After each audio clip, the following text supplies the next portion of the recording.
here, put it all on the floor. All here's turn when I walk through the door. They know I'm hot, better yet ice cold. Heart full of chrome, you can tell when it's on. They can't stop me when I get in my zone. I don't even answer when they call on my phone. Baby, myself, I ain't writing no wrongs. Here with me, I don't condone. I'm way too up, but I'm so far gone. Here with me, I don't condone. The man down doing up, beating up the beat till it's blowing up, chewing up. Look at me, look at her, never seen, tickle me, riddle me, looking good, got the remedy, hitting me, big boss energy, complimentary, they can never be jealousy. When they stare me, they like legacy, legacy, gotta leave them white when I feel like I'm lost. Watch me, you wanna taste, love what you see, come in close. Watch me, tell me low, I bet you won't, what you gon' do? Watch me, I make it hot, blow the spot, ready or not. Watch me, watch me, watch me, watch me, watch me, watch me, watch me, watch me, watch me, get it, watch me do it, watch me slow. Watch me, let me feel it, take control, let me go. Watch me, tell me, watch me, with my buttons, if you, whoa.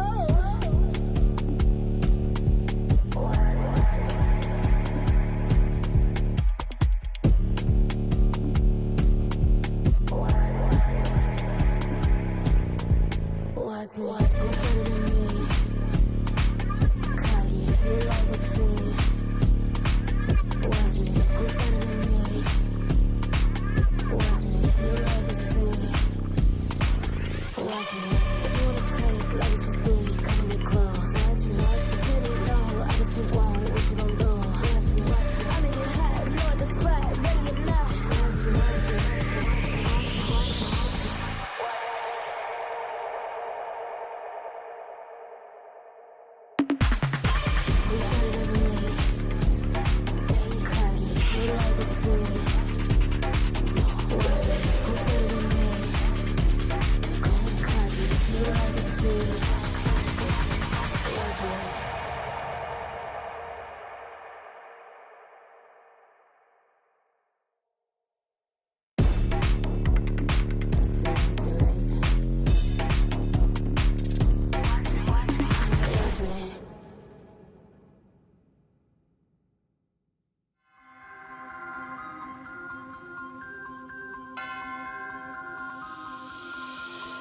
Yo, one thing's for sure, you're gonna recognize me when I walk in the door. And I had to get the haters to give an applause. I can get an uncle without giving them more. But wait, I'm giving them more.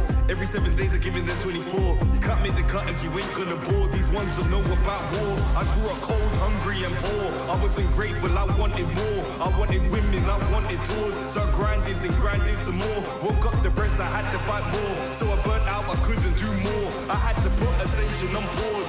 Now I'm back like I want no war.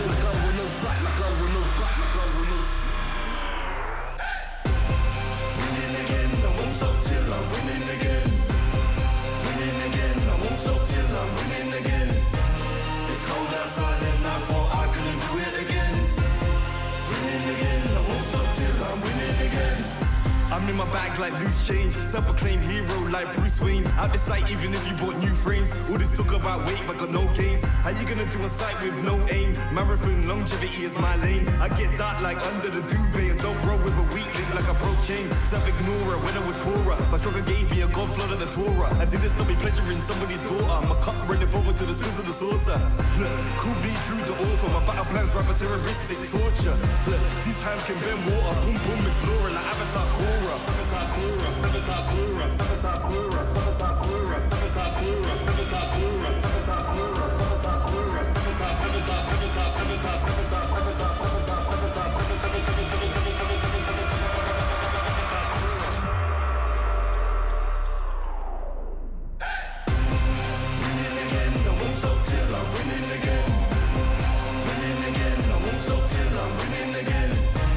It's cold outside and I thought I couldn't do it again.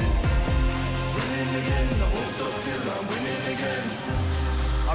nursery. Still my style, you will reimburse me. Plus 30, big hands and they're sturdy. I'm Drew the first, I'm back like anniversary. I came back worthy, like I swam in lava till it no longer burns me. I walked the desert for my ego's perjury. Working for that zone where you can't outwork me. I'm a big man, but I ain't 32. I came to the front line with like 32. I'm a race, that's a shout out to 32. I'm a danger and I play dirty too. I'm just so 20, 32. Ahead of my time, so I'm hard like Broom. Flows the bomb like I shook the room. I stay lit like Christmas and hot like June. Winning again, I won't stop till I'm winning again. Winning again, I won't stop till I win. It's cold outside and I thought I couldn't do it again. Winning again, I won't stop till I'm winning again. Winning again, I won't stop till I'm winning again. Winning again, I won't stop till I'm winning again. It's cold outside and I thought I couldn't do it again. Winning again, I won't stop till I'm winning again.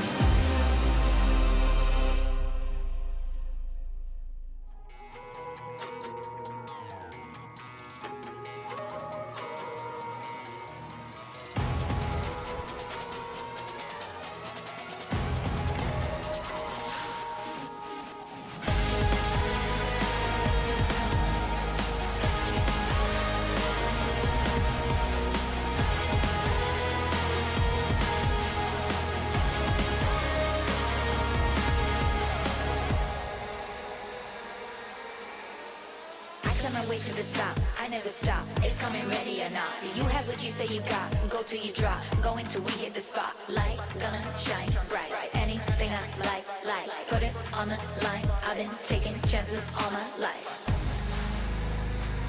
I've been patiently waiting, and we're gonna take it like game. You can't stop what we began. It's the one.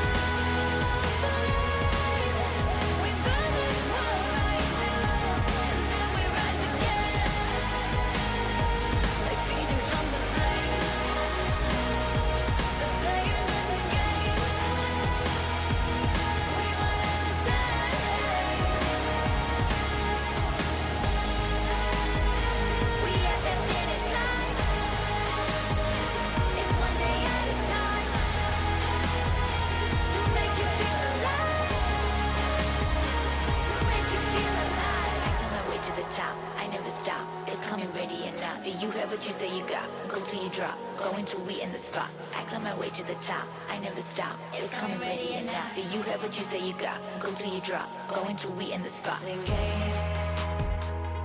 Yeah, we one and the same.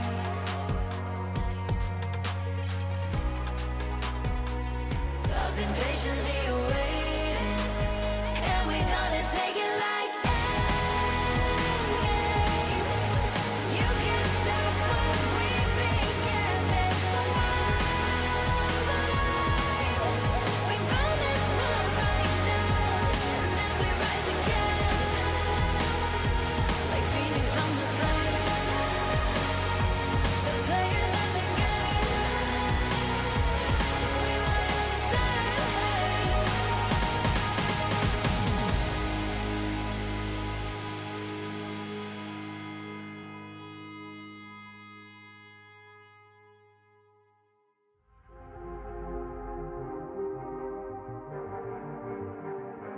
Yo.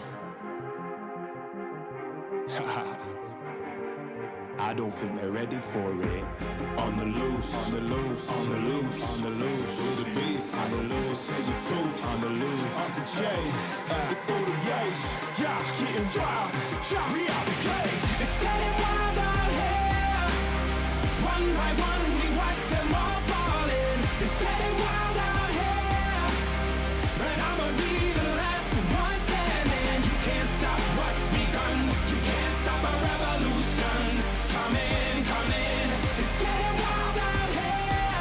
Yeah, it's getting wild, it's getting wild. Eating them, beast, eating them, feast. Fire the most, tire the least. See them admitting defeat, and they so useless. I'm so ruthless. New phone, who this? Give no reply to excuses. Got no bite, man, I'm toothless. Living a lie and the truth is, got this power, bringing it. Play my anthem, singing it. Every mountain, ringing it high. I soar, I rise, reborn. Strapped, I'm back like never before. Taking my final form. It's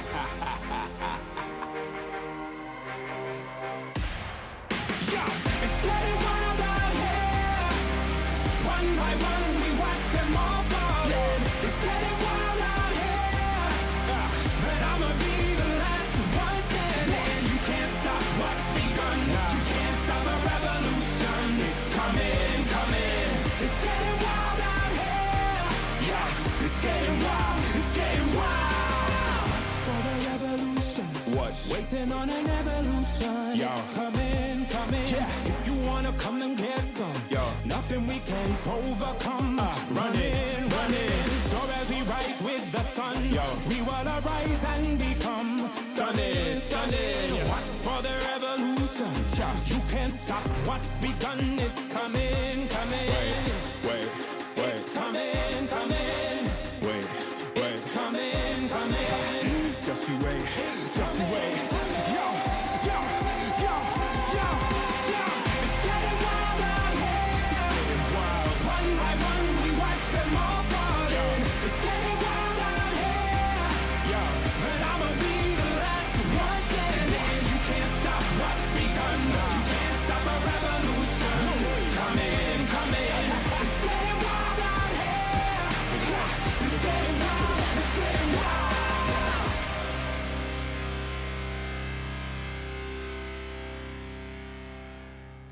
Ain't nobody in my lane. Me and you, we ain't even playing the same game. Take my own credit, no need to drop names. Drop the weight, clean slate, I'm insane. It's giving insanity on a melody. More flow than a manatee. Levels that I reach, man, I defy gravity. Heart so strong like it runs in the family.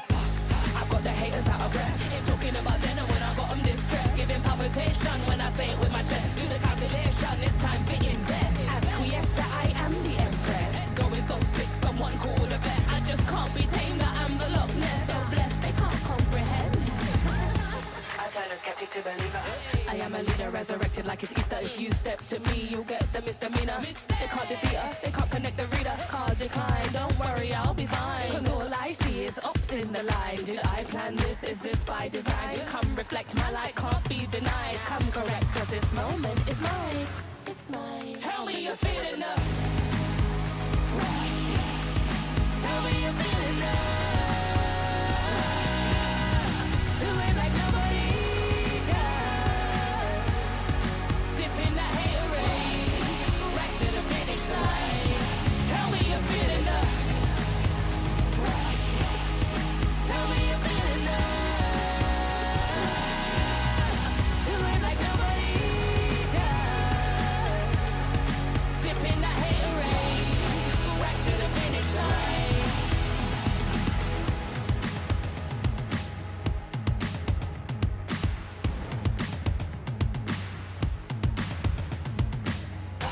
I got the haters out of breath. Ain't talking about then and when I got them distressed. Giving palpitation when I say it with my chest. Do the calculation, it's time to invest. Acquiesce that I am the empress. Going so sick, someone call a vet. I just can't be tamed, that I'm the Loch Ness. So blessed, they can't come. Tell me you're feeling up.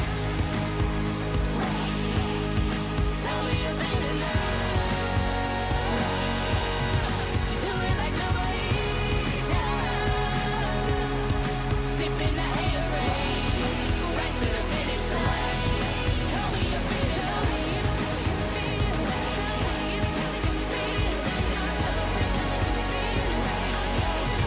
Do it like nobody does.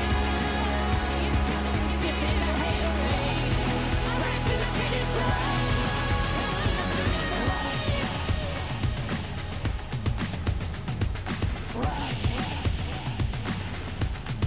Tell me you're feeling up.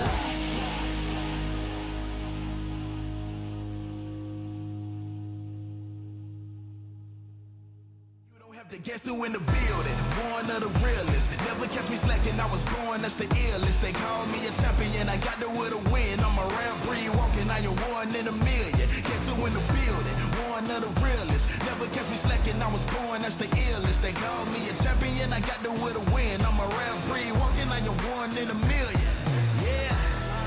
I am back in the place. Don't have to guess who in the building, cause I'm back in your face. Ready for anybody coming. I am here on my toes. Never was settled for defeat, cause I'm raising the stakes. Yeah. and I'm not coming to play. I got my game face on and I'm ready to shake. You see my name will be known everywhere in the world, cause I'm a king at a strong and I never will break. Hey, one of the chosen, going that's the illest, watch me kill it like a sposter. Never catch me slipping on my pippin', I'm the coldest. The best to ever do it, I'ma show you how I know it. Notice, I am on my way, I'm here to handle business, I ain't come here to play. I see they in their feelings, I don't care what they say. I am one in a million, you don't have to guess who in the building. One of the realest, never catch me slacking, I was born, that's the illest. They call me a champion, I got the will to win. I'm a rare breed walking, I am one in a million. Guess who in the building, one of the realest. Never catch me slacking, I was born, that's the illest. They call me a champion, I got the will to win. I'm a rare breed walking, I am one in a million. I'm a rare breed walking, I am one in a million. I'm a rare breed walking, I am one in a million. And I'm at it again. I'm a bad man walking around and tell all your friends. And whoever wanna test me, I am standing my ground. As they come closer, I am focused as I spark with a grid. Yeah. Cause they know I'm a fool, and they know I'm that dude. I don't follow their rules, never bow to their principles, never choke when I move, never fold under pressure, never vouching to lose, yeah. I am on my way, I'm here to handle business, I ain't come here to play. I see they in their feelings, I don't care what they say. Cause I'm one in a million. You don't have to guess who in the building, one of the realest. Never catch me slacking, I was born, that's the illest. They call me a champion, I got the will to win. I'm a rare breed walking, I am one in a million. Guess who in the building, one of the realest. Never catch me slacking, I was born, that's the illest. They call me a champion, I got the will to win. I'm a rare breed walking, I am one in a million.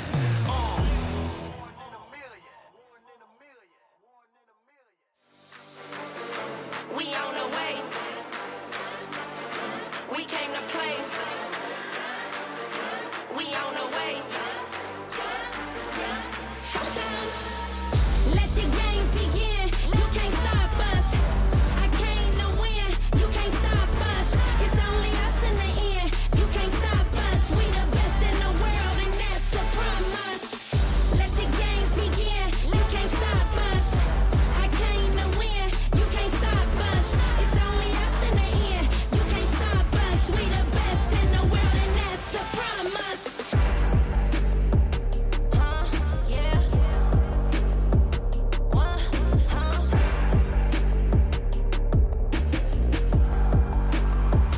They can't beat us now.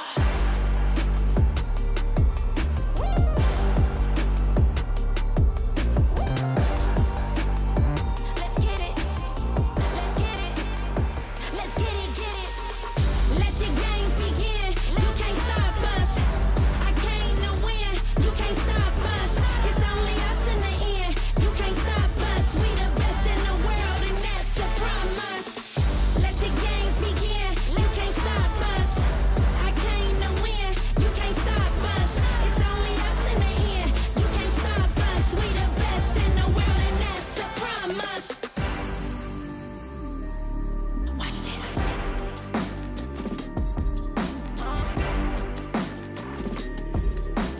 3, 2, 1, let's go.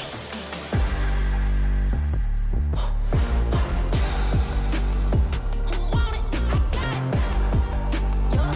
Yo, I got it. Woo!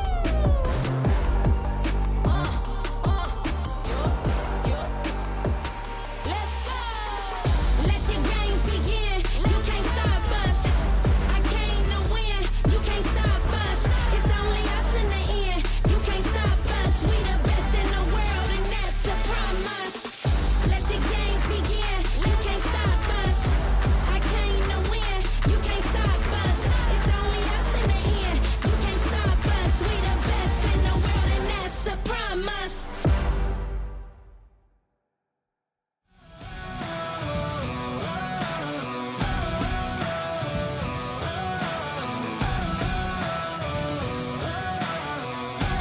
Soaking the fire under my feet. Soaking the fire under my feet.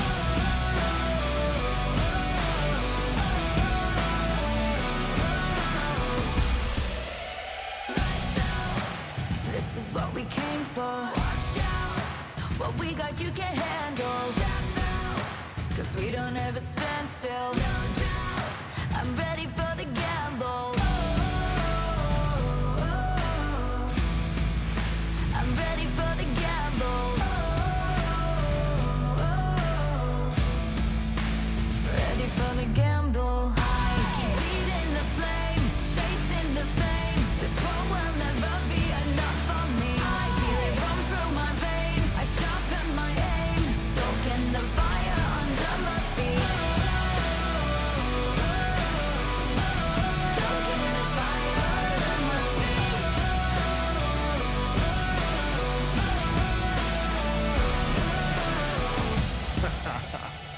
Yo, I switch, I swerve, wonder how I have the nerve.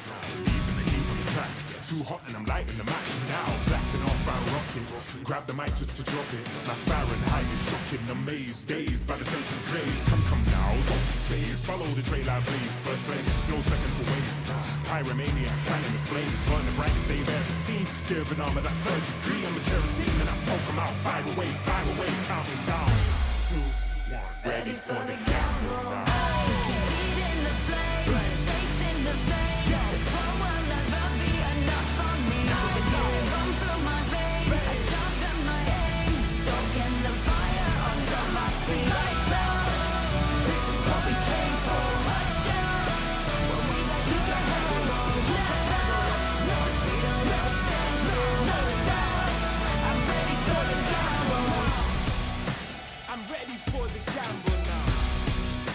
Ready for the gamble. Reach out, tap out, lights out, lights out.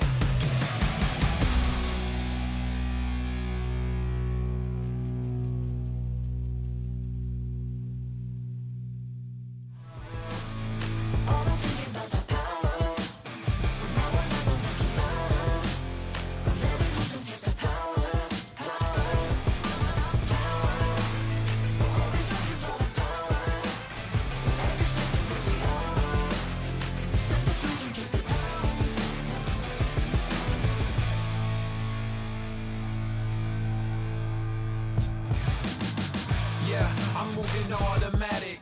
See the top spot, but I move right past it. You're not number one, man, you thought you had it. I got what I want, now it's more than average. We are the masters.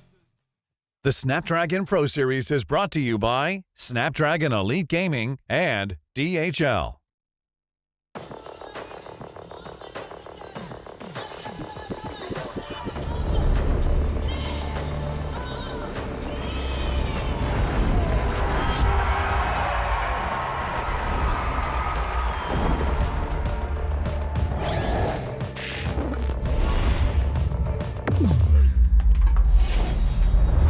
Let the weak melt away.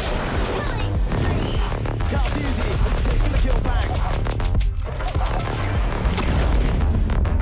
Run time, baby.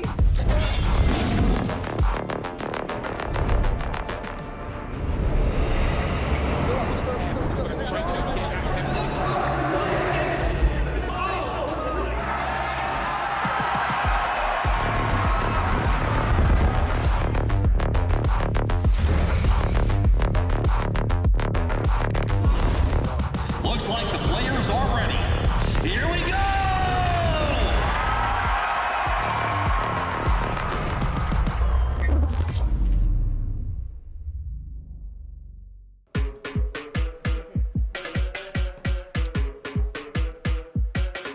I'm good. Who do we have up on the board? What have you been waiting for? I'm the one that they adore. Make it loud, make it roar. You know how we do? You know how we do when we come through? Yeah. Who do we have up on the board? What have you been waiting for? I'm the one that they adore. Make it loud, make it roar. 3, 2, 1, let's get it.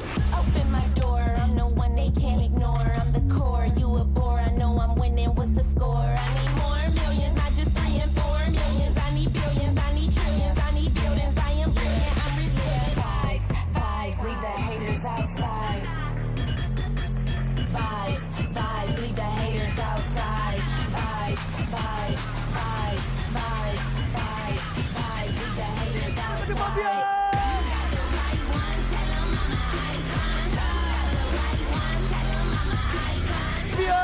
Gracias, Dios the Lord!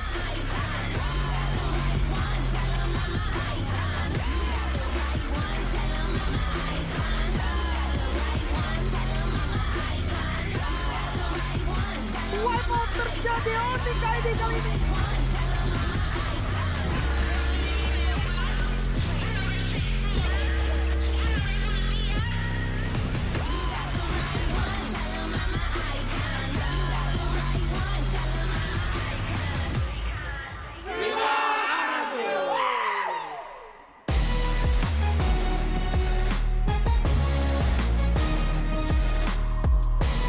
Live in Jakarta, welcome back everybody to the Snapdragon Pro Series Mobile Masters. Once again, we are seeing the best of the best here today in day number 2 to finish off this group stage here. My name is Gideon Q as your host here today, but we've got 2 professionals loading in, rendering in a matter of fact. It's going to be Eterna and as well as Leo at the helm. Boys and girls, how you guys feeling today, especially after day number 1? I feel great. Salamat sore, magandang hapon, and good afternoon to everyone joining us. We're starting a little later today, but I've seen the schedule, you have too. I think we're in for quite a treat. There's more cross-regional bouts happening today. Absolutely. It's going to be exciting to see how far we're going to get through the groups, and maybe we'll get a little bit more of a taste who will be moving forward by today. Yeah, I didn't download the language packs, but I'm going to assume that that was just hello in every other language possible. But after day 1, we did see a couple of interesting things actually sort of happen, right? Especially amongst the international spectrum here. Let's pull up the standings just for you guys in case you just tuned in. It's a little sad if you didn't tune into day number 1 because Stream A was banging yesterday, but sitting right on top of Group A, it's going to be the world champions Onic PH once again, taking at least 1 game loss. Not a series, just 1 game loss, putting them at 5 points. But right under them, Papara Supermassive with 4 points. Guys, do you think they're going to be able to hold this? Because, again, Southeast Asian dominance has been a thing.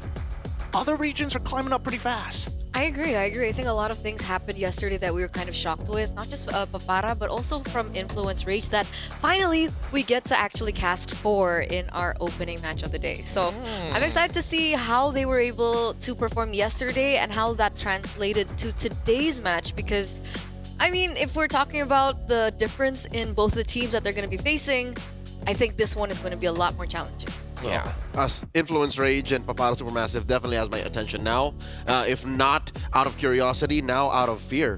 If this could happen to BTR, who's to say that my boys and Falcons might stumble? Because yesterday they did struggle. That's a good point. Let's pull up the standings for Group B here because again, Group B has been pretty shaken up after a couple of interesting plays that have been brought on the through, but even so, Falcons Milan as well as A7 aren't doing too well. Currently haven't won a single series just yet, currently at 0, but RRQ sitting at the top of the standings and even a pretty huge upset as some may say, or others might be not so surprised with Onyx Indonesia or Onyx Esports taking down Team Falcons PH. Surprisingly enough, again, yesterday that prediction was a gut feeling, but the fact that they are a point ahead, there is a good reason for that fear.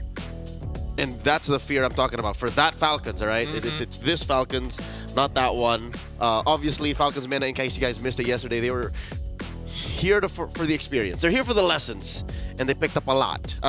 Now, the question about Aurora Turkey, a lot of eyes are on them. I wonder if they'll get more than just 3 today, you know? I definitely think it's possible. Anything is possible here today at the Snapdragon Pro Series, especially for Mobile Masters, where anybody can truly show why they are the best. Now, let's have a look at the schedules for each of the streams. Keep in mind that the Snapdragon Pro Series is happening concurrently with 2 other streams. Stream A, obviously the best. TLID is going to be facing off against Influence Rage. After that, Onyx Esports versus RRQ The Kingdom. And then TLID once more will have to face against YBG, Game. China is interesting. I want to dive a little bit deeper into this, but let's pull up the Stream B schedule. And honestly, I think Stream B might have some of the more interesting games. When I say interesting, it's more so can Bigatron take on this Chinese team. BTR versus YBin Game, Falcons versus Falcons, and then Onic PH against Influence Rage. But what do you think about the Chinese teams so far? I am always on the lookout for anything coming out of that region, right? Whether it be talent that have joined other teams or a homegrown team like YBG, because last year, when finally China broke out into MLBB-Mواجهة, we knew of 2.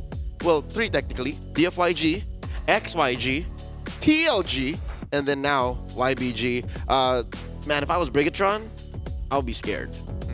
Stream C. Let's pull that up onto the screen right now because this is leading into whether Papara Supermassive can maintain their spot. Now, first off, they already have a huge litmus test right at the very beginning with against Onic PH, and then afterwards against BTR. I'm assuming that Aurora Turkey should be able to take on A7 considering the standings, but for you, Eterna, do you think that Papara Supermassive is going to be able to maintain their standings or at least top 3? I think they do have a good chance, right? Especially seeing the performance coming from Bigatron lately that hasn't been as consistent as, of course, Mirkotron would like. I think it's a valid idea to say that today they will be reeking up some points. Maybe not that first match, but maybe their next one. Maybe their next one. It's definitely a possibility here.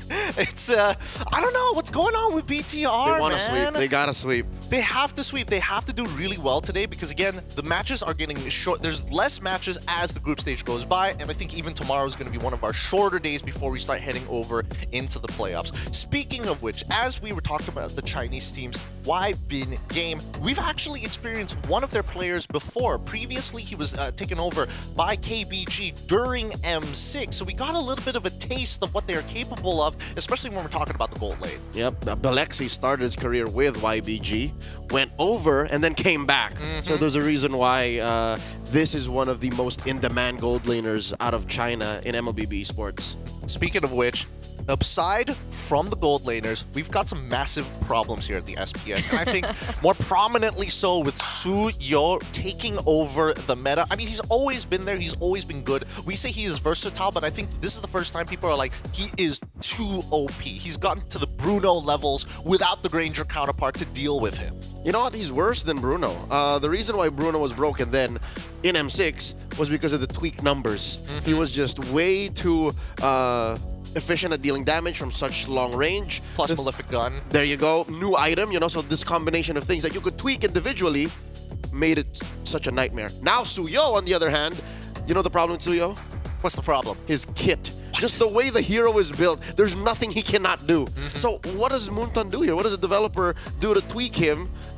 Maybe change something specific, because the last time he was nerfed, they just reduced his sever damage. That kind of leveled him, but now teams have worked out that number doesn't matter, man. It's just he's able to fight in the pit. He's able to dash away. He's able to deal critical damage from multiple ranges. Lifesteal. And one of the main problems I think with the Suyo now is how good he is early game, right? We've seen a lot of trends coming in from these teams, especially in the Snapdragon Pro Series, where a lot of the teams who are able to have control over the early game usually will be able to take it before we even get to the late game. So the fact that the Suyo is already strong at level 3, it bodes a problem for other junglers like the Joy, like the Hanzo, who needs a little bit more time to get to the ultimate peak of the hero. Yeah, I mean, let's not forget even the side laners like Gold and EXP especially. Speaking of gold laners, we actually do have some stats on the one who's taken a lot of punishment. I don't know if there's going to be a correlation between how well Suyo is doing compared to how much Granger is not doing so well. He was a prominent pick in the previous internationals, but coming into the SPS, his win rate is kind of abysmal. This is a matter of sample size. I agree. A lot of teams and players that just throw the Granger into random lineups suffer the consequences. It doesn't happen with Suyo, because for Suyo, it's the kit that's just broken. You can just put him in any situation. You could steal Lords, Turtles, push. For Granger, you have to snowball. You have to ride that wave and make the most of the first 12, 13 minutes. Maybe even 8. But for some, we've seen Trinity's built for Granger at 8. And if that doesn't change, if you don't hit that and your team, the rest of your team gets beat up, then you reach this, you know, abysmal number. What's that, 4 out of 14? Yeah.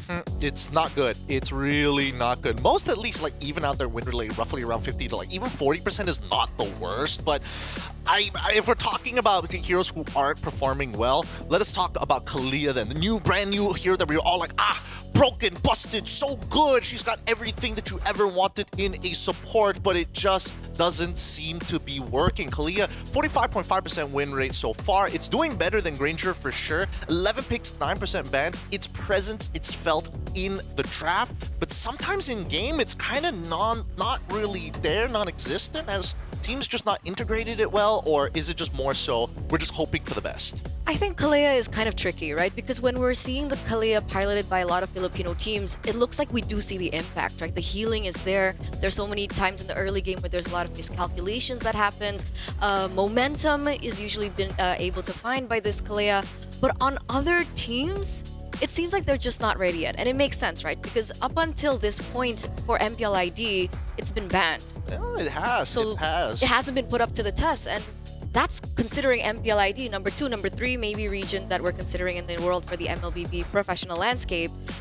And so if we compare it to the rest of the world, maybe they're just not comfortable yet, because I think the Kalia requires a particular composition for it to work. Let me just hopscotch off of that. Leo, I think that right now, because there is so many bans happening towards Kalia, towards that red side in particular, do you think that the impact of the red side is, I mean, I'm looking at the win rates. Blue side right now, based off of sample size, looks to be the higher number, but ever so slightly, not abysmally like it was previously.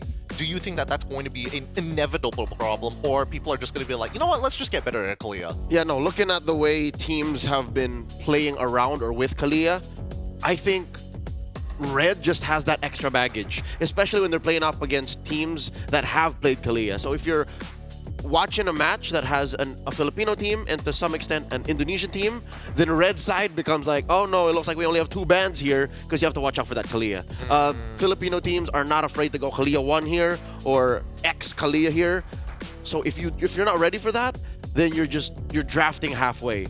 So with that said, I think there's very little to worry about if you're playing against anyone from outside of Southeast Asia. Because I don't think it's a safe solution to say, let's just get better at Kalia. Because Kalia, the way she works, if you saw the highlights, is you have to play in the paint. You have to make sure you're clumped up to some extent and understand the length and the girth of the team fight you're going into, or else you're useless because you're healing like already dying dudes anyways. I think that's a valid point that Leo's making, right? Because even in the match that we saw, I think it was Onic PH and TLID, the Brusco on Kalia, right? Yes. We saw that they tried to trade it in with the Jushin first pick from the side of TLID, because I think coaches around the world are kind of looking at these mid laners, especially other cores, but particularly the mid laners that can pick up the Purify efficiently. So we're looking at the Sicilian and the Jushin. But it hasn't worked out just yet. Because technically it should work, right? Kalia's ult is around 50 seconds, and then Purify's around like 90 seconds. So. Yeah. It makes sense, right? And there's definitely a threat, and I do think that previously thinking that it was going to make Gatot or maybe even Kaja. I mean, Kaja already not exactly in the place in the meta right now, but maybe this suppression could be something we could revisit back if the meta continues to develop the way that it's going. In terms of drafts so far, I think that teams on the red side are going to struggle a little. We've seen that even some of the teams are looking towards those win rates and like, Suyo is a bit of an issue. Let's, against some of the better teams, let's just axe it out. Now you remind me, it's not just the Kalia you're worrying about if it's a Filipino or Indonesian team. You now just have maybe one legit ban, because you also want to take out the Suyo. Much to discuss here, but guys, if you want to join in the discussion, quickly hop on to social media. Go find us on X the Everything app at ESL MLBB, Instagram ESL MLBB, and of course Facebook. We got you guys covered. And make sure that you tell us, what exactly do you think about the meta? Who's some of your favorite teams? Or is there anything we could do to improve the show as we're watching it live? With that being said, Snapdragon Pro Series is going to go on a short break, and when we come back, the Mobile Masters continues between TLID versus Influence Rage.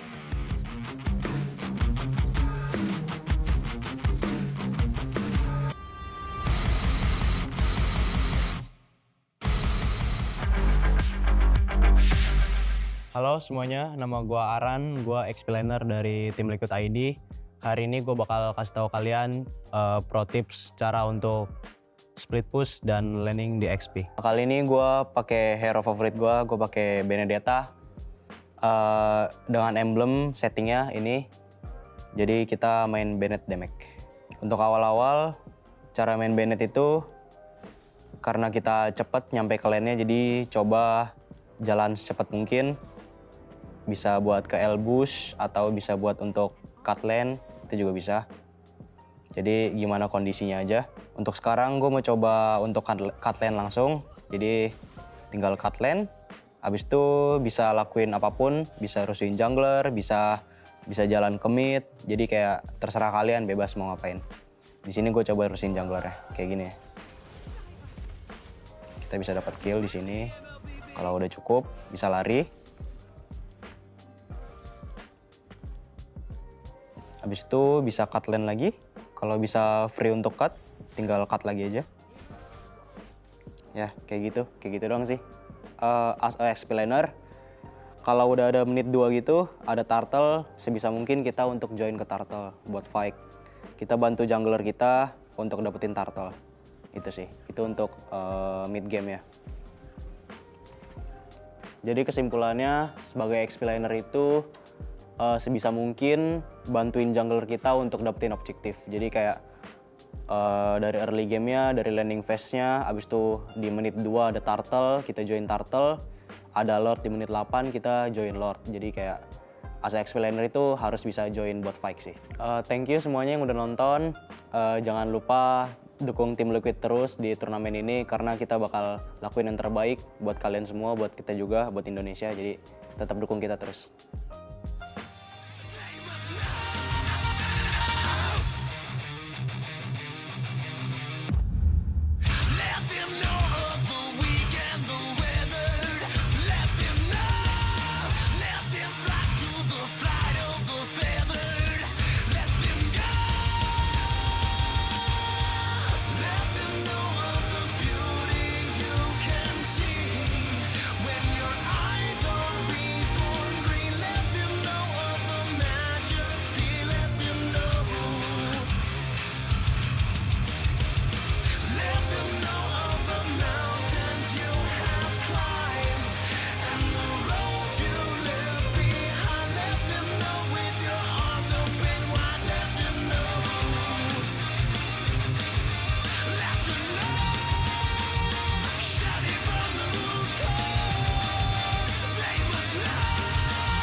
Welcome back, everybody. This first best of 3 of the Snapdragon Pro Series Mobile Masters Day number 2 is going to be on its way shortly. TLID will face off against Influence Rage to kick Day 2 off. We have 3 best of 3s ready to go, and my name is Gideon Q. I'm going to be your host. This is going to be Leo, as well as Eterna being your casters for this very first match. And boys and girls, what do we...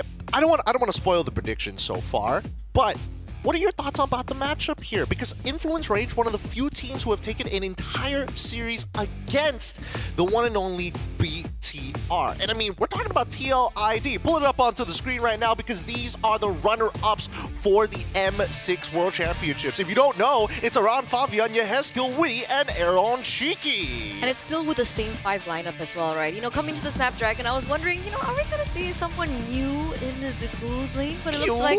Yes. QY? QY? Yeah, for some reason our producer's like, we should call him QY. QY? Yeah. But yeah, having Aaron Shiki back into the lineup has been quite interesting. We have seen a little bit of an improvement when it comes down to his laning phase, but you know, it's not a fair way to say that he's been outperforming what he was able to do in the past MPL, because that was up against Onic Philippines, and I think they're still the tournament favorites. They're still number 1. Yeah, but that doesn't change the fact that Liquid ID are looking better than they have ever in, I don't want to say 2025, but since Season 15 started, right? Yeah. So if that's our point of comparison, you have to look at their anchors, and Yehezkiel is one of them. Given that maybe Eve isn't as big of a pick now, you watch his games here in Mobile Masters, and you even look back to Season 6 of Snapdragon Pro Series, and you can tell that even if Fabian had his moments, Aaron Shiki had his moments, you look at the Ghost of Jakarta, you look at Yehezkiel, maybe not here, he's dead, but all right, look at the other clips, and you'll see that, look, even on the Jushin, even on heroes that are, you know, very hard to get a grasp on in the current metagame, he's there to serve it up. He really is. I think Yehezkiel is just one of those few anchors on the team that just makes the team really push themselves, right? If you have solid foundations, you're able to reach even higher heights, and I think even Aran kind of falls in that lane. I think throughout SBS, he's been having one hell of a matchup. Every single time we see him play Hilda into higher loss, he is doing a phenomenal job, winning out his lanes and getting that early game pressure, like you said, Eterna.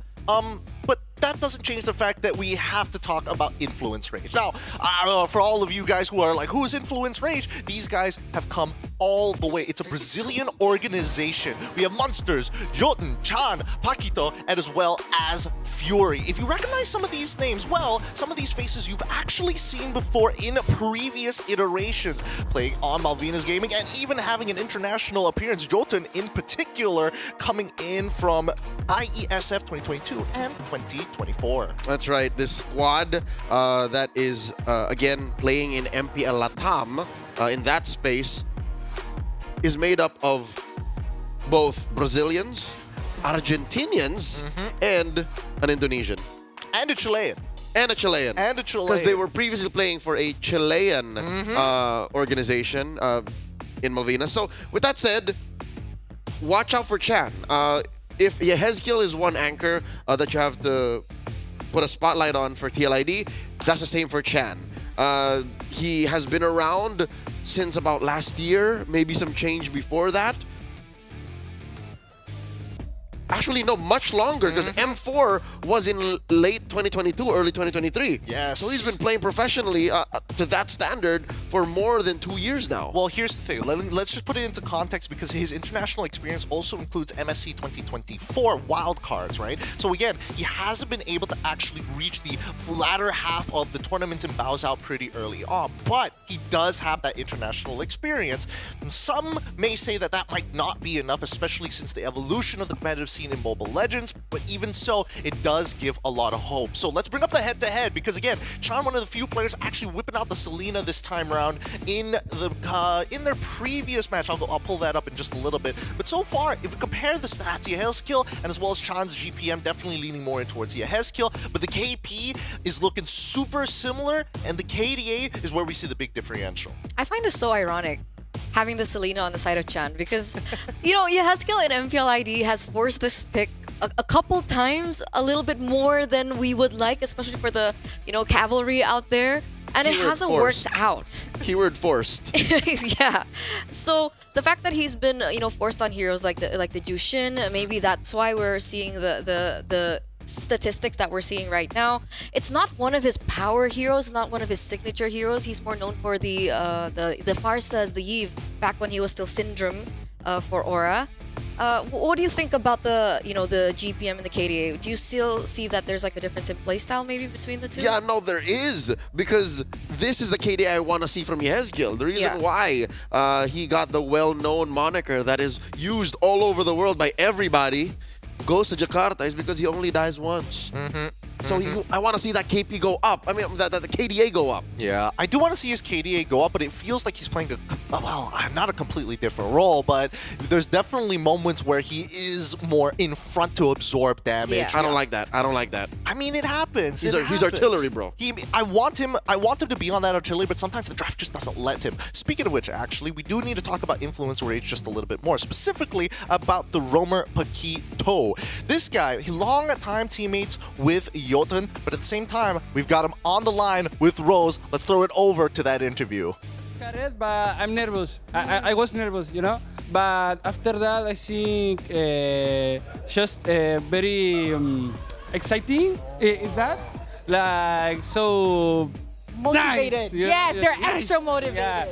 Jadi benar-benar dari sebelum matchnya itu sebenarnya dia ngerasa nervous karena kan mereka baru aja ngalahin Bigetron 2-0 kemarin. Rose tuh nanyanya kayak gimana nih perasaan kalian udah ngalahin tim Bigetron dengan skor 2-0.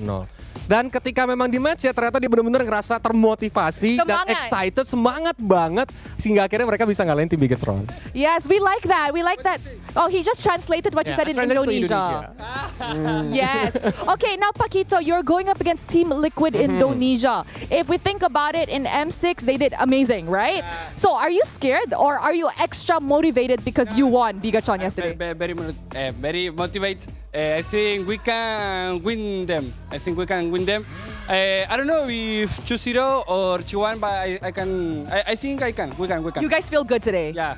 Wow, jadi Rose nanya gitu, saat ini mereka bakal bertemu dengan tim Liquid Indonesia yang dimana ketika di M6 kemarin performanya tuh juga luar biasa. Gimana nih perasaan di hari ini? Dan dia bilang dia benar-benar gak nervous dan benar-benar ngerasa excited untuk ngalahin mereka dan kayaknya mereka bisa ngalahin tim Liquid ID dengan skor entah 2-1 ataupun 2-0. Intinya mereka pede banget buat ngalahin tim Liquid Indonesia.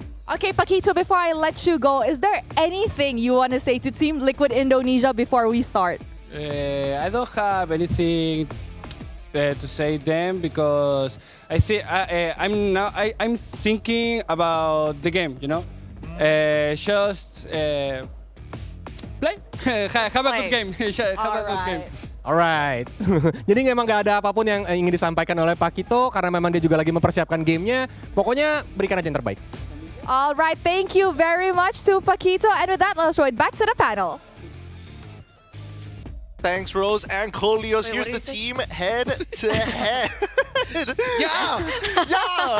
Look, Latam is a region that we need to see more of because these guys are legitimate characters. They're so charismatic. But let's see how this game is going to play out between Team Liquid ID and as well as Influence Rage. Here is the head-to-head. Let's compare the stats before we start heading into the draft. All right. In the head-to-head between Yezgil and Chan, Yezgil has him trumped, right? But look at this across the board. Influence Rage has better stats as a team than Team Liquid ID. They do. Hey. Average kills does not mean that you're a better team. I didn't say that they were a better team. I'm just saying. They didn't win in stats. Numbers-wise, Influence Rage. I feel so offended right now. Hey, look, I don't get in the middle of this argument here. Okay, let's pull up the predictions to stir the pot just a little bit more. Because as much as you love either one of these teams, it's important to keep a baseline of what we think is going to happen in the game. Now, here's where I have beef. Being Leo 2-0-2-0, why break the streak here? What's with the 2-1? Yeah, no, you're offended that I praised the Influence Rage, and you're like, I'll give them 1 point. No, I wasn't offended that you praised them because I know that they have what it takes. They're like a wild card in the groups right now. They're very good. They beat Bigetron. Exactly, and it turns out because they do have some experience under their belt, and if we're looking at the hero pool that they've been utilizing, they have been working with the meta too. So I think they do have what it takes. And considering TLID, I'm saying that they have been better, but I'm not saying they're at their peak yet. And I think that Influence Rage might be able to get the game. You know what? You're right, because even Fabian admitted that he was so much better at M6. We talked to him yesterday. Exactly. He's like, I'm still better at M6. They're not there yet. It feels like they're still struggling with the meta. But to be honest, that's how I feel. I am for positive reinforcement. These is my boys, all right? Me and them, we go way back. Axiata, you know? That's fair. Axiata was a good time. And I'm hearing a lot of glass half empty talk here, and I need that support. You guys can show your support. Scan the QR code to show your support to your favorite teams here at Mobile Masters. If you're watching all the way from South America, now is your time to show what you guys got. Bring in the numbers. Bring in that support, because the draft is about to start between these two teams. I'm curious to see who's going to be blue, who's going to be red this time. I'd reckon whoever gets the choice is blue. You still want to stay blue. Blue Yo? Yep, blue Yo. Yeah, because of blue Yo, because of the fear of Kalia. And there it is. See, I'd reckon Liquid chose blue. Whoa. That's the Coach St. DeLucas trademark. I don't know. Mr. SDL going in with the first pick Fanny. We're not going with the Suyo. It's been let through. Somebody's gonna get a scolding. I don't think this is a St. DeLucas kind of thing. Maybe he just, my theory. He said, okay, first game of the day, you guys can pick whatever you want. Fabian goes, Coach, give me Fanny. Because usually most teams would ban Fanny, especially when you're on that red side. This is one of the few times you see Fanny actually let through. But at the same time, Team Liquid ID also got rid of the Phobias, which is kind of raising some alarms. However, I like the first two picks from Influence Rage. Suyo going straight into the Cho. All right, checking the boxes here. Team Liquid ID going to go back to the classics. This feels like a let's see what happens first. That Fanny. A couple of Fannies yesterday didn't work out. Yeah, but it's not Fabian though. Right? It was Annabelle who was able to pick up the Fanny. Who else picked up the Fanny yesterday? Kyrie. Yeah. Really bad time to take that comparison. Right? I mean... And the Fanny was faced off against a Moskov NHO. The Moskov is still open. Exactly. I was thinking the same thing. Influence Rage, they have a really good opportunity to make sure that this Fanny's not going to have like a lot of pressure overall. Do it, Fury. Do it. See? What I tell you? Beautiful, beautiful stuff coming in from Influence Rage. Now we're seeing that at least, you know, even from the Latam side, they've done their homework, and more importantly, they're really taking advantage of some of these key picks to make sure that TLID won't be able to just kind of walk over them in the draft. But there's this thing about TLID. Sometimes their draft doesn't make sense. Correct. All right? Sometimes they don't make sense, but if they fall back into comfort, then it still works. And this is still comfort, I'm exactly. saying. Yeah. Hilda for a run. Or it actually can still be flex. You know, sometimes Woody has picked up the Hilda before. So coming into the second phase, I'm looking at heroes for Woody in particular, right? Because the Jawhead's been banned out. He's been performing okay on the Cho as well. He played all Jawhead all day yesterday. Exactly. So what hero are we looking at? I'm worried about this type of thing. I'm worried about the comfort. Hylos? Yep, Mans can pick up a Hylos. Mans can pick up a good Tot. He's got options. I think out of all the positions, like Rome is one of the safer ones. I mean, you can play Badang if you want to, right? Just to have some form of disruption against both the Suyo as well as the Cho. Badang, yeah, it doesn't feel like a witty thing. My man's Christian Witty don't like that Badang. Well, okay, we'll see. Because Selena's going to get banned, so it even looks like Mr. SDL himself has decided, hey, I've done my homework too. You guys may be trying to punish my Fanny, but it doesn't necessarily mean that you're going to win on everything. And maybe for once, we might just see a draft that's centered around Yehes kill. Yeah, weirdly enough. Eve is open. Yeah, I was going to say, since we agree that Witty doesn't like Badang, what if you throw the Hilda onto Witty, put a Badang on Aran, and then give Yehezkiel a Vexana? That's a good combo right there. That's money. You sweep the bushes with the Hilda, and you do the combo, ba ba ba, and you blast them. Okay. I like that. I like the idea here. Let's see what else, because Farson as well as the Hylos getting banned out for Influence Rage. So really, they've done good homework as we start moving. Badang gets banned out for the side of TLID. They don't want to risk it because Influence Rage doesn't have an XP laner yet. Nothing on Fury. Rather, nothing on Jotun. So what they're doing here is they're afraid of the Badang because the Badang kind of soft counters the Fanny too. Are we agreeing to call him Jotun or Yut? Because it is technically... It's Jotun. It's Jotun. It's Jotun. It's technically So Slavic. Jotun. It's Jotun. We're With just a agreeing Y. on this because man, I don't want to say that it's Or Slavic. monsters, That's a terrible way of calling it. But initially, it means giant Yes, it in does. Norse. He is quite the... Yeah, Norwegian? I don't know. He is quite the giant of a man. He is. Yeah. He is. He stands very tall. But even so, now with these bans coming through, really intelligent from both sides. Red side will take first pick in the second phase. It looks like the lock-in's in, and it's going to be the Valentina. Actually, I like this as a blind pick. It makes sense, right? I mean, technically Lucas is still open. Uh-huh. And plus, okay, the Jushin is actually left open, so he's going to be able to take that up. I thought it was in anticipation of the Yves that wasn't banned out just yet. But so no. maybe TLID forced on the Jushin instead of the Yves. Yeah, they changed totally. Because by that Valentina pick alone, you block out the Vexana, you block out the Eve, and then they're like, okay, I guess we're as we say, playing the paint. We're going all in. Exactly. But at the same time, I thought that TLID was going to like avoid the key ults here, right? You make sure that you have your Crimson Beacon ready to go. It's not like you wanted to steal Jushin's ult, but then you lock in the Kalia almost immediately after. Now IR have 2 ways of actually finding strong initiations against your team. But this is a lineup you don't want to initiate against. You kind of want to ult that gives you space. The best thing you can do here is the Crimson Beacon. That's it. You just have a dash out. Oh, and then the final lock-in of glue. I'm not gonna lie with you. I think IR have a really good draft on their hands to make sure that Fabian isn't able to accelerate this game. This game's gonna be like based on what it looks like, both Witty, Aaron Shikin, as well as Aran to kind of create the tempo for those opportunities for Fabian to come in. I agree, and we saw him struggling on the link because of the exact same reason. So the fact that IR now have a lot more tools to utilize, this might be a problem. It could go either way here. Our first best of 3 is going to kick off as we're ending off the draft. TLID versus Influence Rage in a best of 3 banger here. I'm going to leave it to our lovely, lovely casters. It's Leo and Eterna taking you guys into the Land of Dawn. Let's get it, ladies and gentlemen. Our opening game, our opening match of the day here at the Snapdragon Pro Series Mobile Masters. And we're going to see exactly what IR are made of. A huge upset yesterday when they were able to take down Bigatron Esports from Indonesia 2-0. Let's see if they can slay yet another Indonesian titan. Yep, this is the defending champions of MPL ID. Team Liquid ID. Here's what's scary, all right? Here's why I'm so adamant on defending why Liquid ID drafted this way.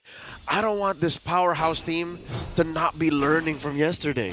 I don't want to see them force strats where clearly they could be doing better. Fabian coming in, all right. You know, they could keep doing that, and then IR is going to keep learning. It's going like, yeah, they just want to have us get baited out.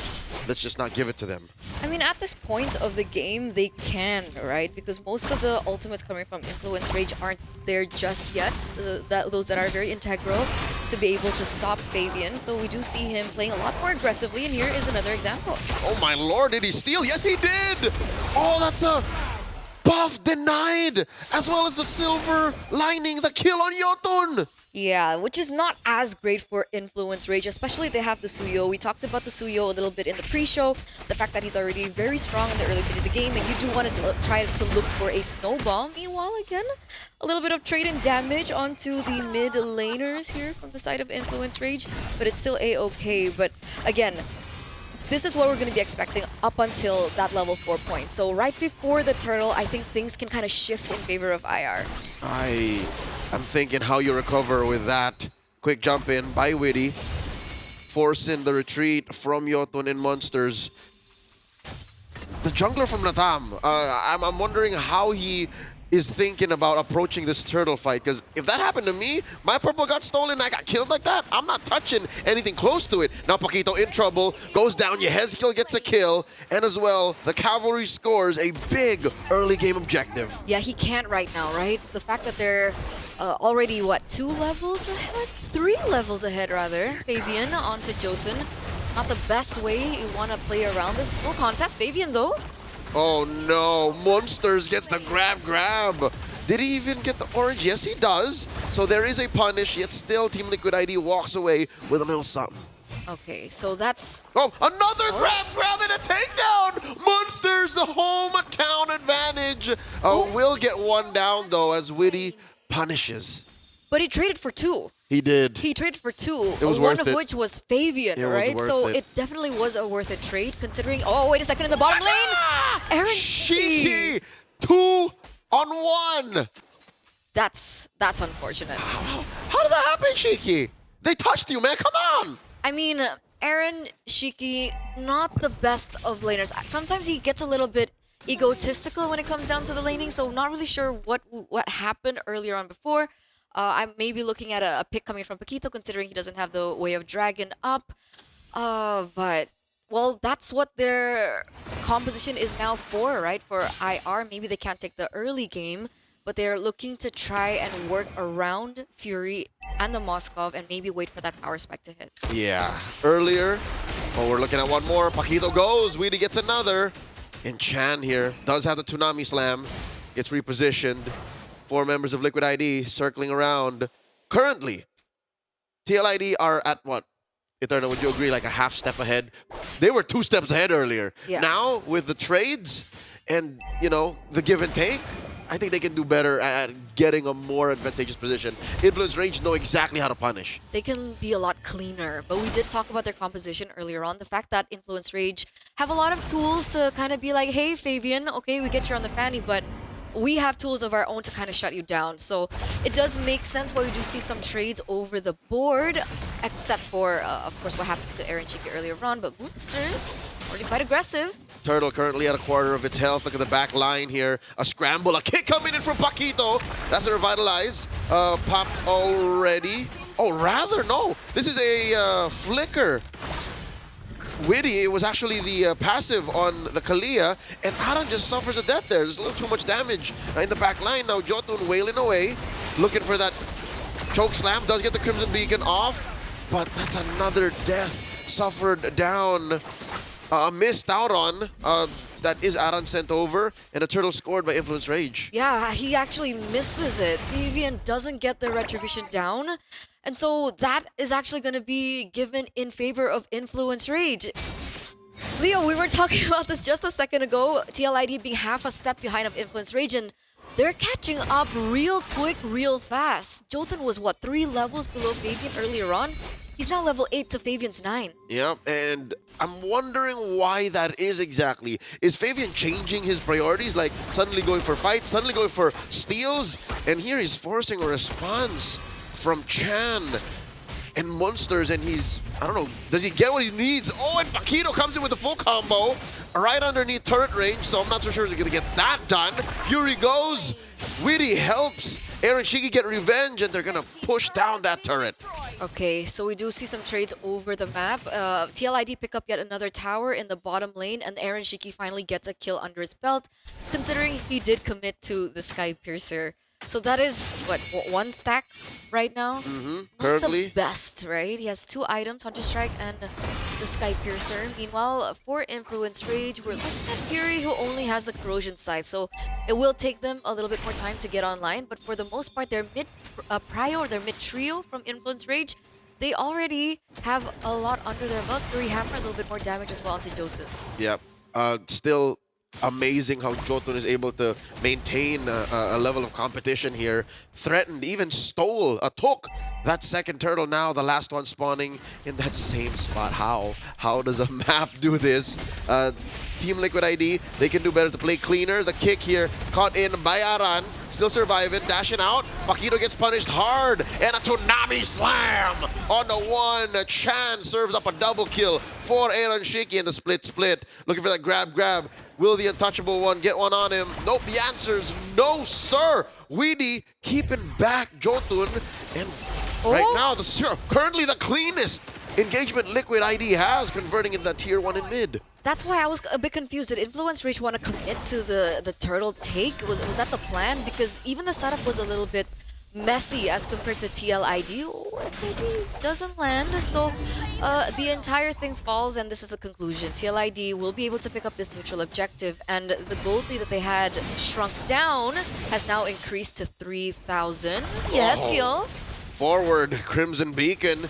Monsters in the front line. There's way too many members of Influence Rage here. In the paint, Yehezkiel gets punished.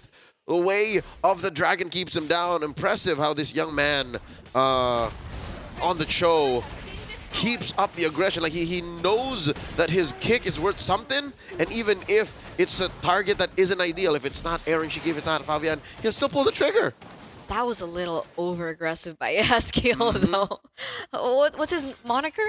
The ghost. The ghost of Jakarta. The ghost of Everyone knows Jakarta. this. Everyone knows this. Everyone uses this name. The ghost of Jakarta, but that wasn't very ghostly. No. They turned him into a ghost. Yeah, he gets taken down there. Oh man. But looking at the damage leaderboard, he's still #1 on the charts. So those kind of mistakes can be capitalized over. So TLID really need to be careful. Oh dear God, Aaron Shiki put down to a fifth, a tsunami slam, taking down Chan one more time.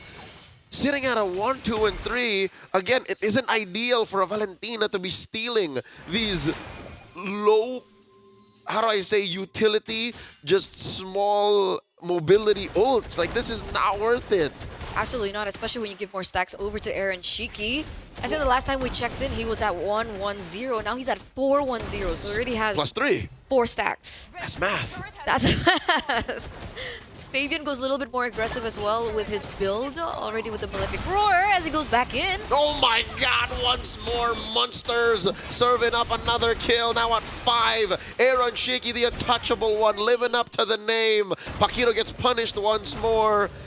And so far, I think Team Liquid ID, they were just limit testing. Do you agree? Like, they were just seeing how much they could get away with in the early game. And now, at almost 5,000 gold, they put Influence Rage once more in their place. They're snowballing, 2-0 trade. Yaskiel goes in very aggressively, and that's going to be another kill given over to Aaron Ishiki. And did you just see that item that Yaskiel just picked up? He also has a Sky Piercer now. Sky Piercer. Again, the amount of damage Team Liquid ID is doing via Aaron Shiki's long-range blasts. Yaskiel just constant pressure from short to mid-range, and Aran just, I don't know, randomly wailing away at a dude out of position.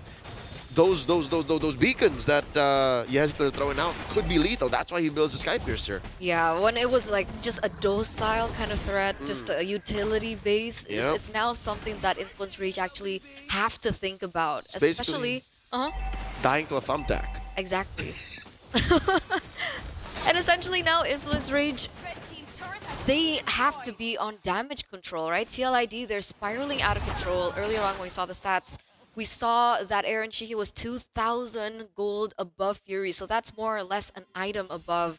And the problem is, being on a Moskov, you need a lot more gold and you need a lot more items to get to the power spike as compared to Aaron Shiki. Yep. Now, do they have enough time is the question.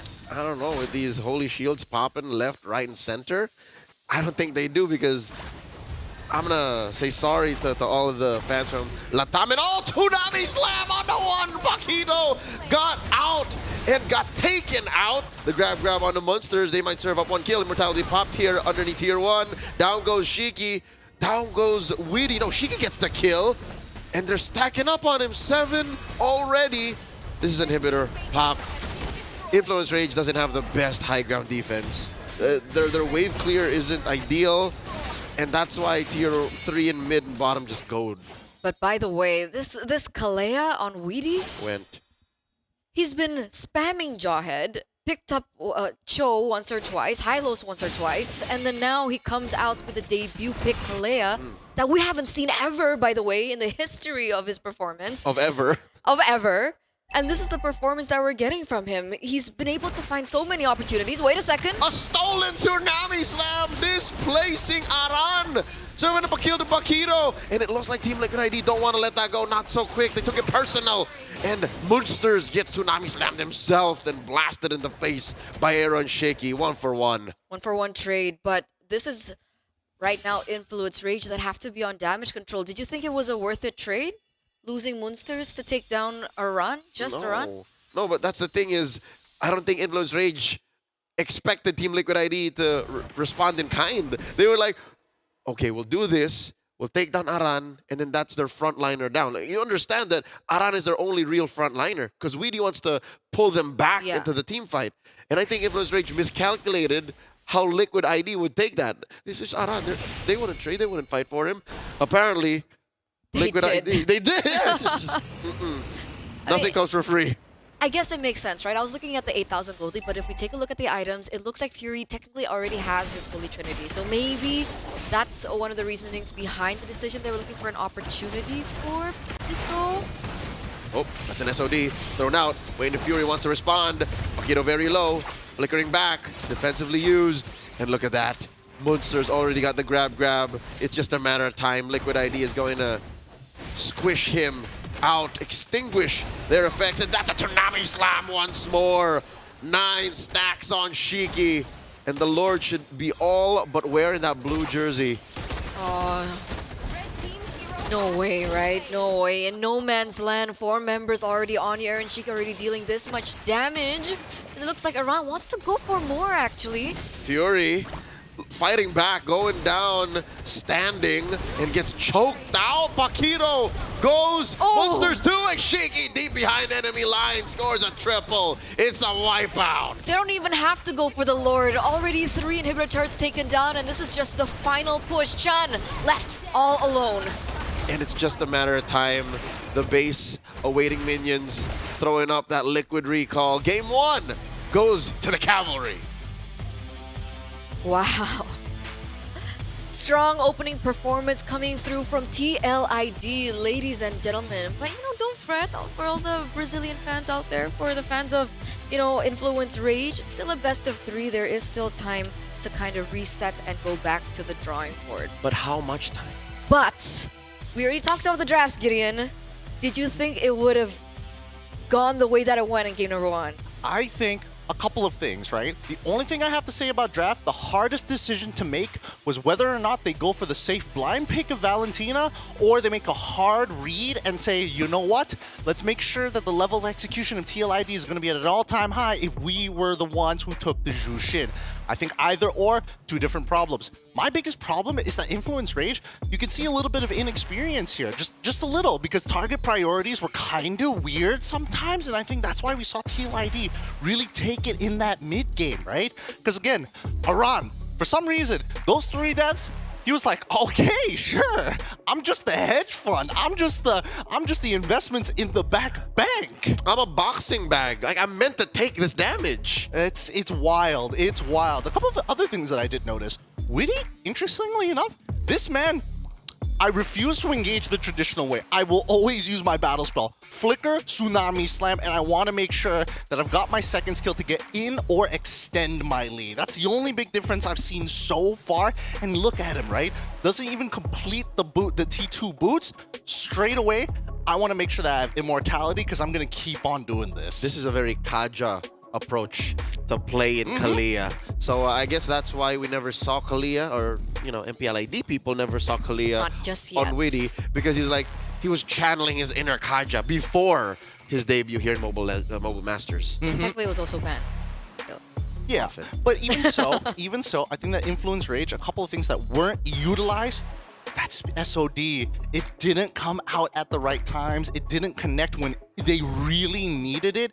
Even if you are unable to kind of find that profit on the kill, to disengage from Fabian chasing you down when you've already expended all your resources could have been the difference maker there. And this is a example of having the right tools, not knowing how to use it. Exactly. They saw the fan, he's like, Cho, Moskov, I'm happy I got the draft prediction right, but not so happy to see what they did with it. I mean, I gotta give them the first 5 minutes of the game, it was actually looking really even. The trades were really important because whoever initially got that lead would have snowballed that lead out of control. So it went exactly how we expected it in the game itself. It really just comes down to the small things of the game. Target priorities, how you utilize a couple of those ultimates. And I can't blame Influence Rage to not be at the peak of it in comparison to the runner-ups of the M6 World Championship. If there's anything that TLID are known for in the early stage of the game, it's their aggression, whether it be their old, duo. They had the Hilda Khalid or the Hilda Jawhead or Jawhead Badang, that type of stuff. And we saw Jotun really just fall because of it. Yeah. Jotun did not know what to do 900 for half of the time. Like, he was always out of position. And he was punished hard by Aaron Shiki because of that. Absolutely. Dude, Aaron Shiki, almost the perfect score. 999 gold per minute. And yes, I think that Jotun got a little taste of what the early game was like, and that's why he was a little bit more hesitant. But I do feel like he highly prioritized his jungle pathing more than anything else. And I think this is where it gets really difficult from top tier junglers, is how to optimize your jungle pathing alongside with being able to participate in a lot of these fights. Because with the ways that we see these fights actually play out, Yehezkiel is forcing Influence Rage to be at their mechanical peak. If not, I'm just gonna lift you up and get a free kill. It's just, we're gonna rinse and repeat this every single time. Good observation. I think I agree, because watching Yotun path, it's like watching a martial artist practice their kata. It doesn't translate into actual fights. And that's what happened to Yotun. That's why we kept noticing, why is he in that spot? How far did he get deep into the enemy lines like that? It's because in his mind, I'm just farming. I'm just, see right here. I'm just farming. I'm just farming. Oh, God. Yeah, it hurts. It hurts. I think, again, optimizations need to be made from the side of Influence Rage. I think their draft was as good as you could probably get it, with the only 50-50 being in that mid lane. But other than that, I think they had the recipe to actually turn this around. But once again, well done to TLID. I will not take that away from them. They know how to really drive and really punish your opponents when it feels like, okay, they've got no more gas in the tank. Oh, there's a second tank! It's a little rough. But let's talk about game number 2, adaptations. If you were in Influence Rage's position, what do you do? I mean, technically they already had the better draft, right? If we're talking about drafting phase, what should be the change? Do not blind pick Valentina. Do not blind pick Valentina. That's been grinding my gears for the better part of the first quarter of 2025, man. A lot of teams that have lost that I have, participated in as a broadcaster, I'm like, you shouldn't have done that. Why? What's wrong with Valentina? Exactly. I don't like Valentina blind pick. Like, you end up not having good ults to steal, and you're forced to play in the paint. At least with Jushin, you have that CC on demand. Okay. You have a very good defensive way of backing off with Crimson Beacon. If you're a blind pick Valentina, all you're doing is, whoa, oh, can I steal something? Can I steal? You're just TikTok dancing in front of them. Oh, just for the next minute. Yes. Okay, let's pick the brain of Coach Leo here for a moment. If we are going for Valentina, how do we make that work? Do we need to at least have 2 viable ults in the first 3 picks? Minimum have a plan with your ult stealing decision making, and then number 2 is make sure you win mid priority. I don't know. Make sure you punish hard. The thing about the Valentina is it's also good as what do you call it? A deny pick. Yeah, a deterrent. A deterrent. In the drafts, right? So they're not technically, well, okay, you can call it a blind pick, but also in order to win the drafts, in order to prevent, let's say, Yaskiel be on a comfortable hero, that Valentina pick shut down Yaskiel's usual heroes. You tell. All right, what would you rather have? A sword or a shield? See? She's a shield. She's a shield. Ooh. She is a shield. I don't know if the gender profiling is coming into play here, but we're going to go on a short break before we push this even further. With that being said, Game 2 is going to be on its way shortly between these 2 teams. TLID up by 1 at match point against Influence Rage here at Snapdragon Pro Series Mobile Masters. We're going to go on a short break, and when we come back, more Mobile Legends excellence.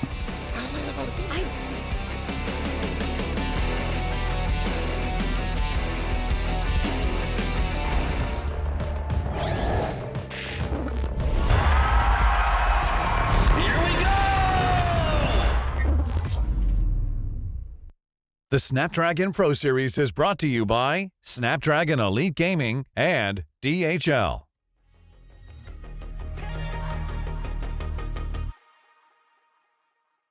You get one night before the sun's up. Bang, bang. Tear it up. One shot before your time's up. Bang, bang. Tear it up. You get one chance before you're out of luck. Bang, bang. Tear it up. Tear it up. Bang, bang. Tear it up.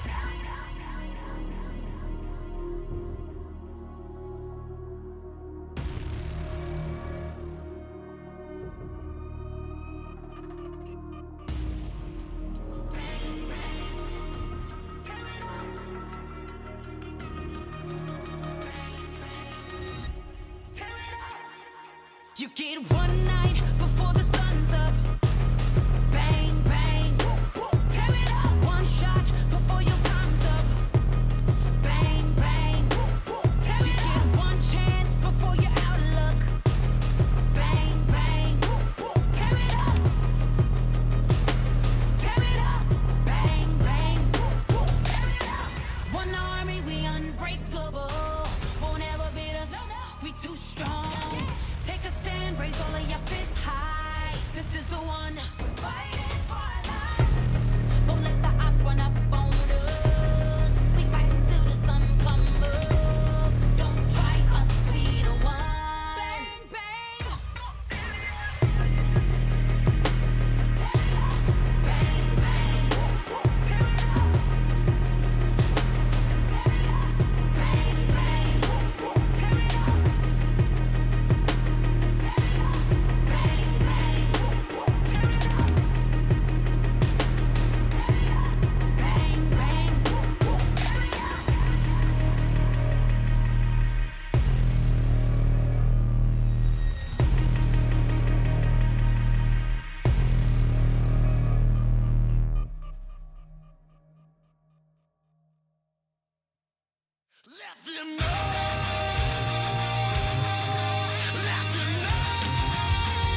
Welcome back, everybody. Mobile Masters continues here today. Our first best of 3, and the bickering has not ended between these two teams. TLID, 1 point up. Influence Rage, looking to equalize. My name is Gideon Q. I'm going to be your host, but as the bickering continues, we need to talk about adaptations. Go in with expectations, you're going to get disappointed. Leo and Eterna at the desk here. Guys, bring it to the camera. Sorry. Let us hear your opinions, because right now, as much as we don't like seeing that initial blind pick Valentina, we're coming already into game number 2, and obviously the one thing that comes to mind is whether or not Influence Rage are going to be like, yes, red side is the way. We can do this better one more time. No.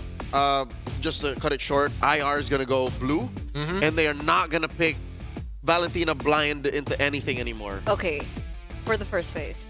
Yeah, no, not even ever. Like, I'm pretty sure, because again, I hate how he hyped up Chan and said, yo, this guy can step up to Yehezkiel, and then goes in, does like 2 tsunami slams, and then that's it. I guess he tried, right? He tried. He did try. Flickered in very aggressively. Again, by the way, the choice of a flicker into a Kalia, also a very interesting choice. But I understand why, because granted, he is an aggressive player.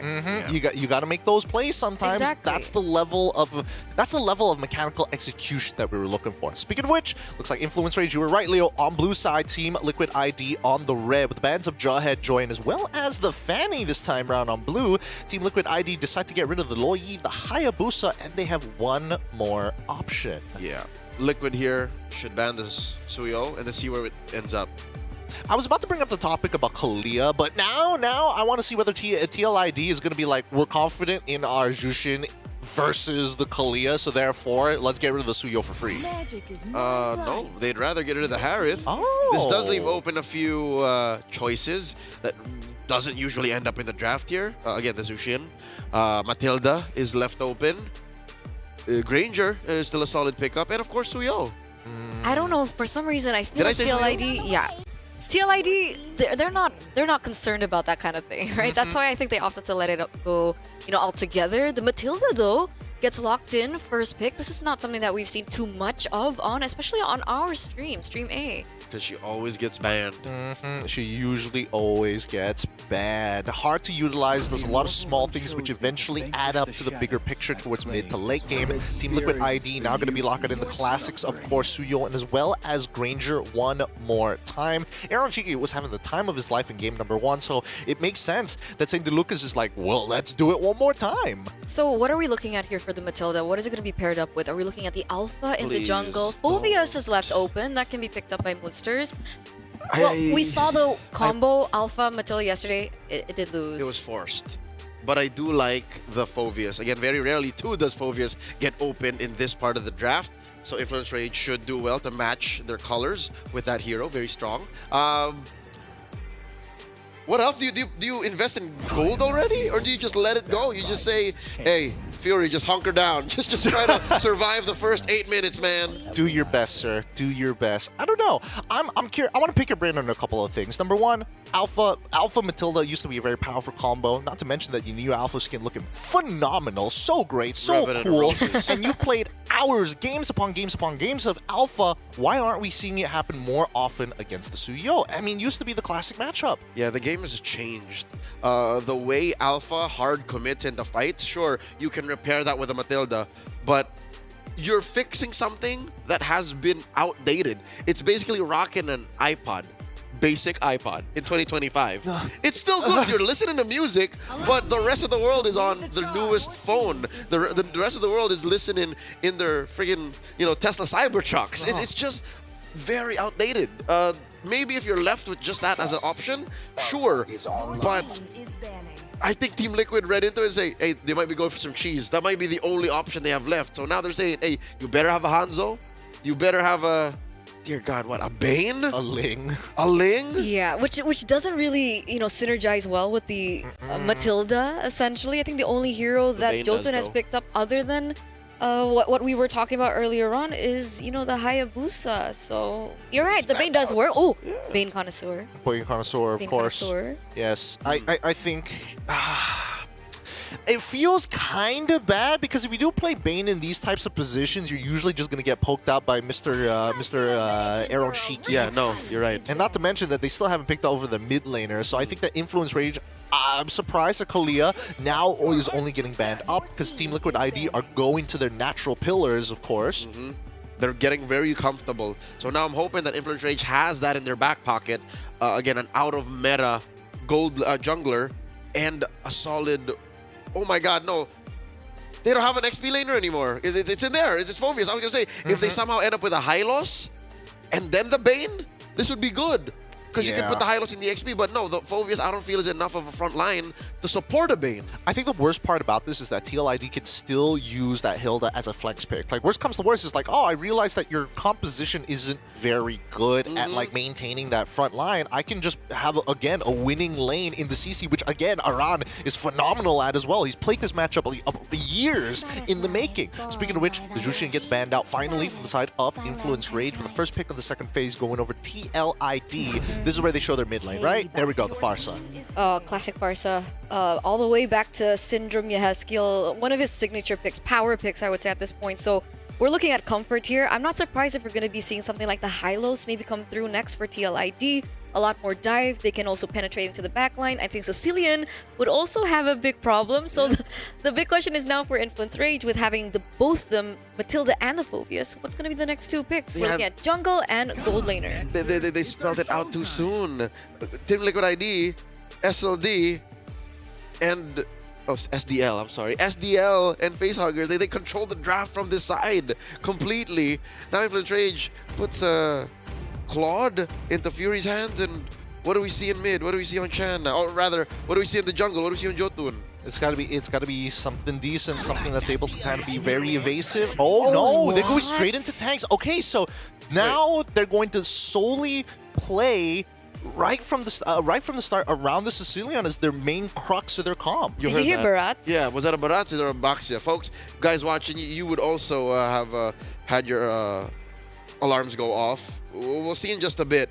But right now, Liquid ID is locking in their pick. We'll see later in a bit. But either way, Baxia or Barats, I don't like it. It's tough. It's going to be a tough play. I just got to be honest. Man, it's really rough to play, especially when you don't have that early push, because I feel like now Influence Rage is definitely forced to play mid to late game. And even then, knowing that Team Liquid ID are going to take full advantage, having priority on a majority of their lanes, it's going to be a tough call. To play devil's advocate, Cloud is standing at 100% win rate. Can we please have a look at the sample size one more time here?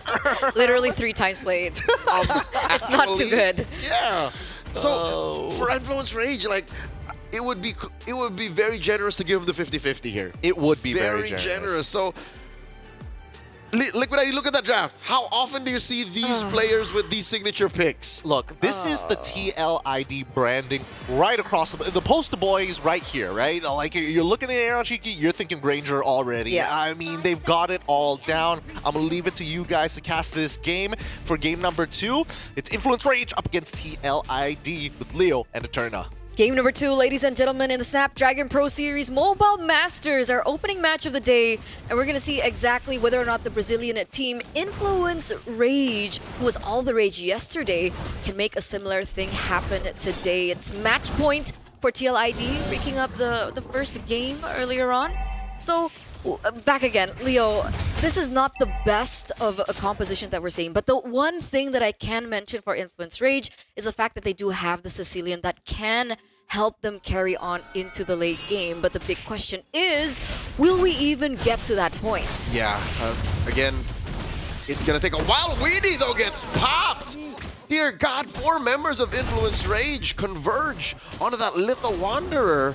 This is something we did not expect. Again, we might have spoken too soon, but the logic stands. This lineup should not be finding success this early on. Now, into that Y brush, they pick a fight. Monster's very low. Monsters might not walk away from this engagement. Neither does Paquito. And now they got one more. Eyes on Jotun. Get punished hard. 3 for 1, the delayed exchange. Liquid ID up 1,000. Absolutely not worth it, right? A 3-for-1 trade in this early portion of the game. It looked okay in the beginning. Maybe some hope. They haven't seen, you know, the Baxia being played in very often as a jungler, and maybe they were, you know, kind of, what do you call it? What's the word? Underutilized? No, like they didn't expect that much. I see, they underestimated it. There you go, I got you. underestimated. Sorry, I'm still flummoxed and perplexed by the emblem choices. I wonder if that's true, and it's correct. Aran here is gonna get out fine. Is that the Baxia Rockin', not Seasoned Hunter? Eterna, folks, this Baxia on Jotun is rocking agility, move speed, and was that right, Weapon Master? I mean, we gotta take a look at it again. Oh, they're collapsing on to Influence Rage on their side of the map after the turtle. They make a beeline for Jotun's buff and his body. 2,000 gold lead now for TLID, for the cavalry at this point. Things are going exactly the way we were, you know, kind of thinking. You can already see Fabian as well as Weedy very confident going into the enemy jungle. We got another stolen buff. Boom! He didn't get it. Jotun is working without purple buff. Oh, Grand Theft Purple. He should file a report. He should ASAP, considering Jotun level 4 compared to Fabian at level 2. Paquito popped! Gone. Out. Now you see him, now you don't. So that lead has also increased 5-1 already. Very, very aggressive. They're controlling every side of the map, and Aran on his signature Hilda. This is a 2v1 situation. I mean, come on. He'll be fine. Walks out of that brush. Scaffrey didn't even need the pop sprint. Up top, though, speaking of which, Fury gets blasted by Yehezkiel and Ereshiki from both directions. Already 1-0-0 in the early stage of the game. Woody looking for something else? What? Kicks him. No follow-up. Fabian, I can see a smile on his face. Gotcha, Witty. Will Christian try to get away? He won't. The punish from Munsters. He finally gets taken down, but that's 2 kills given over by TLID for Influence Rage, but both on Weedy. So, again, they are looking for trades on the map. There is something that can be done. We're not too far in terms of the lead, but it's really not looking good for Influence Rage. As we're going to head to a technical pause, ladies and gentlemen. We want to make sure that fair play is our utmost priority. We want to make sure that the players get the best viewing experience as possible, as well as you guys back at home. Yep. Here, we're figuring out exactly who asked for the call, because, you know, one thing is for sure, obviously, Influence Rage could be playing a better game, but also there were some moves from Liquid ID that, like, make you wonder, what were they thinking? Fabian did Weedy a dirty. You see that where he's like, let me kick, and Fabian's like, maybe later. I want to take my purple. Boys and girls, I don't know whether or not Team Liquid ID is, you know, I think they're too confident. I think they're too confident right now. They're playful. They're really playful. They've got signs and poster boards all over Indonesia saying, check this out, looking for the highlight reels. That's personally for me, based off of what we've seen so far in the game. I don't know, dude. Influence Rage have like a pretty unplayable draft right now. Yeah, unplayable is an understatement. It is cobbled together. It is... They thrifted for this draft. I mean, they literally have no winning lanes. It's pretty hard, I'm not gonna lie. Like, even if we're talking about the mid lane, if we're talking about like the mid lane duo to see who pushes out faster, even if Jotun comes, it's like you're just slowing down his rotation if he shows up. It's really difficult to actually find a means to push through this game, and you just kind of have to just slow it down. You got to just give up a certain objective. They can't slow it down, Gideon. Their best option of slowing it down is, weirdly enough, BMI out. Yeah. Yeah, Baxia Unite out. Like, I'm just guiding Winsby away, bro. And what's weird is Munsters has no options. He's a Phoveus, legitimately just the only way you play a Phoveus is forward. So it's so disconnected. We are going back into the game. Oh. Right, so that was their first. Oh, it's highlights. Oh, yeah.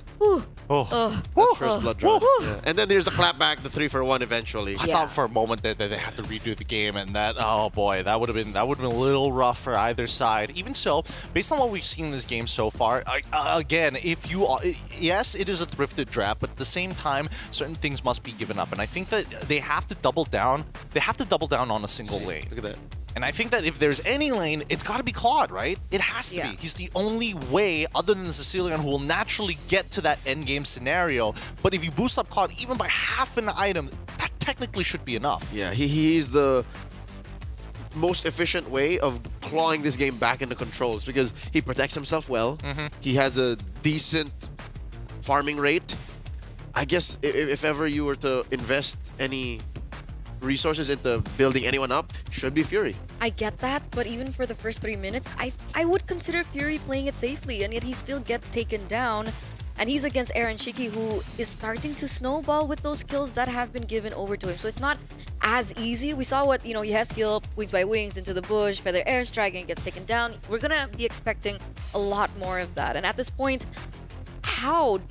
Influence rates, they're not there yet, and the Claude requires a little bit more time to get to that power point. Okay, so here's the thing, right? The two players that need to make sure that they can reaffirm and also defend, necessarily it has to be the Sicilian, but I also think at the very bare minimum, we've got to be looking specifically at Paquito as well as Jotun. If Paquito, again, one of the safer heroes on the Matilda to kind of open up the map, or at the very least, watch for the intersecting points of that rotation, then you can start calling Shield Unity now. You can start hopping over walls and get to us quick to maybe stop a feathered airstrike. Taking 2 shots, sure. Taking all 3? Come on.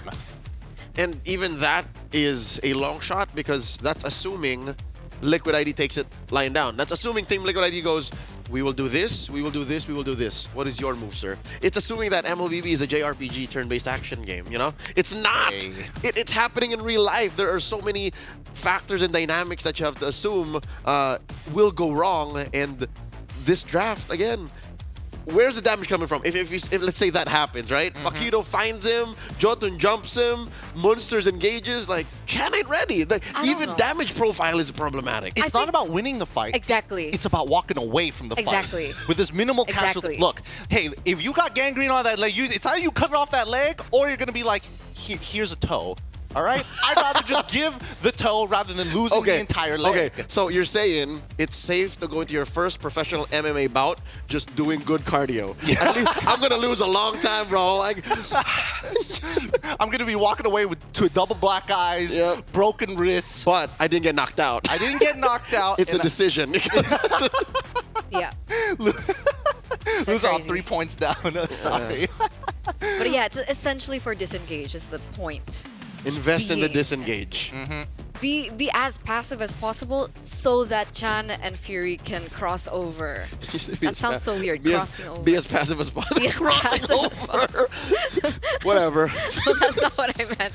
I worded it weirdly. Whatever you like. Look, at the end of the day, if Jotun isn't sacrificing farm or given an opportunity for Fabian, who more than happy to walk into his jungle and take everything there, Jotun needs to understand he's not going to be able to carry this game if he doesn't make those types of sacrifices. Once again, the jungle pathing once more, they figured it out early because of that first engagement. You're right.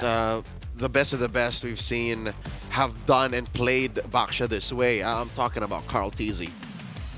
He throws his body at opponents, and when he won MPL Philippines Season 13, he had a really bad KDA line with a Baksha, but still they won. So he can do that here. Jotun can take a page out of that book. Hey, look, if Carl TC can find a redemption arc, so can BTR. We've got an update from the B stream, a 2-0 victory against YBG. Hey! Congratulations, Mirko. BT It's not that sad today. The robots are angry. Look, they need the points. They were like 1-4. They were a bot, right? Bottom of the list. And that's not somewhere, especially for Bigatron, they, hands on hips. We're not going back to the writer's room. Not this time. Not this time. M7 is a long ways away. We win now. Next year. This summer. Look, either way, I think that if there was a possibility for the group itself, Group A, to actually be shaken up, we need BTR to actually start climbing up the ladder here because we've seen a good day one coming in for some of these teams with a 50-50 win rate overall. But YBG, I think today is going to be even more like high stakes, high pressure because we still have one of their games at the end. Yeah. Who are they up against? TLID. TLID. And look at both TLID done. Now. Zipper, they're both done. They are both done. Oh man! All right. Looks like the race to who finishes their series first has already ended for B as well as C. Onic PH just taking a 2-0 victory over Papara. Super massive here. World champs. What can I say? Yep. Here's the stream A being the most bang for buck stream to hang out in. But yeah, no, I think that we were all expecting this. Despite Papara Supermassive having so much potential after day one, it looked like they really could be that superpower out of that non-C region, you know, Latam rep. Actually, funny enough, I remember the interview. I remember one of the content pieces or interview. I could be misremembering this. Somebody was saying that hey, it's number 1 Philippines, number 2 Indonesia, number 3 could be potentially Turkey coming out of this. And I think that most teams outside, I don't know if most teams outside of Southeast Asia agree with that statement. I mean, Turkey, especially right, yeah. that Turkey is good. Well, are they number 1? I'm not so sure. Like EECA probably has something to say about this. Maybe even NA to a certain degree, assuming that they're going to be able to find their slot. Wait, is this for Snapdragon only? In general. In general? Yeah. Where did Malaysia go? Hey man, we kind of suck. We kind of suck. Like, we got grouped in challenge finals. But M6 though. But yeah, exactly. Sometimes, you know, Mobile Masters, you have to... Wait, you're right. There are no... Yep. Wait, we, where? Here, again, right? yeah, Yeah, I know here. That's why I asked. Is it just Snapdragon or like in general? Well, in the MLBB competitive landscape? I think you can consider this being the current standard. So yeah, no. Look, I didn't want to be reminded about it, but like, you know, sometimes you got to bring up the trauma. It's current trauma. It's a car crash. It's How a did car it feel wreck to right be on here. top for just a bit? Honestly, pretty good. Pretty good. When we didn't have other Southeast Asian teams alongside, we were like, yeah, we don't suck as much as everybody else. And now we're like, I don't know about that anymore. Look, Malaysia's in a weird spot, all right? Just in general. But we're not as bad as Singapore, so I think it's still a win in my books. What is up with Malaysians and Singaporeans? It's a rivalry. It's a rivalry? rivalry. It's love-hate relationship. Look, we're only separated by a single causeway, and we love each other and we hate each other at the same time. Because I can imagine Abstract saying a similar thing about Gideon. If ever, you know, Flash did do better than Malaysia, yeah. They'll Technically, never. oh, but nah. They'll Top never. 4, right? Yeah, neither of them are SG? here. Yeah, neither of them are here. We all got grouped. It was a sad time. It was a very, very sad time. So that's why we've got to keep it on more of the glass half full section of things. Because again, as we see the SBS continue to start rolling out here, I think that's how some of the Southeast, I would have liked to see a couple more non-Southeast Asian teams, especially like, you know, around the EECA region. Obviously, we have got some players coming in from them as imports for Team Falcons MENA. But other than that, it would have been nice to see them really spice up the mix. Yeah, and I'm wondering where we're going to see that. The what? That mix. Who will be able to move forward to, you know, well, the probably playoffs? like MSC, M7. Like that's probably. I mean, we've also got another representative coming in from Japan as well. Wild card's gonna be wild. Yeah, it's gonna be a good time. But for here, I don't know if there's enough time or if it's even possible. Prior to Mobile Masters starting, a lot of eyes were on Aurora, Turkey. Oh yeah. Again, that is a super team out of that region that has been on top for like what, 3 years, 4 years. Here's the thing: every single, I don't know whether it's like part of their brand, like individual branding for the for these players, not the team, because they have changed name so many times. It feels like a condensed version of Team Falcons, right? That roster's been together for so long. Name change, name change, name change every single time. Same thing goes for this Turkish team, and most people, especially for newer viewers, they come in and it's like, oh, I love this team. They've been around for so long. Like forever. Absolutely. They have the experience under their belt. A lot of big names that we're very familiar with. Yeah, they're making the right choices for long-term evolution. Because again, as much as we love Team Falcons PH, again, that squad has been together for what, 2.5 years now. This new Aurora Turkey, they got a new XP laner. They got a new gold laner. And to me, that's just good news. But why is it not translating? Well, okay, EXP laner, yes. Gold laner, not so much. Because technically, they're related. Sikabumi is related to Apex. Yeah, they are literally They're brothers. literally brothers. Yeah. And so it's like, I mean, there's chemistry there. There's chemistry there for sure. That's there has to be. I mean, obviously. Unless there's counter synergy in that in-game they just don't like each other as much. That would be so funny. That would be so funny. But also very real.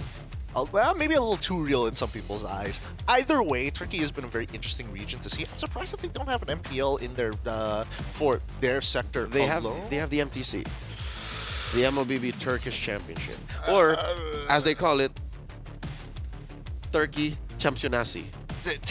Turkey Championasi. I do feel like a league is needed to combine that region, to make them one. Well, actually, but then that would reduce that slots.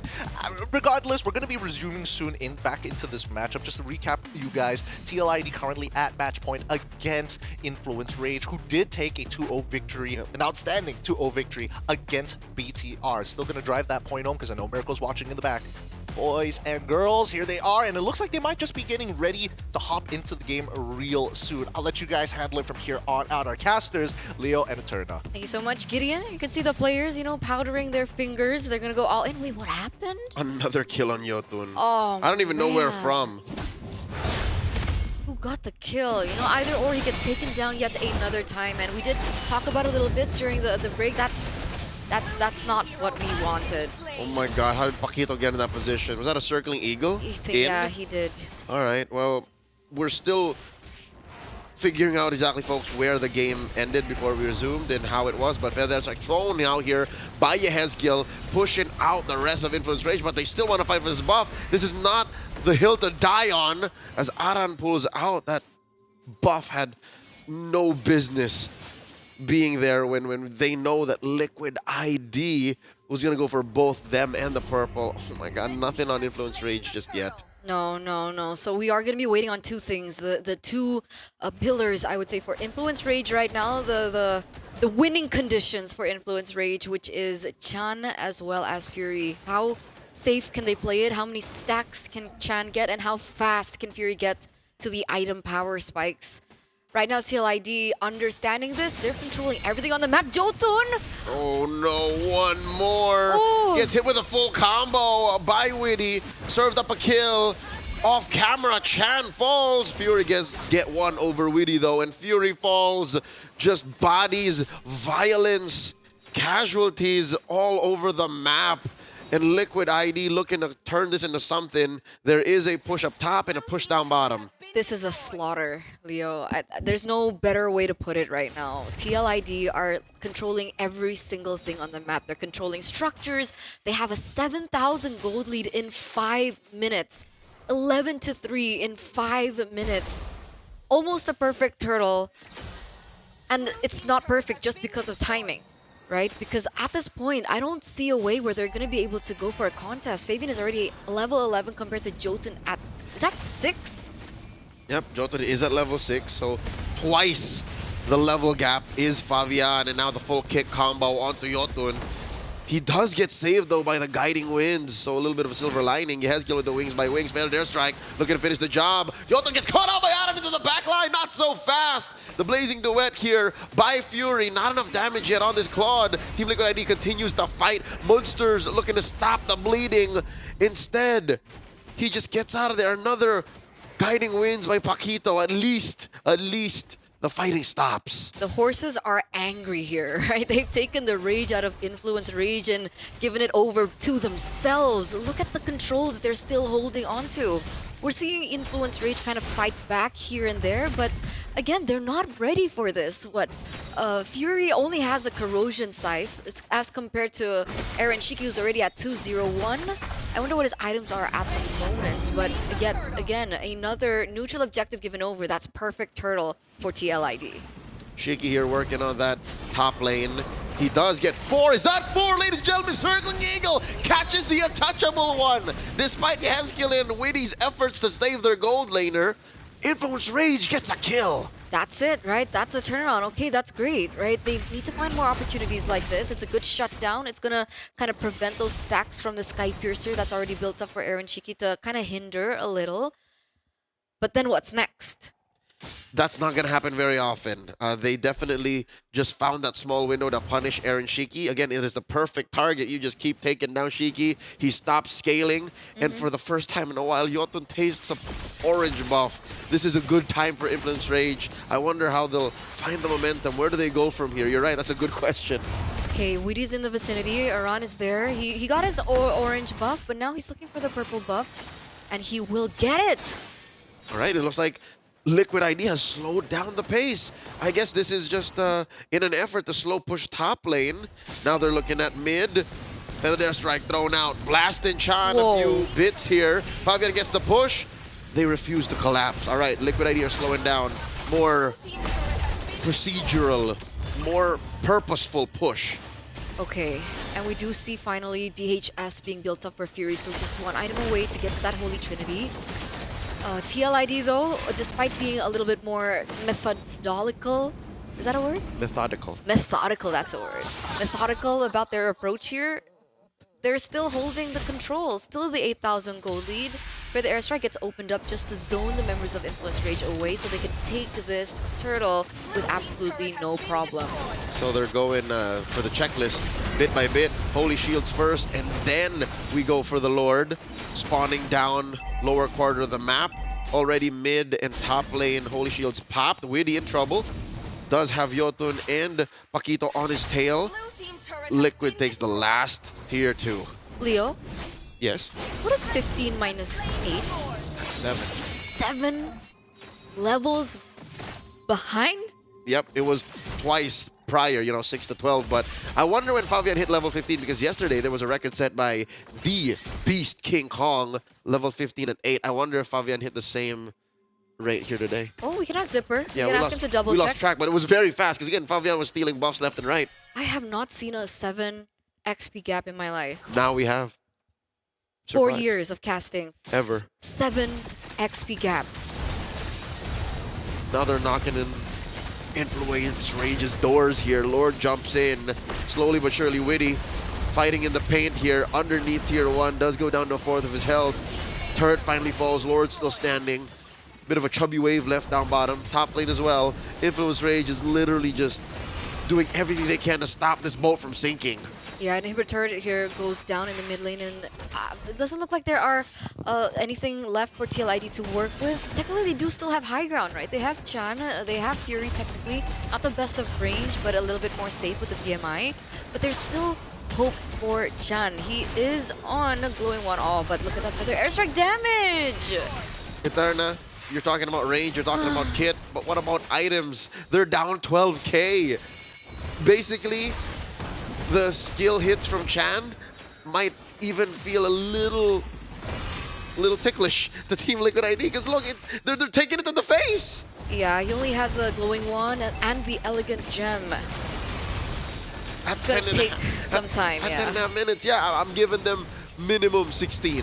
If all goes well in 16 minutes, then maybe they can fight. Oh, Now the better cancel? airstrike, they commit to it, almost going out of the base Influence Rage, but they know their depth. They know how firepowered they are by Team Liquid, and they retreat. So what's the call now for TLID? Do they wait for the next Lord to spawn in 60 seconds, or do they look for yet another opening to push? Because now Influence Rage, Fury in particular, already has the golden staff. I know that there's a lot of, physical immunity built in already for TLID, but with just a couple more items, that could affect. This could be the game-changing moment that Influence Rage needs. Yeah, that's why I'd reckon the correct answer is freeze the lanes, wait for that Lord, and just take everything away from the jungle you can from Influence Rage. And that's exactly what Liquid are doing. You see a green dot, take it. You see a buff, take it. And then you wait for the Lord.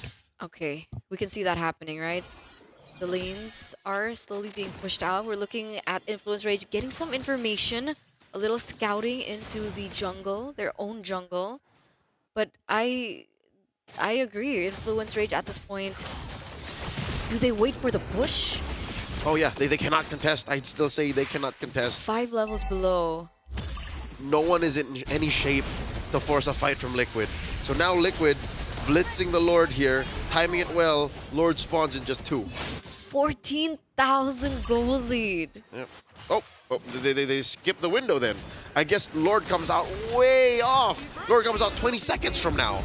Okay, so that's a little bit more, time for Influence Rage to kind of gather up their spirits to what could possibly be the game-ending Lord push for TLID. Yep.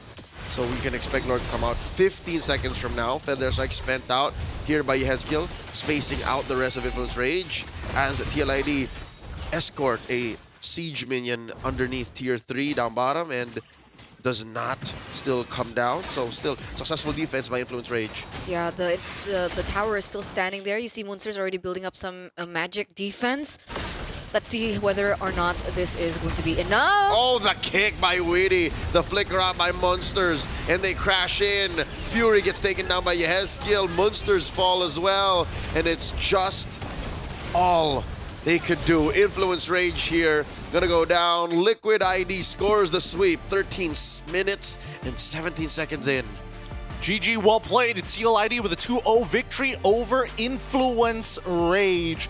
Oh boy, this was a painful one. Game number 2 with a huge goal lead from TLID, closing out the game especially clean, but more importantly so, at least for TLID, once it's go time, it's like, all right, enough of the disrespect. Let's look for the pick. Let's close it out strong. It was brutal. There's nothing more to say. I mean, we expected a lot as well coming from Influence Rage. The fact that they were able to take down BTR so valiantly, so clean as well. But against TLID, it didn't look like they found their footing. They had the better draft in game number 1. Coming to game number 2. Bad draft. I don't want to put the mechanical skills of Influence Rage's players question, but yeah, I'd say 70-80% of this game was down to the draft. There's nothing this lineup could do. Yeah, no, I completely agree with you. At a certain point in the game, especially when you are playing up against someone like Claude, yes, you want him to get 3 items, but TLID, with that much of a gold lead, people could just buy Winds of Nature for fun. They don't even need the rest of their core items to really be a threat. Weedy could have afforded one. Like, that's how bad it was. It's crazy. It's crazy because, again, no turrets are actually earned. All objectives falling into the hands of TLID. Only 2 buffs attained by Rage. I mean, talk about a slapping. This is worse than getting egged. Like, I would rather see 0 kills to 12 kills, but at least, like, you know, half the buffs at least, to me. This just shows that Liquid ID lived in Rage's jungle since the first minute. Basically lived in your house. Rent-free.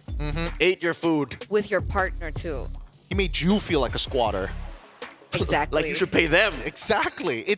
I mean, I can't wait to see what the GPM is going to be looking like, especially for Favia. By like 6 minutes, I think 6 minutes going into 7, he was like level 13 looking to get his like 4th item at that point. So, I don't know. Aaron Jiggy, different scenario, dying in some pretty weird spots, of course. He could have avoided those mistakes, but inevitably didn't really, I mean, just resets his bounty. That's pretty much it. What else can I say about this? Because again, Rage, they had a plan in game number 1. It felt like they didn't have a fully fleshed out idea for game number 2. So what happened, right? Dude, that Matilda was looking too juicy. They were like, oh, Matilda. Yo, Matilda, what are we going to do with this, coach? Matilda. No, because truth be told, this draft is good in a vacuum. You have power picks, Matilda opener, bang. You end up with a Phoveus in the first phase, bang. Yeah. You end up with a Sicilian, bang, and then... Now what? I'm telling you, these are the people who are like, oh yes, I know so much about computers. Yes, I know all the brands. Just get a Snapdragon. Just get a Snapdragon. It's so easy. You just why put all the thought and pressure? It's just there are some obvious choices, and I think that unfortunately for Influence Rage, they kind of fell into that hold of like Matilda is like banned out in every single game all across the world. We might as well pick it up for ourselves. This is our blue chip. Yeah, which is amazing because it seems like Saint DeLucas and Facehugger baited them into this situation, right? Like they used the Matilda as a carrot. What do you think? Where do you think they figured it out? Was it? Oh my goodness, that GPM of 1,047. I don't know whether we've broken the record for GPM so far. I'll check with Zipper in just a little bit. Yeah, GPM and the XP gain. And the XP gain. How long did it take for Fabian to hit level 15? Because when we checked, it was 6 to 12. And then 7 to 15. Oh, 8 to 15. 8 to 15. Brutal game overall. To answer your question. What? Zipper answered. Yes, it is the highest GPM we have in the league so far. I say league in the competition so far. Are we still calculating EXP? But yeah, to answer your question, I think it was when the first phase ended and then they were considering what options they had left in the second phase. That's when they found out, oh, we got played. Cut to Facehugger and SDL. Gives them Matilda. Do they realize that they're not about to have a jungler soon? Yeah. And that's why I think it was brilliant by SDL and Facehugger, right? Because technically you can't let the Matilda go for TLID to pick up either. Nope. So it was very trappy. You know, this game gives me the feeling of like when we're looking at some of the local leagues in Southeast Asia where both teams are well, not in this case, but let's say both teams are equal in their skill level. Okay. And the gold laner makes a mistake. they lose like a crap, and the game is over just because of that, which is brutal to say. Same thing here, except in the draft. Had they just locked in a jungler just a little bit earlier, maybe this could have been very different. Again, this is the Liquid gambit. Like, they knew what was up because there was a Hayabusa ban in the first phase. Clearly, Liquid ID's coaching staff knew what was up. So, again, this is worse than yesterday's final match between RRQ and Falcons Mana, because in the draft alone, you saw how the game was over. And that game, that really was in a vacuum. Literally just sucked the air out of Team Falcons Mina. I don't know whether they're doing well in some of the other streams. We'll check in just a little bit. But overall, this game was a quick finish here. Looking for the upcoming games, though. I don't know if it's going to be just this quick, because our second best of 3 is the one that I think most people are going to be excited for here in Stream 8. Oh, yeah, you definitely are, Eterna. But generally, based on what we've been seeing throughout the tournament, this being one of the outliers, I think definitely a couple of games being the outliers, what are your general thoughts on Kalia now? Because even so, we're seeing the TLID, if we are taking only game 1, they waited until second phase to let it go through. Other teams might pick it up a little earlier just to play the Jushin, but is that the trigger here? For me, I think it's too early to tell.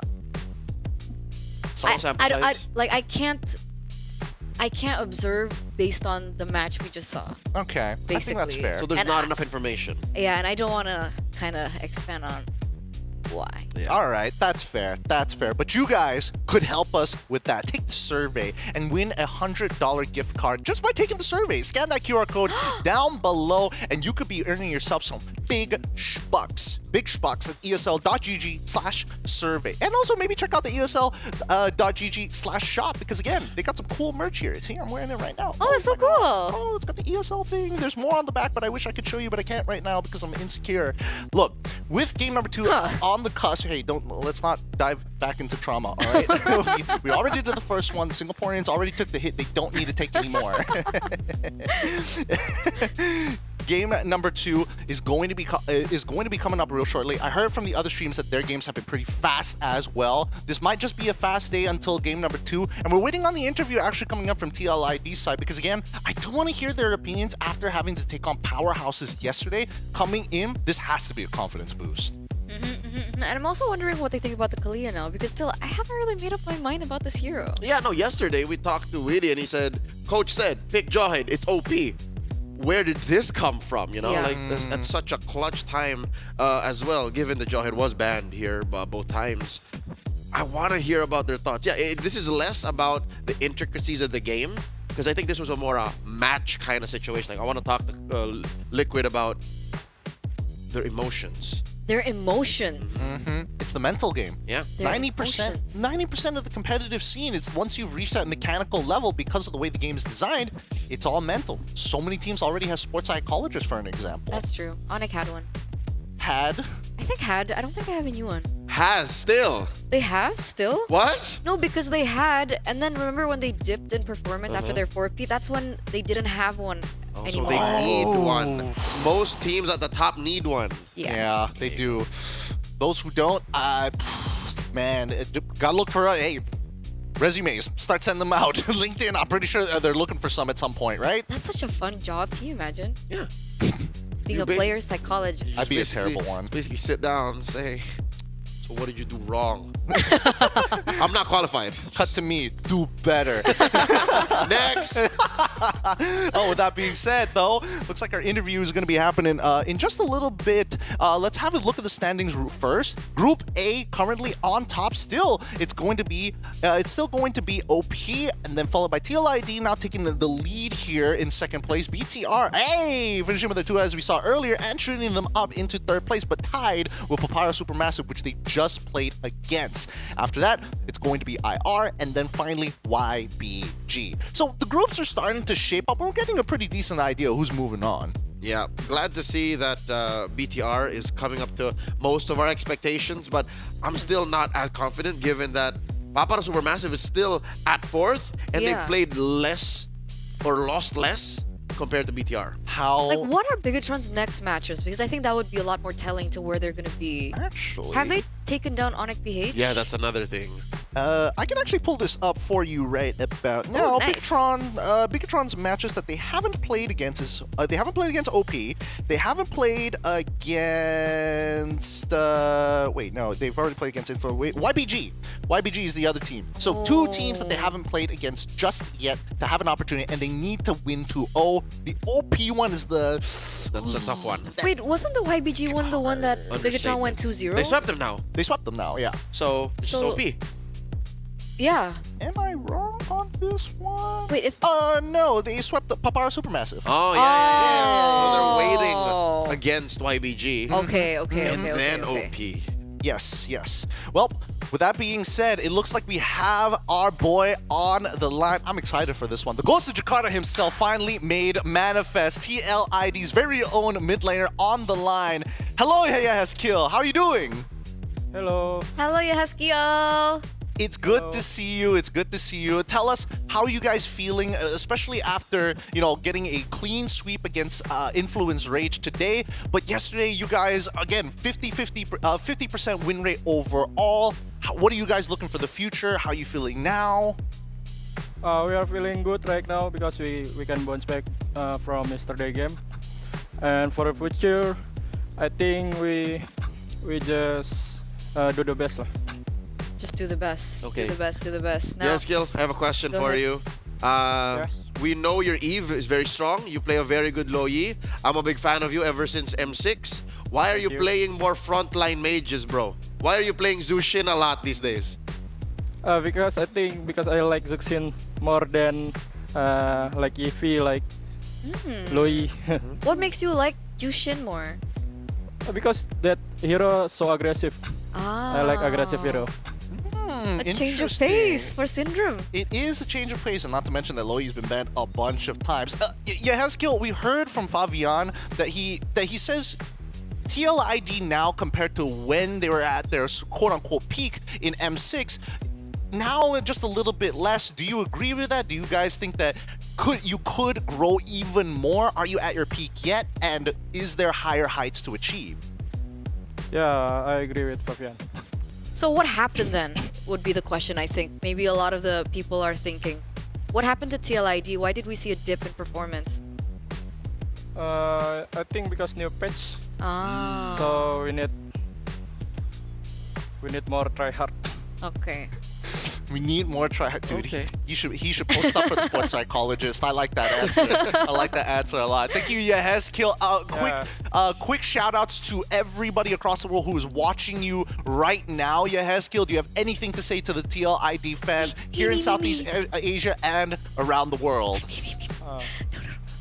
For the Calvary, keep supporting us. Aku cinta kamu. Aku cinta kamu lebih. Thank you so much, Yahaskiel. Everybody, that's Yahaskiel. Give it up for the mid laner of TLID. I know you got a long set of games here today. Good luck, and thank you so much for coming on the interview. Bye, Yahas. Thank you. Bye. Hati-hati. You distracted him. Eterna, you distracted him. He was like, he wasn't ready for the love bomb that you He dropped was on him. so confused. He needs to focus on He's the like, next what match. is going on? These He's like, casters are weird. Come on. Do I give it up to the fans, or do these guys just want to take me away and just put me in a box? With that being said, our very first best of 3 has already concluded. We're going to be moving on to our second one right after this short break, because the Royal Derby is about to happen one more time. Onyx Esports against RRQ. The kingdom has come for our second best of 3 of today. This is the Snapdragon Pro Series Mobile Masters. We'll catch you back with the Royal Derby right after these messages.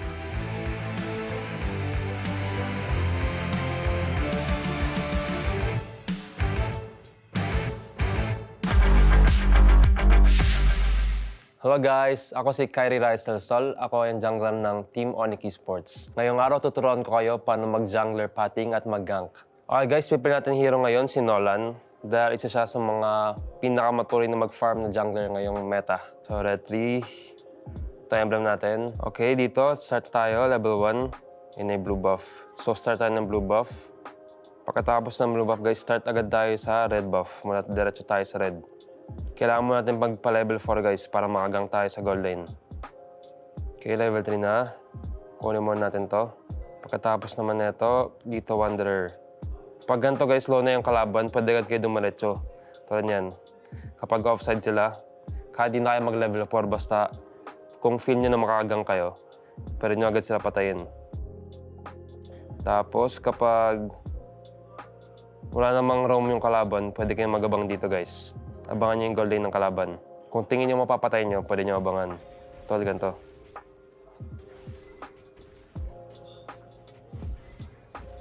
Ito yun lang guys, pagkatapos mag-gank, pwede agad kayo bumalik sa jungle nyo at pumunta sa turtle para mag-set up na objective.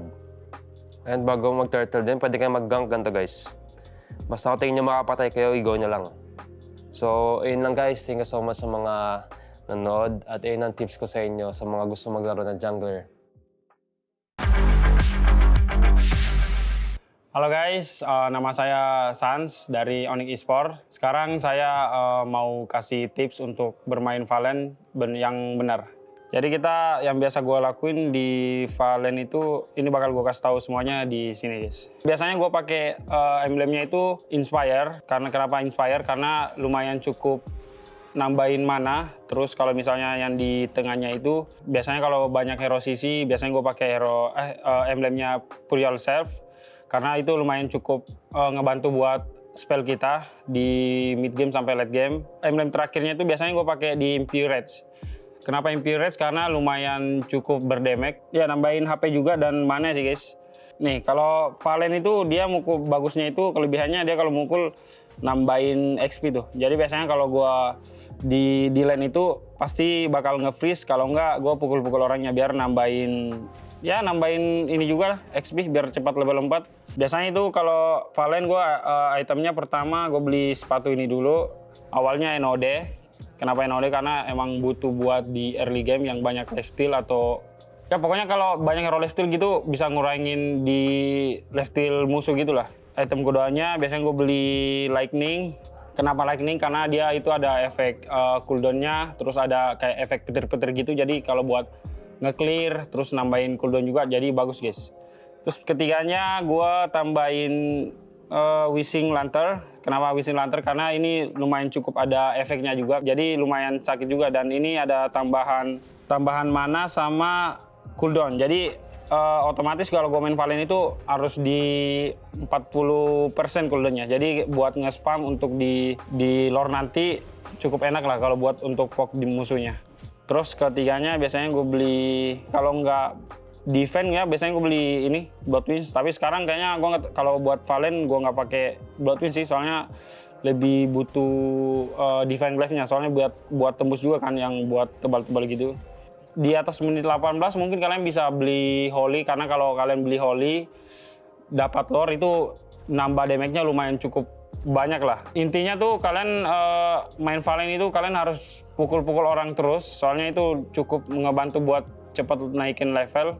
Ya itu sekian dari gua tutorialnya. Terima kasih yang udah nonton dan kalian jangan lupa dukung Onyx terus di ESL Master ini.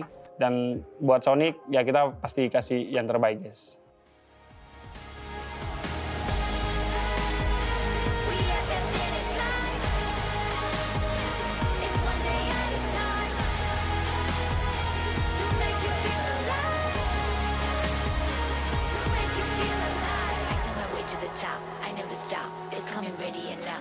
What you say you got, go till you drop, go until we in the spot.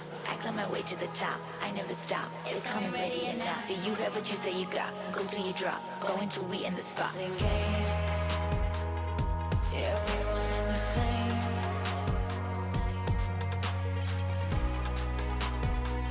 I've been patiently waiting, and we gonna take it like that. You can't stop what we began. There's no we promise we'll rise up, and then we rise again.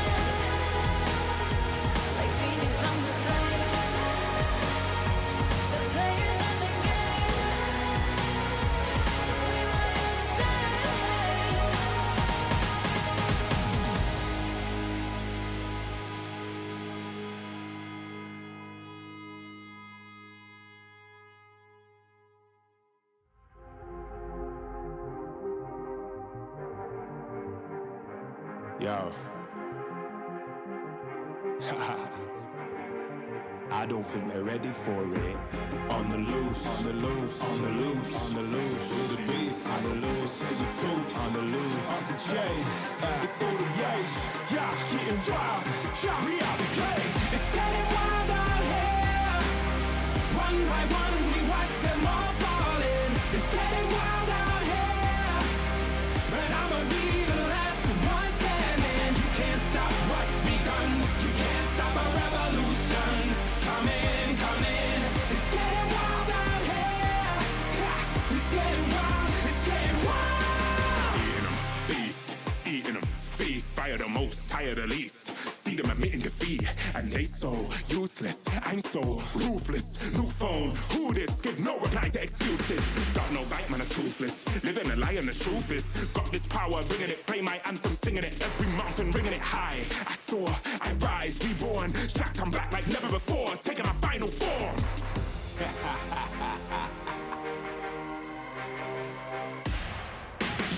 It's getting wild out here. One by one, we watch them all falling. It's getting wild out here. But I'ma be the last one standing. You can't stop what's begun. You can't stop a revolution. It's coming, coming. It's getting wild out here. Yeah, it's getting wild. It's getting wild.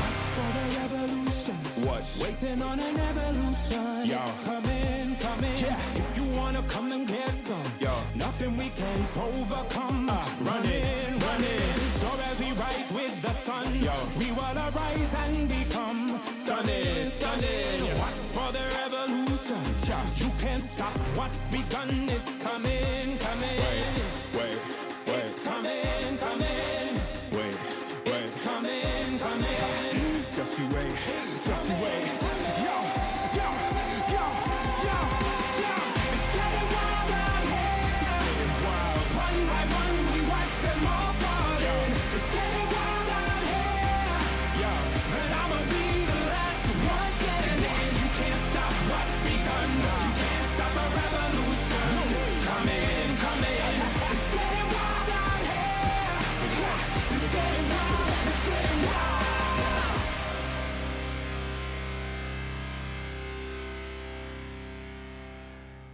Ain't nobody in my lane. Me and you, we ain't even playing the same game. Take my own credit, no need to drop names. Drop the weight, clean slate, I'm insane.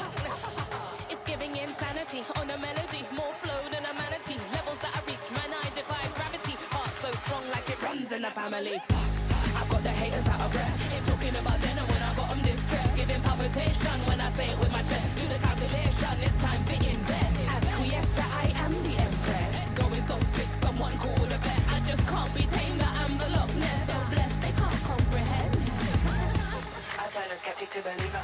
I am a leader, resurrected like it's Easter. If you step to me, you'll get the misdemeanor. They can't defeat her, they can't connect the reader. Can't decline, don't worry, I'll be fine. Cause all I see is ups in the line. Did I plan this? Is this by design? Come reflect my light, can't be denied. Come correct, cause this moment is mine. It's mine. Tell me you're feeling the. Tell me you're feeling the. Do it like nobody does. Sipping that haterade, right to the finish line. Tell me you're feeling the. Tell me you're feeling the. Do it like nobody does. Sipping that haterade, right to the finish line.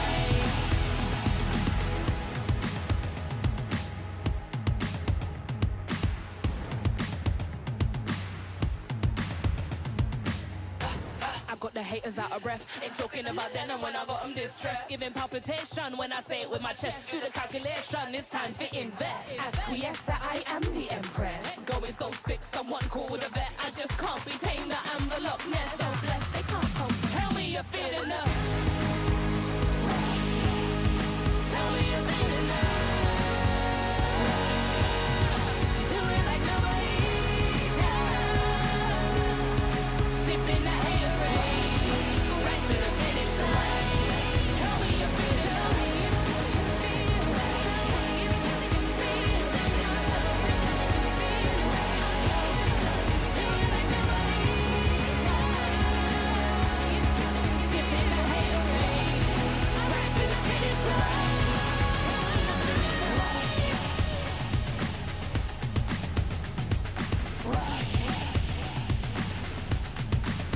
me a feeling love.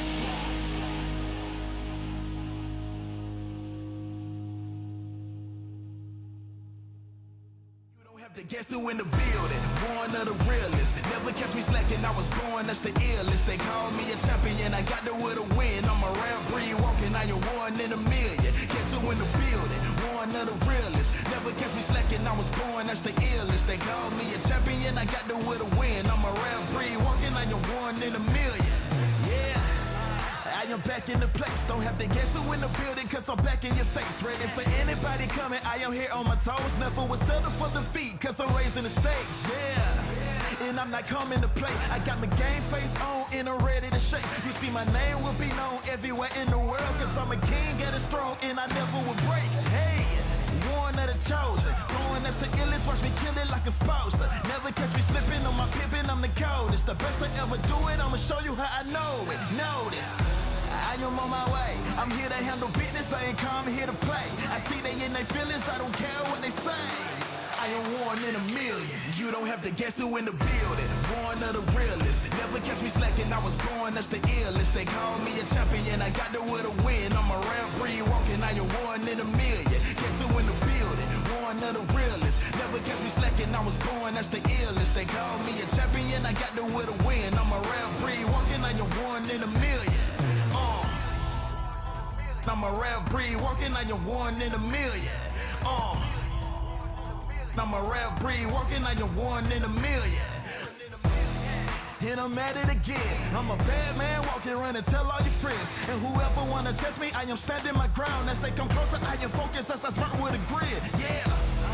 Cause they know I'm a fool, and they know I'm that dude. I don't follow their rules, never bow to their principles, never choke when I move, never fold under pressure, never vouching to lose. Yeah, I am on my way, I'm here to handle business, I ain't come here to play. I see they in their feelings, I don't care what they say. Cause I'm one in a million. You don't have to guess who in the building. Born of the realest, never catch me slacking, I was born, that's the illest. They call me a champion, I got there with a win. I'm a rare breed walking, I am one in a million. Guess who in the building? Born of the realest, never catch me slacking, I was born, that's the illest. They call me a champion, I got there with a win. I'm a rare breed walking, I am one in a million.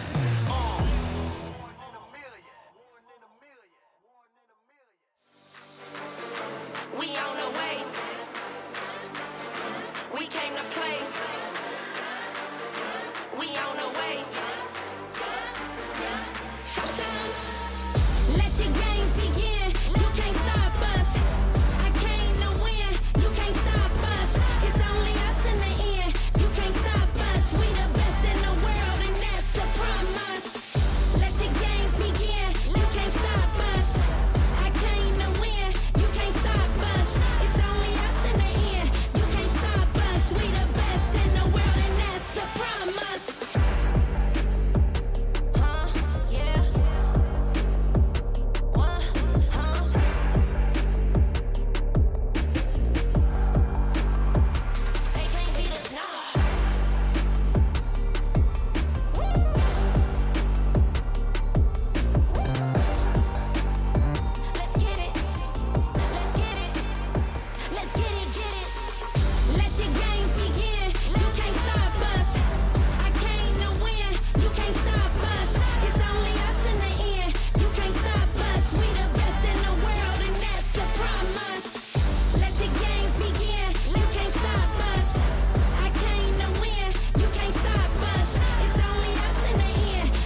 we don't ever stand still. No doubt, I'm ready for the gamble.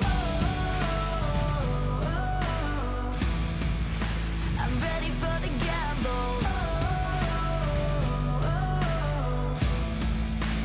Ready for the gamble. I keep feeding the flame, chasing the fame. This war will never be enough for me. I feel it run through my veins. I sharpen my aim, soaking the fire under my feet.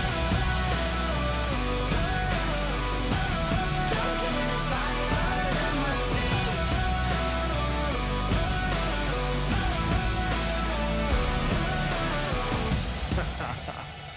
Yo, I switch, I swerve, wonder how I have the nerve. Leaving the heat on the track, too hot and I'm lighting the match now. Blasting off our rocket, grab the mic just to drop it. My Fahrenheit is shocking, amazed, dazed by the centigrade. Come now, don't be phased, follow the trail I blaze. First place, no second to waste.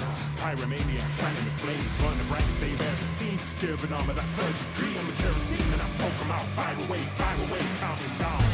2, 1, ready for the gamble.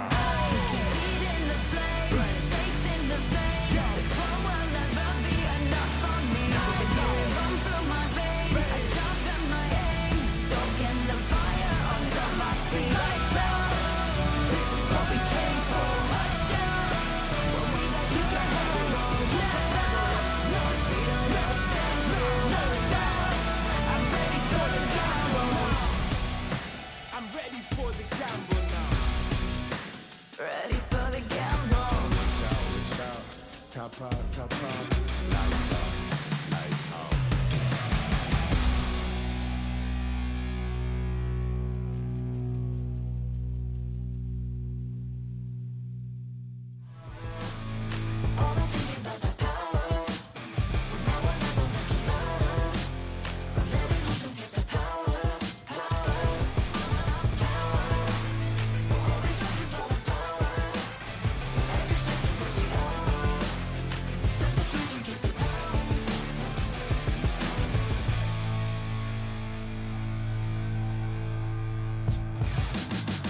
Yeah, I'm moving automatic. See the top spot, but I move right past it. You're not number one, man, you thought you had it. I got what I want, now it's more than average. We are the masters. Now we back on the roll, headed back to the throne. Cause we back what we on.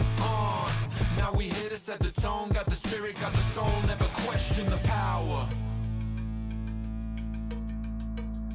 Yeah, we showing you the power. Power. Make it loud. Power. Power. Don't waste a minute.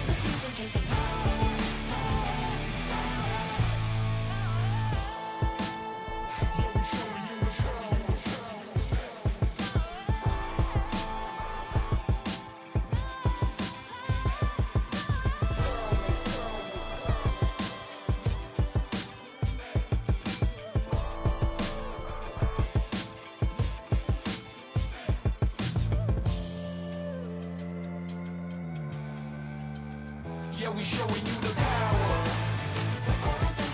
Power. Make it loud. Power. Power.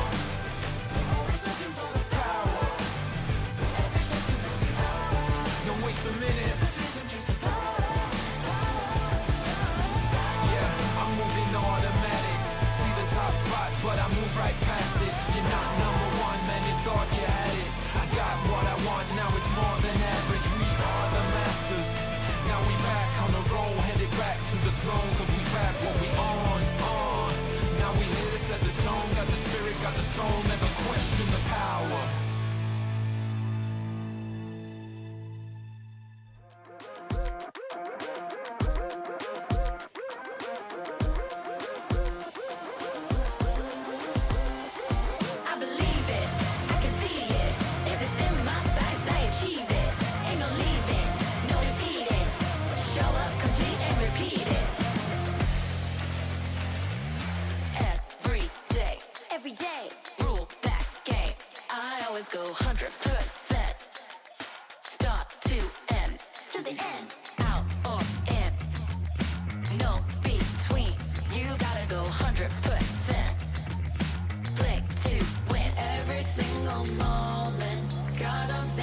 wanna go far, we go farther. They working hard, we're working smarter.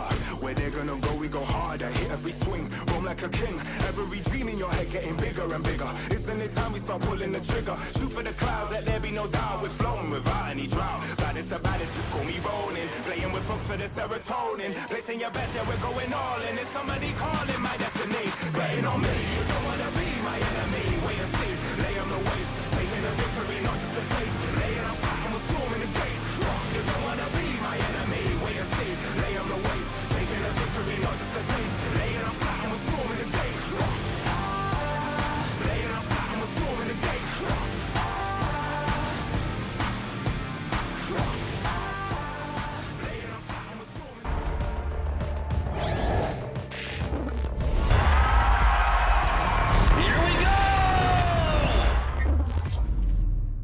The Snapdragon Pro Series is brought to you by Snapdragon Elite Gaming and DHL. That iconic line from the Sky Kings during the previous challenge season, right? During the challenge finals of the SPS, we saw Severo actually come into full fruition on that Onic ID roster. But of course, he's backed up by the household names. We have Kyrie in the back, and now Severo has come on that gold lane. And will he fulfill his destiny of reaching that gold standard? Well, we'll just have to see.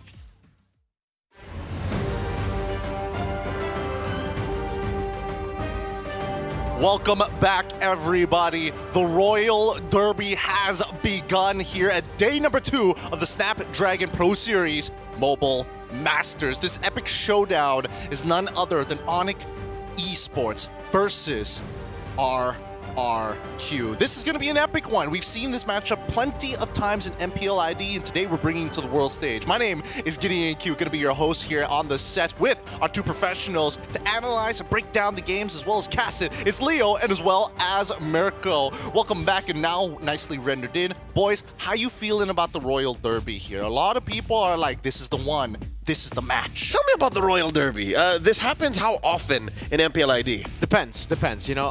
Well, in a normal regular season, it happens twice, right? They meet up against each other twice, but in recent years, from M3, it was just, these were the besties. We called them the besties because they would always beat each other in the grand finals. Happened in Season 8, Season 9, Season 10. 3 seasons in a row, we got to see the same representatives, the Royal Duo, we can call them, for all the internationals. I'm pretty sure there's someone else called the Royal Duo, but... Look, out of Indonesia. It's getting there. But we got to introduce the Sky Kings with a new revamped roster this time around to fill in some very big shoes. To those of you outside thinking that they haven't filled in those shoes, well, let me introduce to you Ryota, Kyrie, Sans, Keyboy, and Severo representing Onyx Esports. As Mr. Potong Man, I believe that's how we call him. Mr. Potong Man over... Mo Saong. Mo Saong. Dude. Keyboy, Sans, Severo, Kyrie, and Ryota. I was caught off guard by that one, Leo. But seriously, when Ryota joined this team, it really felt different. It did. Personally, for me, I feel like Ryota has been looking... I'm on the opposite end, right? I'm not looking at Onyx as a whole. Ryota as a player has definitely been in a lot of awkward scenarios where it's like, I don't really fit with the team's doing some other things, I'm playing a role that's basically a secondary roamer.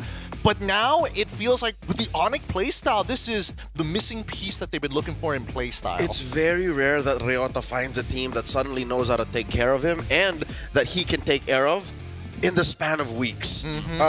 We last saw him with Smart Omega from MPL Philippines, and it took like a year for them to go like, hey, this is a good roster, this is a good lineup that Ryota fits in.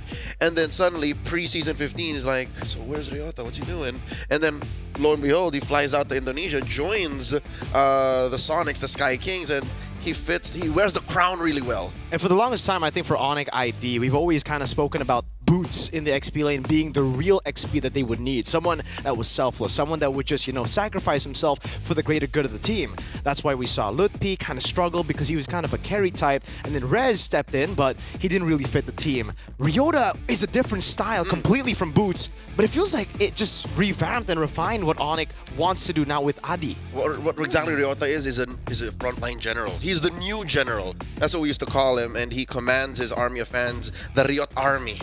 Ooh, I like that. I like that a lot. You do? But before we go deeper into that, we have to introduce their opponents here. Now, this is a legacy team, a team that has a strong brand name and a fan base like no other. With Dairon, Sutsujin, Rins, Idok, and Toy to hold up that mantle, this is RRQ. Year in and year out, I have faced the reality that RRQ Hoshi is the biggest name in MLBB-Mواجهة. Like, you can't deny it. Wherever they play, they are on home soil. And I think I am the most in love with this roster. Say what you will about the old roster that had R7, that had Skella, that had Zin, that had Clay, that had Vin. Like, this is the best RRQ I've ever seen. And I can't say any more now than I ever have that I am so Kingdom. Why so? Because here's the thing. The iterations of the Kingdom throughout history have been very explosive, very in your face. And then when we saw this particular version of the Kingdom being built, a lot of people are like, where's the old Kingdom? Why this one? What made them who they are? Well, for me, every time I look at this new Kingdom, every time I look at RRQ's previous rosters, it's always been the players that define the playstyle, the players that define their era individually. Of RRQ. Now, it's the coach. When Kescute joined this team, when Kescute was in Bigatron previously as well, his system played into them, winning the regular season, getting #1, and unfortunately not doing too well in the playoffs, but it takes some time. It takes some time for him to be able to build what he has built here for RRQ, and now we're seeing the fruits of his labor for 2 seasons now. He's been so consistent, and we heard from Sutsujin just yesterday that Kescute is the key. Here's the thing, with Kescute in and with that system in place, he's teaching us that, hey, the Kingdom isn't just one person wearing the crown, our whole team fits within the boundaries. Everybody can wear the crown, and this is why this is MPL ID's royal duo. Between both the Sky Kings and as well as the Kingdom, 4 MPL titles between the both of them equally as of right now, and that could break potentially by the end of MPL ID. It's 4 and 6. So that means there are just 5. There are just 5 MPL seasons that neither of these teams won. Yeah, wait, with that being said, we do have a bit of an interview with Severo on the line. I'm guessing it's Rose and Coolios once again. Let's have a look at what they're up to. Sama aja sih match-nya, kayak match-match biasanya aja. Anggap kayak scrim aja sih. Severo's taking it like a normal match, just like the ones they have in Scream. And Severo, are you excited? Royal Derby. Nggak terlalu sih, soalnya masih group stage juga. Oh, masih so-so aja ya berarti. Tapi gini, Severo, kan dirimu udah pernah ketemu sama Toy ya, yang sama-sama bisa dibilang rookie lah di untuk di scene kompetitif ini. Kira-kira Toy itu dari skor 1 sampai 10, berapa sih skill dia? 100. Wow. Kalau Severonya sendiri berapa kalau Toynya 100? 99. Okay, so on a scale of 1 to 10, how would he rate Toy being a rookie just like him in their respective teams? And he said Toy is at 100 and Severo is at a 99. Wow. Yang terakhir berarti, ada pesan nggak nih kira-kira mau disampaikan buat Toy? Good luck, have fun aja. Good luck, have fun. Good luck, have fun aja ya. Rookies are very shy. Oke, kalau gitu good luck, have fun juga buat Severo dan juga tim Onyx. Dan kita kembalikan lagi ke para panelis. Thank you so much, Rose and Coolios. Those are the words from Severo. Again, last time we saw him, and we keep bringing this up, he was condensed the CW procedure in the last challenge finals. And now coming into this, it feels like he suits the role, but more so now with Ryota as well. What do you think are the odds here? Because Severo and Toy rival since MDL Season 9. I mean, I don't think that there's bad blood between them. They're going to be very team-focused, but do you think the counterplay is going to be more in the draft, or are they starting to bring back like old habits? I think draft-wise, because they started out in MDL, because they were rivals since MDL Season 9, they have amazing hero pools. Yep. They still play with the global ban system to this day, so yeah, I think hero pool-wise is not a problem for Severo and Toy. They definitely do have their favorites, and I think for Severo, it's mainly those aggressive types. You go for the Irithels, you go for the Moskovs especially as well. Those heroes that can individually take over the game. Meanwhile, for Toy, it's a bit more fundamentals. We play in the back, play with the system that Kescute has formulated for the Kingdom, so that's why we see him more on the Grangers. Fair enough, fair enough. What about you, Leo, here? I mean, here's the head-to-head just in case you needed the stats as well. Yeah, so far the one way that Toy could take over Severo if it comes down to a, mid-range, close-range confrontation is if he ends up with a Harith. The Harith is currently weirdly enough, the better performing gold laner in the Mobile Masters metagame, given that it has less sample size. Because Granger just gets unbanned willy-nilly, just picked out in the open.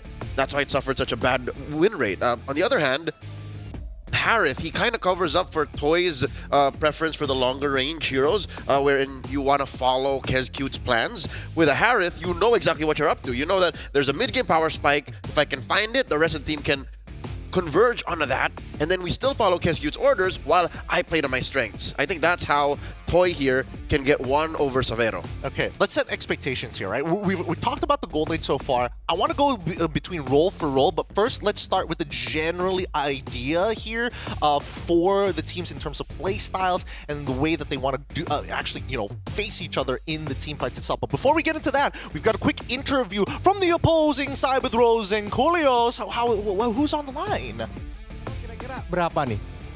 1000 dah. Wow, 1000. Kalau Toya sendiri? Satu aja. Okay, so if the roles were reversed and he were to rate Savero, he'd put Savero at 1,000 and he'd rate himself just a 1. Humble. I told you, it's the new kids. Ya. Kalau gitu yang terakhir, ada nggak sih yang mau disampaikan terutama buat Savero nih? Karena kan bakal ketemu nantinya di Gold Lane. Kasih permainan yang seru aja. Just give a good fight. Yap, jadi thank you so much buat Toy. Good luck and have fun juga buat pertandingannya. Kita bakal balikan lagi ke para panelis. Take it away. Thanks, Rose and Kolios. And that was words from Toy. Again, both these gold laners. Did I hear that right? Toy said he would put himself at number 1. Yes, he did. And then Savero said, Toy said Savero would be 1,000. No, it was rating Savero 1,000. He was rating himself 1. Power levels? Power levels. Oh. Yeah, they had the Dragon Ball Z Scouters already. But I think this is just... here's the thing. When Indonesians come onto the camera, super humble.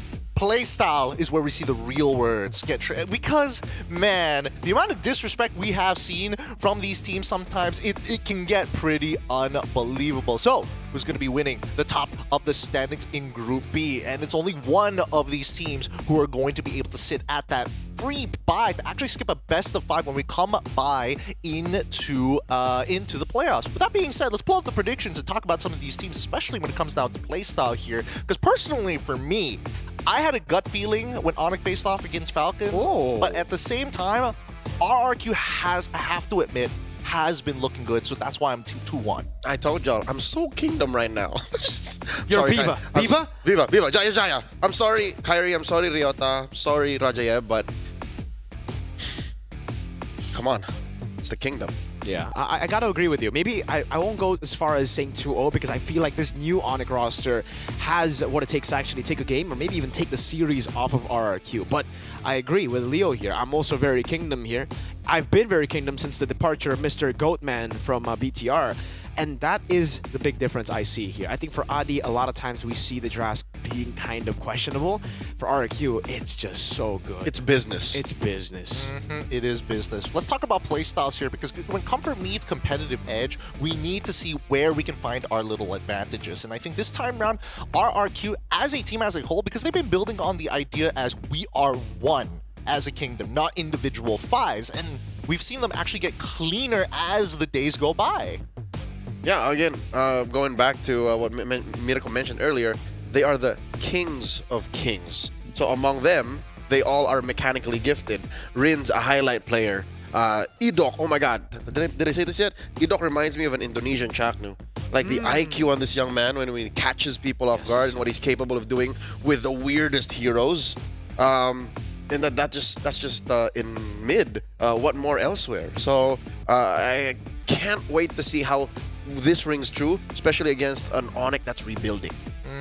I don't know, because when we're talking about mechanics, I mean, I've heard some of what the netizens said about RRQ, especially when they're rebuilding. Sutsujin in particular taking a lot of criticism, especially since he previously imported over to Malaysia. Teams didn't do exactly very well, took a lot of heat from that, comes back, and then RRQ is like, wait a minute, this guy's actually kind of good. La Mercenaria. Yeah, the Mercenary has been everywhere. You would never expect how MPL ID transfers are shaping up or have shaped up this season. Albert, the ex-RRQ face of RRQ, is an EVOS player now, and Sutsujin, an ex-EVOS player, is part of RRQ. So things got really crazy in the transfers, but we have a good formula for both these teams, I feel like. And for RRQ especially, I think it works. The reason he chose Sutsujin in the jungle is because they needed someone to be a pillar of consistency for the team, someone that would just be reliable on any hero, and that's what we saw just last season. Give him another season here, and I think, again, he's bonded with the team, synergized with the team even more. You can see the quote, "Stay calm helps us play better." That's why he is the pillar. Honestly, it's such a contrasting viewpoint, a polarizing viewpoint, especially when you compare it to like someone like Fabian, who's just like, yeah, I'll carry the game, don't worry about it. So Sujin is just like, hey, hop onto the biceps, I'll push you to the finish line. Exactly. See, that's the difference between the two junglers that they have, and I think that's why it's so scary now that you see RRQ, because you can see two junglers that can shift the entire team's playstyle, and both the junglers fit in well. So again, they're able to adapt to this one change. You're talking about Hazel. Yeah, Haslo. I don't know if we're going to see him this time round, but let's move the conversation over towards Onyx's side, because this time round with Onyx, in terms of their playstyle, yes, I do agree that the ego jabs do kind of, pinch Onyx Esports here just a little bit, but with the team that they have, I feel like they are more fluid, more be like water sort of playstyles, right? The IQs in the team fights alone, the way that they shape it is very creative. Funnily enough, when I'm looking at this new Onyx, it really feels like Season 9 RRQ. It's also the same coach, Coach Adi at the helms. Hey, it comes down to the players. If their execution is crisp clean, doesn't matter what Adi puts on their hands. Well, let's find out as we go straight into the drafting phase. Onyx Esports going to be on blue side up against RRQ Hoshi, and immediately I'm seeing that Blue Yo has been locked in. Blue Yo. It's difficult to trade for Blue Yo. Even if the Harith and the Granger are open, you only end up with one. So now, KezQ has to have that game plan. He has to have the procedural approach to the draft and say, I'm going to pick one of these, and then another power pick, and there it is. The Jushin. Oh my God, we're playing so much Jushin in Mobile Masters. Yeah. I'm uncomfortable. Also, this is just the Adi template. Whenever he gets Suyo on blue side, he will go for Jawhead Sicilian. We've seen this, I think, every single time. Every single time it's not taken away, they will always go for this template. Every time it's open, this template works. And we saw it up against Falcons as well. We saw it win every single time in MPLID. Yeah, I think it's an interesting synergy, Jawhead and as well as Suyo, because not only is it aggressive, it can be super defensive, right? Because Suyo's biggest problem is if I use all my cooldowns, I'm kind of stuck in the water. Jawhead's like, nope, flip you over, or do the opposite, flip you forward and then gain more distance. Get in there. Now, coming back to RRQ, they lock in the Hayabusa here. On top of the Harith as well as Jushin. Any ideas of the playstyle so far? I'm guessing it's a little bit more toy-oriented with the way that they've been looking in the draft, but the Hayabusa is so early on. RRQ with the first 3 picks alone, I'd say they're looking to divide and conquer. You don't want to stand too much in front of the Crimson Beacon, get flared out, get choked out. So they're going to use that mid lane prio to try and buy time for Toy. And again, you always have the threat of Sutujin. You always have the threat of what Edok could be doing from some random bush. Again, we don't even see what Edok's playing yet.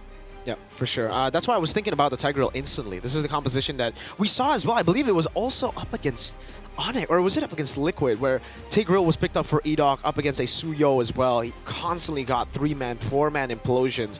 The positioning of Edok on, I think that would be his signature pick this season.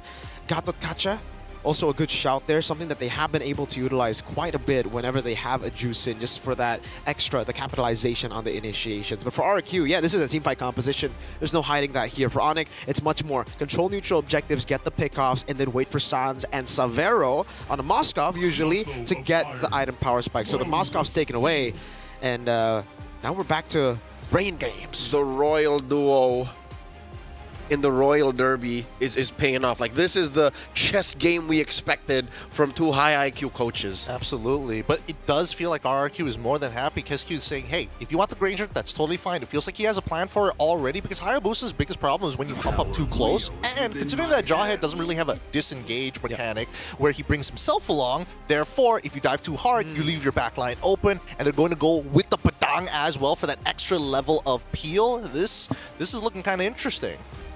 Okay. Could this be an Edok Badang? This could be an Edok Badang right now. I think it really depends on what Onic decide to go for their 2 last picks. The Phobius comes through. Oh, and a carry for Onic. Again, something we have seen before for Savero. He's very notoriously as well in the loser's interview whenever he plays the carry. I think they blocked out the high loss by picking the carry. They truly have. Again, the Jawhead plus the Suyo is already a problem for the high lows. Had the carry, say goodnight to a high lows possibility. But yeah, this is his second favorite pick over the Moskov. There we go. That's the Franco as well. Interesting composition coming in from RRQ because now they've got, again, you mentioned divide and conquer. They have a lot of small synergies, and those small skirmishes can be very effective if they start that snowball. Onic, on the other hand, it's clear that they have certain synergies, but at the same time, their team fights can be very deadly, assuming they even find it in the first place. With that being said, I'm going to leave it to our casters here as we're going into game number 1 of the Royal Derby between Onyx Esports and RRQ Hoshi. This is Leo and Merkel. Please take it away. Into the land of Dawn we shall. In just a few moments, we'll be witnessing 2 world-class caliber teams out of MPL Indonesia battle it out for your entertainment and, of course, for the chance to top their group here in Mobile Masters. Mirgo, 10 MPLID titles between these 2 squads. They've evolved and changed so much, but it seems like the metagame can only do so much to change the way they play. And I want to talk about that Franco because year in, year out, player after player, RRQ just produced so many good Franco players. Hey, you called it, man. The Iron Hook lands instantly in the game. Keyboy had to eat that. It's either he got hooked or Purple Bob got hooked. Would have delayed Kyrie's clear quite a bit. But yeah, it's so strange how RRQ are always able to scout some Franco. Gods against Suns! Pulled back in, forced to flicker. This is RRQ Franco special. That's a technical knockout in my books. Already a massive, massive resource used up. Let's look at the emblems here. Oh, wait, unless Kyle wants to commit. No, just a little bit of poke to Edok, you know, punishing him for bullying the duo mid. All right. So that is a track and field run-in. Franco and Edok. Double movement speed buffs there. The Blessing of Wilderness and the agility. He wants to get around the map real quick. Suchijin here, looking to punish Kyrie by stealing away that gold. So far, Suchijin has like a small EXP lead over Kyrie. Yeah, just just a bit here. The gold crab did go towards Kyrie. I wonder if it's just... Oh, I guess the Lethal Wanderer, right? Yeah, he got the Lethal, was able to get a little bit of a lead, but not by too much here. And just because they burnt out both the flickers on Keyboy and Sans, they just have so much more tempo to play around the map. Yep, they're able to put themselves up front more to claim more of the EXP. Top lane is where the turtle will spawn first between Dairin and Ryota. I think it'll take a while for Ryota to actually get the punishing RRQ Hoshi for getting in the paint too much. That's a Phobius. He needs some level of sustain. Yeah, I'm thinking about the Franco pick again, and I think it is actually quite a good way to neutralize the Jawhead. Obviously, it takes a lot of skill. This ain't something that you can pick up just in your normal rank games. You gotta be as good as Edok, as accurate as Edok. But Turtle 1 can be started by Onic. Oh, where's the contest happening? It's already at a 5th. Rin's actually gonna go up. Dairin able to go for the Fist Dragon. That's a double stun. Dairin locking him down. Sunsujin winning the retreat battle. Despite having the Jawhead, he's just gonna be bloody hunted as Dairin gets a double. Dear God, RRQ Hoshi manhandling the members of Onic ID. Did you see that one sequence where it was a bloody hunt plus the Crimson Flare? Like, who was that? Was that Keyboy? Was that Ryota? They don't know where to go, up or down. There's too much. And the fact that Rins was the guy who started all of it. Play Surge. Kai, a bit too aggressive, gets Edok down, but his Bond Force will be used up. Kai falls again. Second death, only trading Edok. Toy is the boy you don't want to mess with early on. 3 minutes in, the Zaman Force defined what that team fight would look like. And yes, we talked about ad nauseum how a Suyo can fight deep in a pit like that against 3 or 4 opponents. Not when you have a Harriet that was ready to fight. Oh, Hook! That's what I mentioned earlier when it comes to reading out the map. Sutsujin not able to get onto Sans, doesn't go for the shadow kill. Doesn't want to utilize that resource. But yeah, if you have a guy as accurate as Edok on a Franco, it acts kind of like a Selena, right? You just throw in these traps or arrows, in this case, a bloody Iron Hook over to the... Wait, they're just going to go for the skirmish again. Kyrie. Anime fight. Oh, that's a shadow kill. A solo assassination by the Mercenary. Toy in the bottom lane also winning out this matchup. Rins is coming in. Goes in instantly for the Crimson Beacon. Savero pinned down with Ensemble Force and the ejector locks him back in the turret. A good flicker out, another blink for Rins. See, that's the margin of error Rins is playing with. He can afford to be that aggressive. He can afford to get hit with the ejector because he still had his flicker. He knows the limits of his heroes. Now, what does Onic do with this? How do they turn around this almost 3,000 gold lead? The turtle is spawning in the same side of the map in the upper corner. What does this spell for Savero? I think, let me draw a silver lining here for Onic. The fact that it's so quiet down bottom means maybe they can come back through Savero. Could be. That has been, plan B for the most part for Onic. If it's not Savero, it's both the S's, Savero and Sans. Turtle control, though, fully in control of the kingdom right now. That's going to be, again, the pin down over towards Ryota. Wasn't able to move the Iron Hook and the Sanguine Claws there. Going to be able to land as well, but Keyboy is a bit too low. Another Lancer Flare over to Ryota, forcing him to go and Infernal Pursuit in just to get bloody hunted. Edok, ever so disciplined. Orthodox.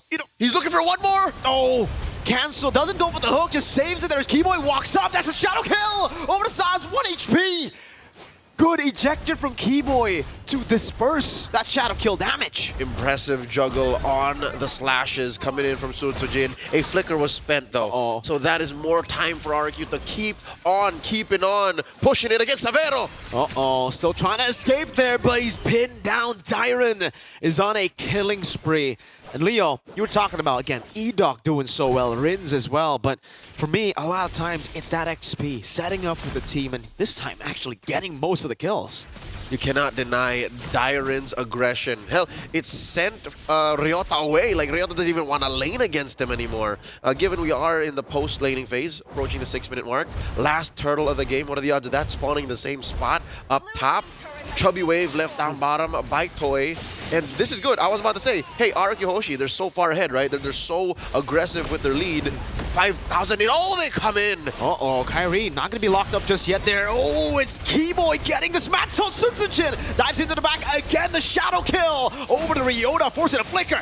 And they're underneath tier 2, juggling the turret aggro. Ryota gets popped by Rins, and they convert just as quickly. Cha-ching! RRQ Hoshi up 6,500. Savero gets a trade in the bottom lane, but man, it is looking rough for Onic. 10-1, absolute domination. That's an understatement, man. 6,500, 1-10. Here's the question. If Sans isn't well protected by Keyboy anymore, what do they do to protect Savero when Onic cannot protect that mid laner core, right? RRQ Hoshi at this point, I'll tell you now, they haven't even really used their flickers as much. The last time we saw flicker used by RRQ was Rins down bottom. So what if they started flickering forward? Exactly. It's also the layers of CC to deal with Savero on the Purify. Initially, up against this composition, you would think, all right, Purify, that's the way to go for the carry. But then you look at it again, you Purify one, there's going to be a Lancer Flare, the Badang is probably going to bait it out before the Iron Hook, or vice versa, and then you're stuck just sitting there. And there's a Deus Ex Machina. Flicker, suppression, flicker, bloody hunt. Like, there's nothing you can do against that. So now Onic have to go into problem-solving mode. We saw it yesterday. Winter Crown, first item for the Franco. We thought, okay, they were so far ahead up against a lesser team, a newer region. They're doing it against Onic ID. This seems to be Edok's MO. This is the way he does things. So it makes sense. Again, we can make sense of it. He flickers in. Again, Winter Crown and then re-engage, or I'll Bloody Hunt first and then Winter Crown and then re-engage. He's just making a hero that has like 6 skills. 7. 9,000 gold lead. They're beginning the clock at this point, Leo. 8 minutes in, we're seeing a 9,000 gold lead from RRQ, and they've effectively neutralized Onic ID from even farming. Everything's frozen up. There you go. Oh, there's an attempt, but the fist crack comes in. Keyboy flickering. Oh, gets great ejector over to Sutsujin. Way too aggressive from the Merc, and he gets punished for it. I don't know what the rest of RRQ Hoshi were thinking. There was enough attention placed by Onic in mid for them to try and defend down bottom. Wasn't even going to happen anyways. There was a Holy Shield down there. So lesson learned. Oh my god! It's an Iron Hook. No Bloody Hunt just used yet now. Crimson Beacon coming in as well. And that's going to be Keyboy taking out Toy. Flickering out to the side with the Zaman Force. Kyrie walking up as well. But it's going to be, again, those dashes coming back to Zone 3 members. Tyrant gets a fist crack in the back to stun them. Ryota does God's work, though, in the back line. Taking down Rins. 1v1. Now he's running for his life. Can RRQ find the punish? The Y-Brush! Check the Y-Brush! Dyron on it now. Dodges away from the Infernal Pursuit. Say goodnight to Ryota here. He is going to be taken down, quite staggered on the death timers too, so will be a free lord to RRQ. He didn't want to go to bed just yet. No. It was way past his bedtime now. He should have died about 30, 40 seconds ago. No now, 90-night. No 90-night, not for Ryota. Here's a quick lord take for RRQ. They're on recovery mode as well. Again, they were ahead maybe 3 or 4 steps earlier, stumbled, and now they can get back on to the driver's seat. Small wave push up top that Rins has to deal with. I wonder, does Rins... Oh, wow. You know what? It's odd. Rins is not building Skypiercer just yet. No, again, this is the systematic Heskute RRQ. He don't want no crazy. No. Previously, you know, in the past, you would see Rins go for Skypiercer. He's that type of dude to flicker forward, to make these plays, and to carry the game. Now, he knows when it is just a utility job for him. He doesn't need to go for Skypiercer. Might as well go Blood Wings, add a little bit more sustainability just to be there longer. He's a role player, so he's on his way to a clock of destiny, for those of y'all wondering. And currently, the cores for Onic are still starving, folks. This is not a laughing matter. It's 9,000 head for RRQ, and now they're clocking in the base. Mid lane is where the Lord crashes. Oh, Son's gonna be taken down by Sunsujin! The mercenary finding a kill out of thin air. Still with the Lord in the mid lane, marching down. They're looking for it. Ryota trying to front line now. Sunsujin, another quad shadow over to Ryota. Doesn't want to take it yet. Lord gonna be cleared out. Another wave. Crashing up top, Toy dealing with the base turret. A slow and steady push by RRQ, Hoshi. They want the siege, they want to win! Fist crack by Tyrant on 3, locking them down, and Toy is just wreaking havoc. That's a double for Toy, a triple for Toy. San's going to fall as well. Everyone getting something in the end. The King of Kings first on the board in the Royal Derby in quick fashion. Beautiful game coming out from RRQ. Oh my goodness, from the first minute of the game, they did not lift their foot off the gas. It was just the first time that Coach Adi's opener in the Sicilian, Suyo and Jaw had lost. I was about to say that, Leo. The first time they met in MPLID, it was with Rez and CW. It was a complete outdraft. I can't say the same here. They executed the game plan to perfection. That was beautiful. It really was. Again, it's all the small things that added up. Initially, it's just, hey, you have the draw head. Okay, Edok, walk on in. If you don't slow the buff, it doesn't matter. We get information. Level 3 gank on towards the mid lane because they know, hey, it's draw head. They want to help the fast clear on Sutsuji, on to Kairi himself. And they found the initial punish. They got so many battle spells in less than a minute. Yep, it was a game of inches. And then you blink, next thing you know, light years apart, RRQ and Onic. I love how, again, I would assume that we can't hear it. We were not privy to the pre-game and post-game, but all according to plan by Kez-Cute, and you end up with this kind of a scoreboard. I think my favorite part about how RRQ has been playing it is the fact that, yes, this is a very skirmish-esque style of composition, but it also shows one of the blaring weaknesses coming in from Onic. If too many things are happening at the same time, and more importantly so, you lift up your hand, force them to look at it before the incoming haymaker from the opposite side. Sucker punch. They don't see it sometimes. Yeah. As we were saying in the draft, right, when we saw the templates, Suyo and Jahe, you're going to be really good at controlling the neutral objectives through isolated fights. You need to go for those isolated fights. You got to try to look for pickoffs. And RRQ just said no. They just went in. They're like, no, we're not gonna try. We're not gonna let Dyron get isolated. He's gonna go in, get an AOE CC. Then the layering of CC that comes in is what is truly beautiful. Rins, Lancer. He engaged that first turtle fight, by the way. It was Rins. Yep, he was very, very confident. And I think he also knew that if anything, Dyron could have bailed him out of the situation if necessary. So I really like the ideas coming up from RRQ's side, but it really makes you think, right? Onic, how are you going to start adapting into this, especially taking a loss like that? You walk away with not much to really sink your teeth into. It's like, what are we doing wrong? We sucked in like the first minute and then snowballed out of control. That doesn't really give you much to work with in game 2. Yeah, no, that's cause and effect. The whole first half of the game, the first half of the draft is what defined what RRQ could get away with. Because look, gentlemen, go on a journey with me. Take out the Harry, take out the carry. This would still be the same result. Yeah. This is just the payoff. It's just that Toy got the snowball out of control much faster.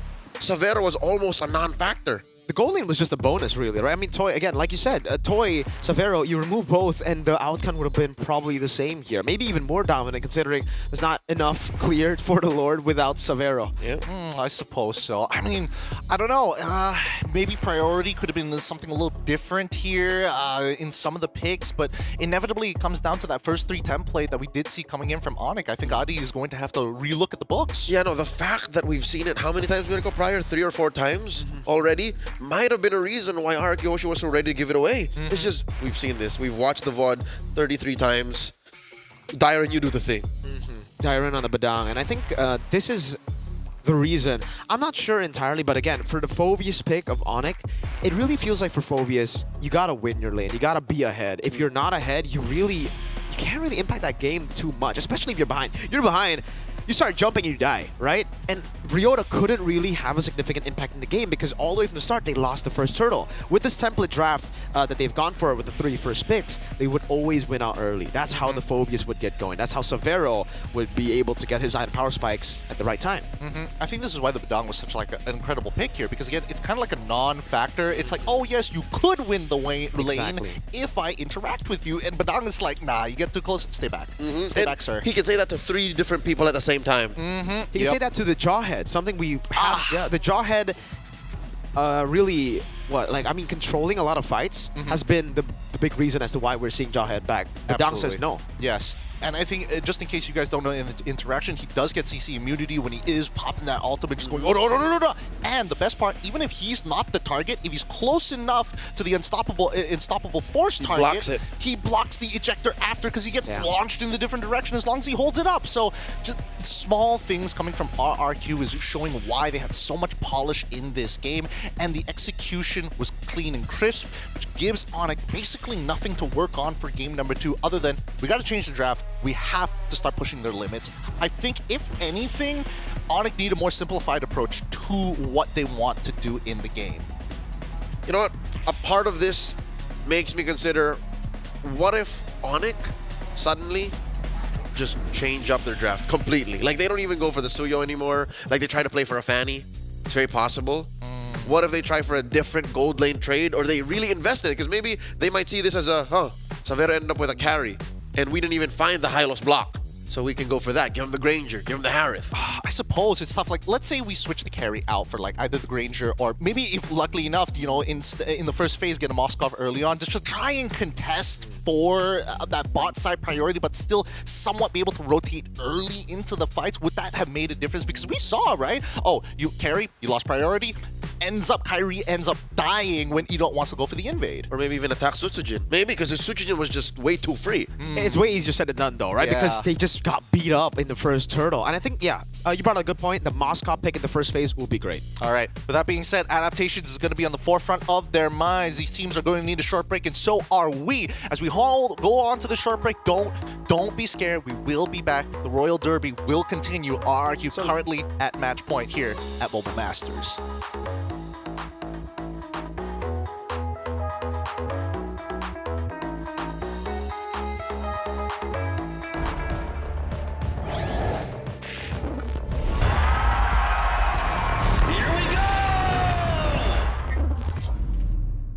The Snapdragon Pro Series is brought to you by Snapdragon Elite Gaming and DHL.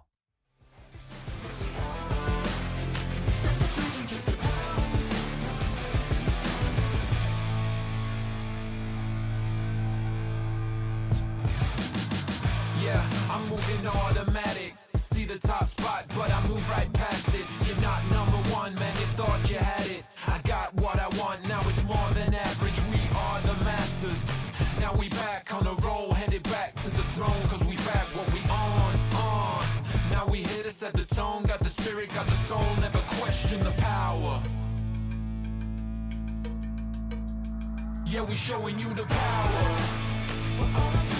Power. Make it loud.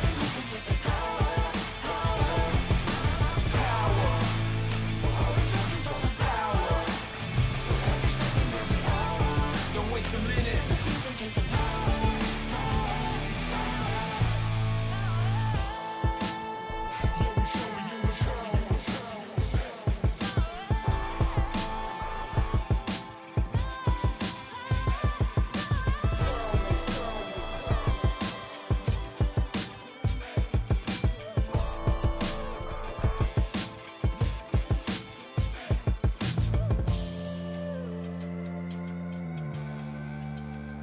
we showing you the power.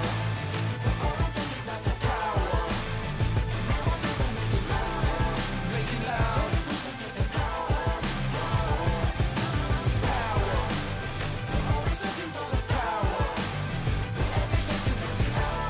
Don't waste a minute. Yeah, I'm moving automatic. See the top spot, but I move right past it. You're not number one, man, you thought you had it. I got what I want, now it's more than average. We are the masters. Now we back on the roll, headed back to the throne, cause we back what we on. Now we here to set the tone, got the spirit, got the soul, never question the power.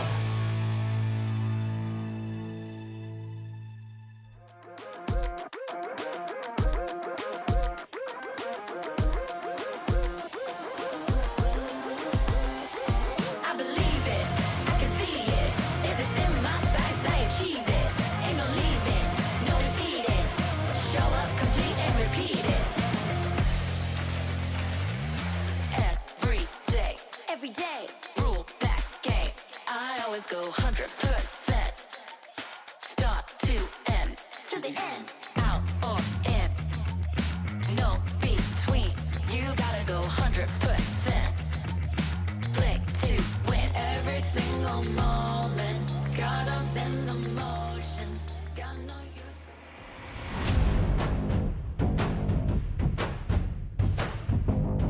Royal Derby continues. The match point is here for RRQ in a devastating game number 1 against Onyx Esports. As they hold that match point, Onyx is looking to adapt in the Snapdragon Pro Series Mobile Masters. My name is Gideon Q, and once again, we're bringing in the render distance for both Leo as well as Mirko.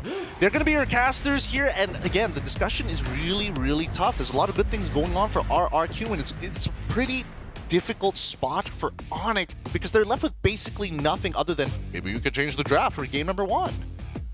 Yeah, I think we were talking about the Moscow pick coming in. I think that's good, really. Getting the marksman in the first phase for Severo, having someone able to impact the side lane is going to be good up against this kind of composition who wants to team fight, who wants to group up together. But the Moscow will not save him from the Franco specialist. The third, fourth coming of this designated role. Yeah, I lost track. But yeah, following in the footsteps of Vin, of Naomi, is Idok, who has played, according to the record, Franco twice and won as well. He's killer. He's a killer. He's an absolute monster, right? Hide your kids. He might snatch them up. It's dangerous with his iron hooks. We've seen the devastation he can cause, but more importantly so, the information he's allowed to get from this hero alone, with RRQ working as a complete unit, using an entire city's worth of resources to put somebody behind. I think that at this point, it's scary to think that Onyx might even consider going to the red side. You know what, Gideon? Mirko said something that I really love. Obvious, like, it was absolutely genius the way you said. His Franco plays like a Selena. Like by throwing a single hook, you zone that part of the fight, and it changes the way a team like Onyx approach the formation, approach the whole engagement. And we saw that in game 1. So I might even say, is it crazy that Onyx maybe bans out the Franco? Because, oh look, wait, hold up. RRQ chooses red? It's Onyx that chose blue, I believe. It's loser's pick. It's loser's pick. Oh. Fun fact for you guys. Onyx have a 0% win rate on red side of the MPLID to this day. They've only gotten game wins on blue. So either way, they can end up with a Franco. It's a big yikers. It's a big yikers. I mean, they can't end up with a Franco unless Onyx have decided, you know what, I'm sick of this, but that opens up the draft even more. And I think maybe even to RRQ Hoshi's favor in this case. The real question for me is whether or not like the Kalia ban is going to come out, or whether or not it's just going to be waiting. Oh, Jushin for the side of Onyx. Do they want to make sure that at least Ryota can participate in these fights and not think too hard about, like, once you're in, you're in? You can at least fight it out and buy enough time for the rest of the team to catch up?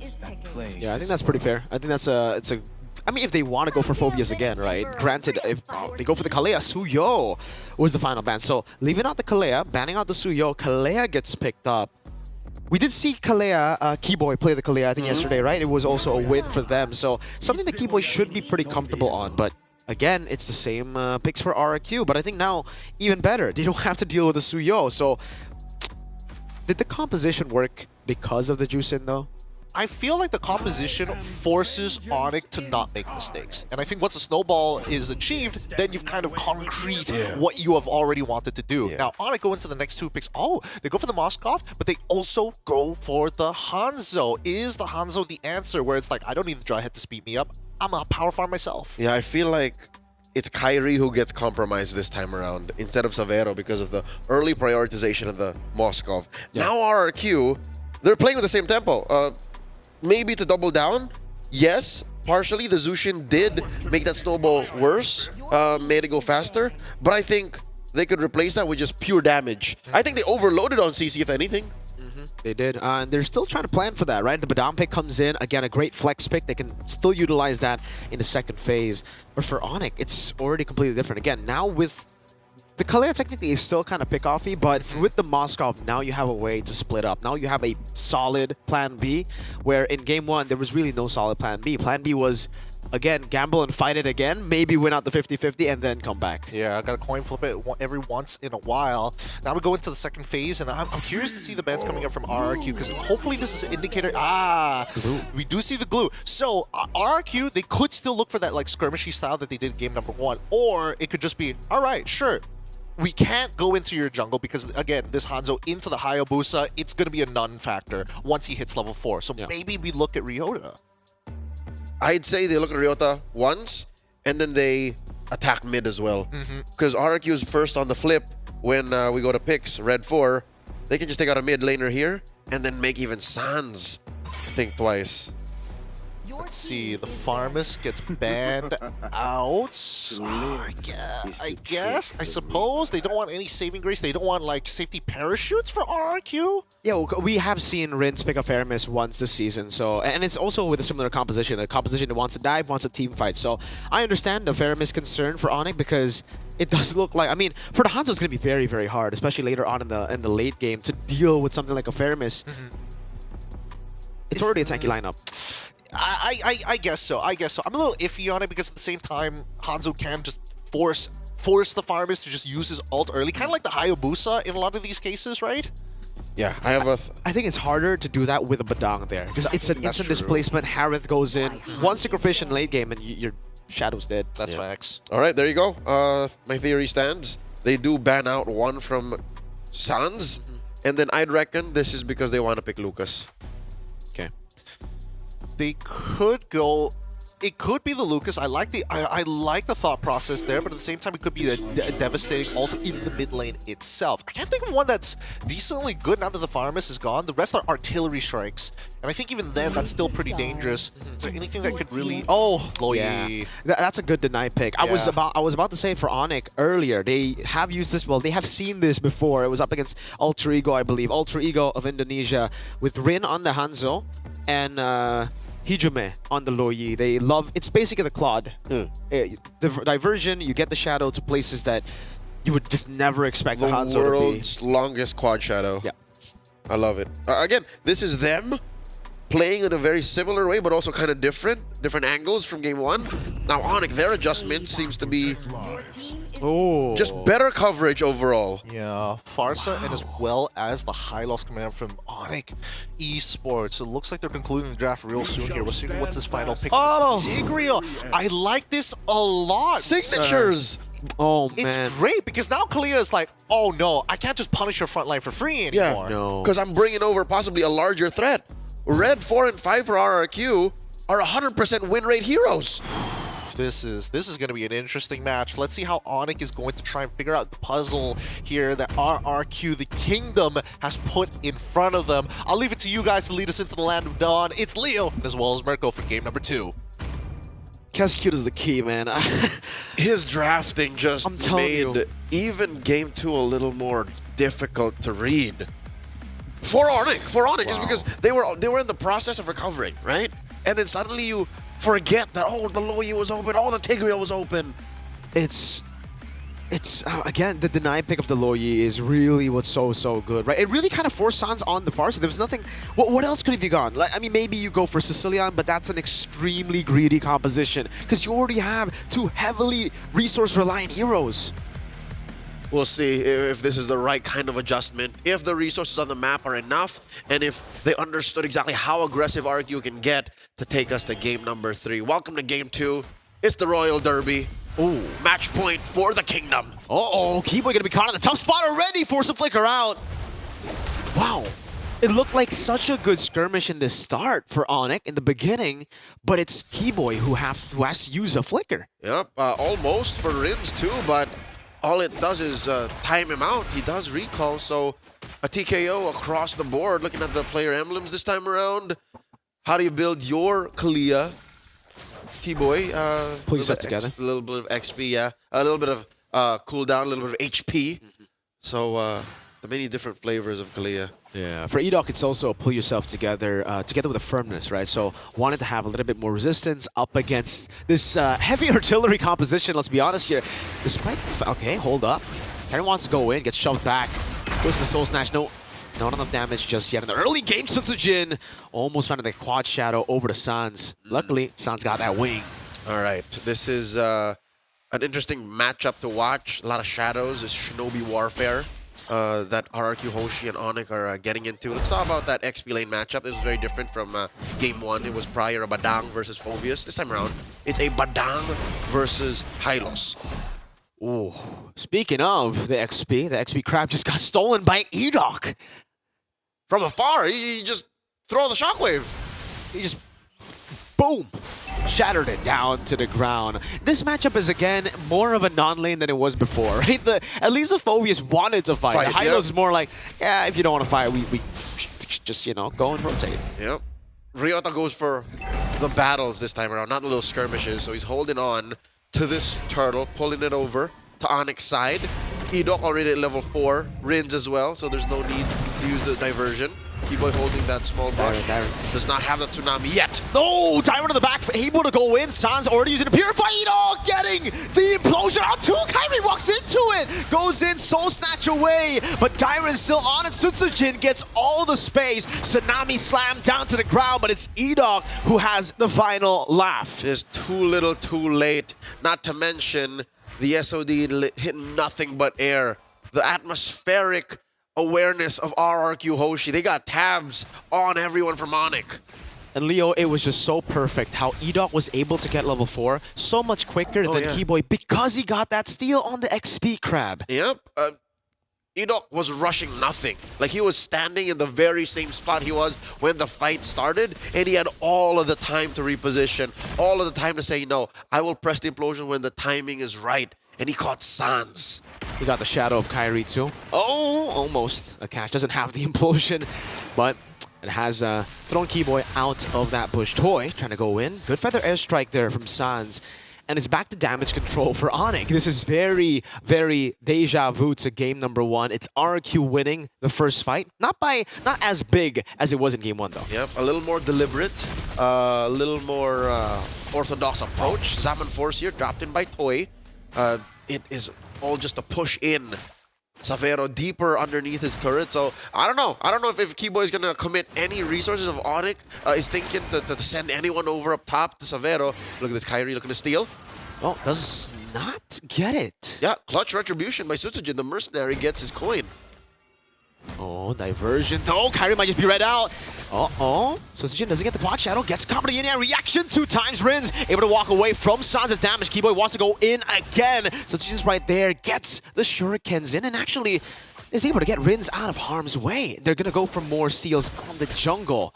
Purple buff has now just spawned in the game. Yep. Interesting and impressive footwork from Rins. You saw how underneath the feathered airstrike, the almost eminent clapback from Onic, he actually just sidesteps everything. Happy feet. Got that movement down below. Any lesser mage would have just ran away, but that's exactly what Sans was expecting. So, again, clearly, RRQ Hoshi studied this matchup, not just from the draft, but even to the players' individual movements. Tsunami Slam! Not too sure if you want to jump on. Edok gets the shove back. Soul Snatch coming down. Also the knockup over as well. Now it's Dyron in the front, getting chunked quite low. Ryota with the DOT turtle going to be reset as well, but Ryota has already used the Glorious Pathway. Diversion, a stun coming down. They don't know where the diversion's coming. It's going to the back as well. Kyrie still able to escape for a bit. So it's Jin now on Keyboy. Dyron, fist crack coming over against Kai with another punch down. Kyrie looking for the kill. Will be able to deal with Dyron. Turtle, not even half. Rin's caught as well. Keyboy, Tsunami Slam. Nope, just slamming him down to the ground. RRQ Hoshi spent a little too much time trying to secure those kills, but Jin from out of nowhere steals the turtle! The Merc saves the fight, the SOD doesn't land, but Sans together with Keyboy will get what they wanted to. Savero in the mid lane, unable to get a trade, but it's good enough. Onic are back in the game. The only survivor of that slaughter in the turtle pit. Onic now up 1,000. Savero was just following in Toy's footsteps, and Toy was there to actually just help RRQ Hoshi catch up. Is that a stolen purple buff? For RRQ Hoshi, like the big buff wasn't there. Look, it was just the baby buff that Edok and Suchi have to take care of. They left the baby. I think last time I saw it, wasn't it Kyrie on it? Maybe exactly. He just had to rush the turtle. I'm thinking, right? I'm assuming right now. Or he didn't take it. No, he didn't. He had to rush the turtle, leaving the purple buff is what I'm thinking right now. All right. That's just how quick RRQ are moving around the map. All right. Well, again, given what happened, they were just trying to make ends meet, trying to make deadlines, these rotations that they themselves have set for them to try and make the most of that early snowball. But right now, for the first time in this whole series, Onic are in control. Although there are some movements on the map, developments that allow for RRQ Hoshi to get back into the driver's seat. That's a first push up top by Toy. Edok wants to open up the map again. Ryota did a good job at zoning earlier in that skirmish. If it wasn't for Ryota and the Glorious Pathway, seeing the diversion going in and getting the stun right before the diversion went through, it could have been devastating to Kyrie. That whole diversion play was a 50-50. Yeah. RRQ Hoshi already positioned themselves and committed too much to pull out. It would have been worse if they just denied themselves that opportunity. So they took their shot. It's better than not doing it at all. Tsunami Slam on the Dyron, throwing all at the Padang, but he goes to the fist crack. Toe Snatch still taking him down. Kyrie able to get the kill. 1-4-0. That's the pickoff. Diversion though. Dyron spent too much. Good read by Kaidok! Diversion into the implosion flicker. No hesitation. Keyboy looking for the Tsunami Slam. Doesn't have it.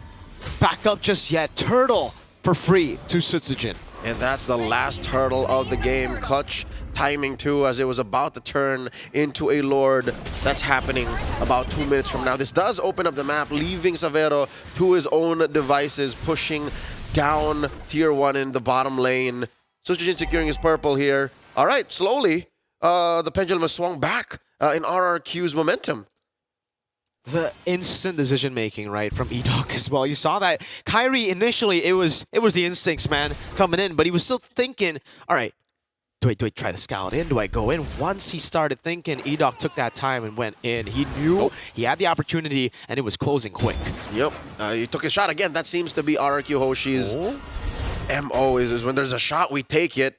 And here's the diversion into the Rock Golem's bush. I wonder if Onic knows that there's this many members of the kingdom here.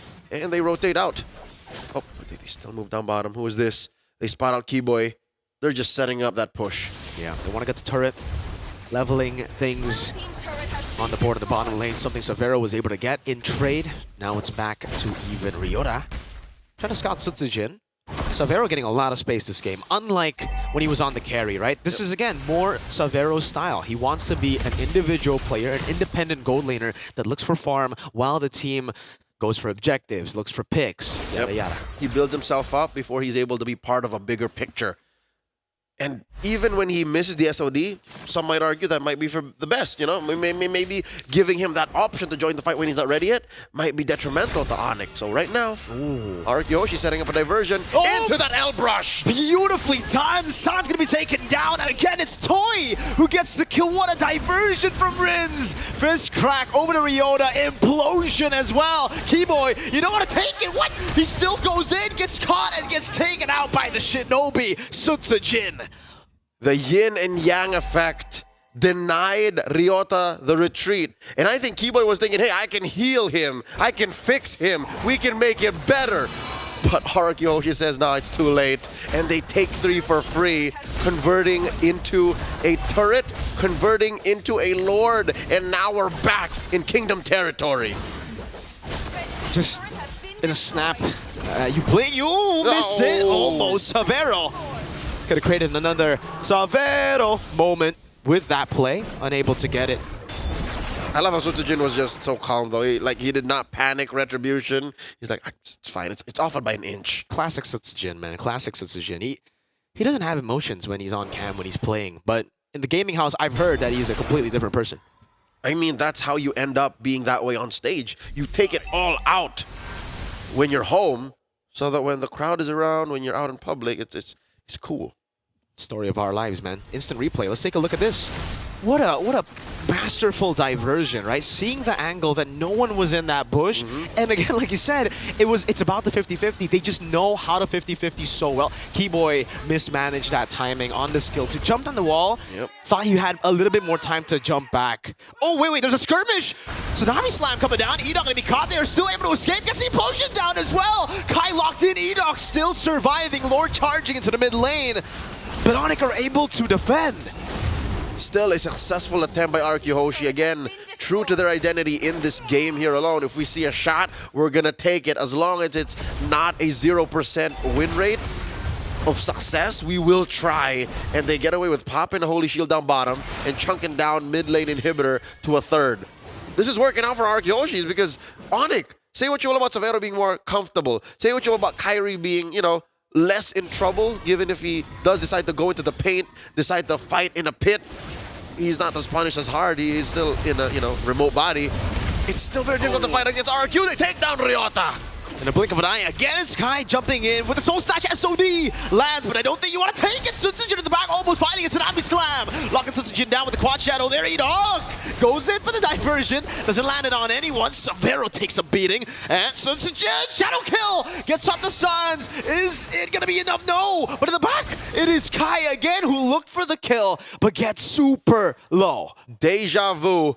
But it seems like Onic is worse for wear after that. Losing Ryota and now unable to defend with this push.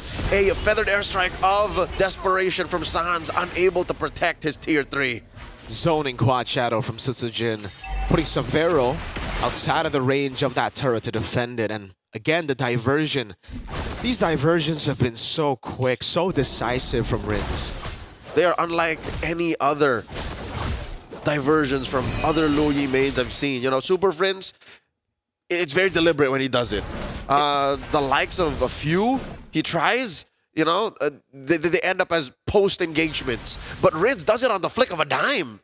Is he just the commander? Is he RRQ, the Kingdom's commander? Rins, always finding angles, going for diversions, even on a juice in, engaging, setting the sights for the team to go in.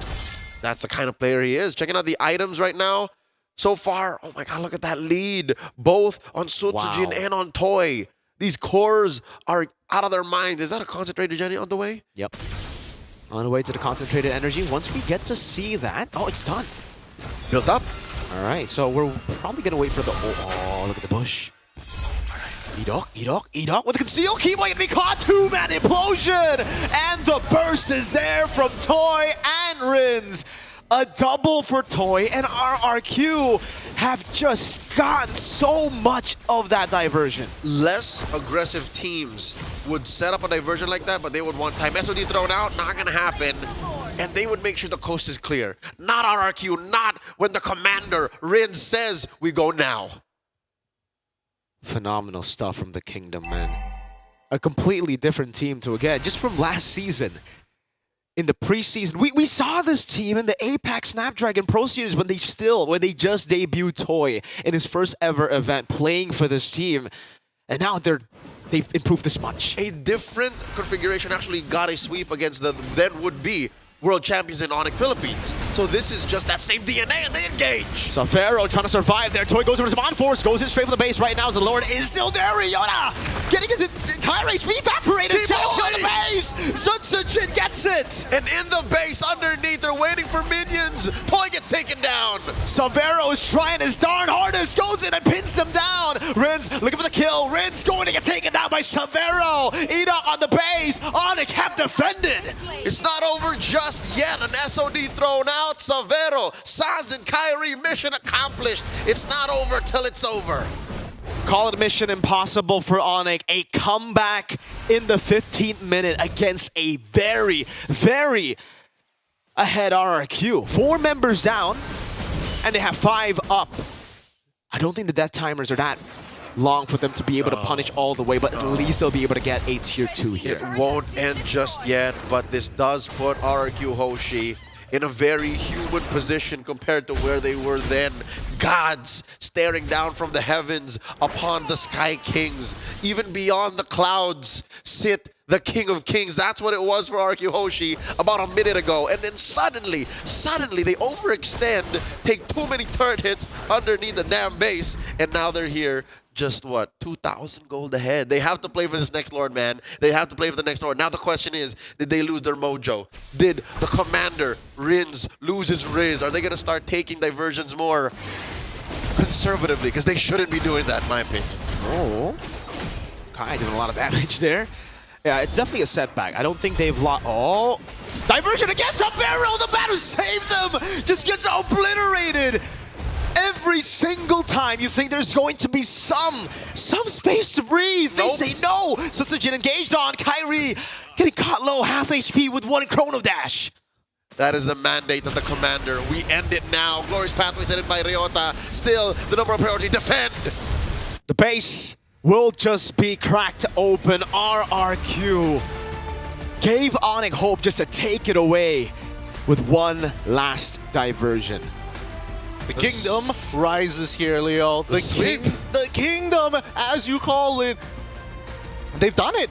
And more importantly so, your predictions completely right. 2-0 sweeping victory. GG, well played. Viva RRQ. Jaya, Jaya, Jaya. I am so kingdom right now. It's great to see that RRQ is really found. Like, there's like a pep in their step, you know? They're making a lot of great movements, decisive calls, and that's something that we've wanted to see from RRQ ever since last year. And I think this is what they needed. Ever since the pre-M6 season, we pegged RRQ as the super templated, clean playing team, right? Under the command of KezCute. But I think they just needed this frontline commander in Rins. Rins then was playing as a highlight player. Rins, I remember, played a lot of these Kadiras, played a lot of these Eves, but he was playing mainly for himself. Farsas. Now he played as a Zushin. Now he played as a Loyi. And sure, Edok is there to be the brains of the operation, but they needed someone to push everybody forward, and that's what Rins was. He does so much better on picks that are utility, picks that, again, want to go in. Someone who wants to be up close and personal. It's great to see. KezCute, the mastermind of it all, and he's got 5 members to be his strong arm to guide the kingdom to victory. Onyx here, man, I have to admit though, there were a couple unlucky moments for Onyx. Like, it's like, oh, I cleared the bush already. Sans, you can walk by.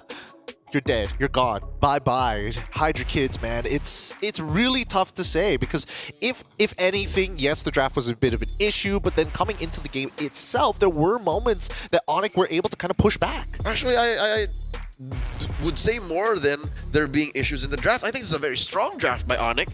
It's just RRQ played into it so well and used their kits in odd timings that would undo that equality, that would put Onyx in weird positions. Again, you blink, next thing you know, all 3 inhibitors were down. That's literally what we saw. And I think it's also something that you mentioned in the game, right? It really feels that RRQ have not just drafted better, just a bit, advantage definitely to RRQ, executed better, but it's all due to the planning. It really seemed like they just knew what Onyx were going to do. Their movements on the map, their individual risky takes as well, like their tendencies, their habits were all studied and were all punished by everybody on RRQ. Which is all the more impressive because they studied them in their form now with Ryota and Savero. So they took even that into consideration. I love it. I personally love it a lot because that just goes to show that the level of polish that RRQ Hoshi has is already, you know, prepping them not only to potentially be champions in their own individual MPL, but even for potential M-Series tournaments. So let's keep that in mind as the tournament continues to go on. And honestly, for Onic, yes, I do agree that RRQ had the advantage here, but at the same time, you could also see when the planning ends, right? Some of these fights that got dragged out even longer, Toy, he doesn't mind it. He fits into the role really nicely because when there's no plan, Toy still has the mechanics to really kind of elevate the team over the top, to make it over the walls. And to really just make it as icing on top of the cake that was so well built and baked by RRQ. Any lesser gold laner would have thought twice about it. Are you sure, Rins, we should be doing this? Are you sure? Because he's their only core. You consider this, Rins is utility. You consider this, Sutujin is cleanup. If Toy were to fall suddenly and fail in his mission to engage, then RRQ has to think about the next plan, Plan B. There was never a Plan B for RRQ. Yeah, there honestly really wasn't. And that's why some of these fights that Onic won was, okay, the plan was we only planned up to here. Everything that happens after that was either, oh, they made it through, not the cleanest of execution, and now we've got a bit of a problem. We've got to make sure that we get our max value. The old reliable for Toy. He's just the old reliable, right? I mean, once he gets to his item power spikes, he is able to carry. And we've seen it, again, also against Onic. He was playing Iritha up against CW's Granger, Sans, and Sicilian. He was the difference maker. So not only is he the old reliable, but he could also be the X factor that guarantees the victory in the last portions of the game. Oh boy, man, this is a scary kingdom here. A convincing 2-0 victory over Onic is going to send shockwaves throughout the MLBB-Esports community, and more so for the international competitors looking to take an M-Series trophy for themselves right after they finish off the Mobile Masters. Even so, at least we're looking at some strong competitors here when we start moving towards playoffs. I mean, RRQ definitely on my list. I want to watch more MPLID now because of RRQ alone. Can't wait for that break to be over. Yeah, boy. They're undefeated in MPLID. So far, they're undefeated here. They have not taken not even a single game loss just yet. Not yet, not yet. And I mean, it's great to see. It's great to see everything kind of, well, the big profit because they've invested so much for such a long time for the side of RRQ. And I mean, the fans are always going to be with them. I know that for a fact because, again, the turnout for RRQ games is always going to be ridiculous. That's the brand they made them for themselves. But this team is something else. It's something else. We'll see whether by the end of the year it's going to be something special, like truly special, to put Indonesia back on that, back on the World Championship map. But until then, this is going to be a fun time. Yeah, it's not just the fact that, you know, they've invested so much, but it's also the fact that they've learned so much in the past, from the past, right? I think, you know, their time with Arcadia as well, not really trusting him to build what he wanted to build, changing the rosters constantly. They finally understood, all right, you know what? Maybe it is time for us to trust the players, trust the coaching staff, especially this very, very young roster. When they got Edok, Rins, and Dairen, I felt it's finally, you know, if there was a time for them to stick to a roster, this would be it. And then the courage to say, Skylar, thank you for leading us into this new age. Now it's time for Toy. This roster right here, this undefeated roster, like sometimes you would say, you know, teams got lucky in their brackets and their groups. Now they played through the strongest teams and are still undefeated. Oh boy. Oh man, Mobile Masters, man. It's great to see having these like pre-international, well, technically internationals before internationals happen, just to get a little bit of a taste of where everybody's power levels are currently at before we get into the M-Series itself, and even their own local leagues. But with that being said, though, before we get, hopefully the interview is going to be coming on soon, because I am curious to know what exactly, like, if they could mimic KezQ, what would he sound like? Is he a chill dude? Is he the kind that screams at your face behind the scenes, but in front of you is like, pick this? Do that. From what I've seen, Mr. Kez of House Cute, he's pretty friendly. He's just, you know, he's a calm dude. I've never seen him, you know, scrim before, but so he's got that SDL vibe. He's got the SDL. They were actually teammates back in the day. Exactly. See, I had a moment in M6 that talked to both of them. They give off the same vibe. That's I guess why these younger squads, you know, these old franchises with younger players, take so well to their coaches. Honestly, it's like the perfect mix, right? Because you have technically these people understand the esports, because they've been in the esports scene for a pretty long time prior to MLBB being the latest and greatest so far, especially with Indonesia.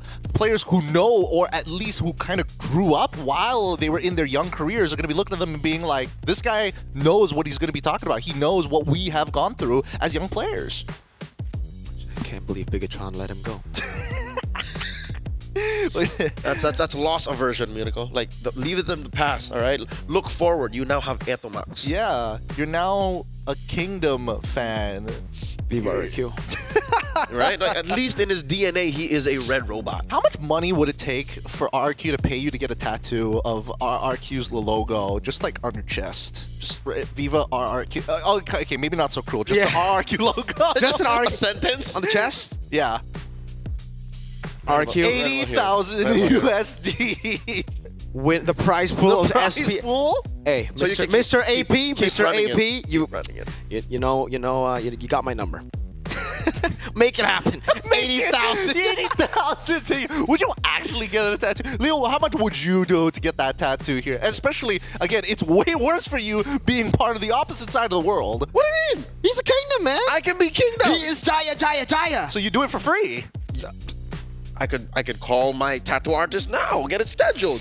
You would do it for free? I would. Oh man. Mr. AP. Mr. AP. Mr. AP.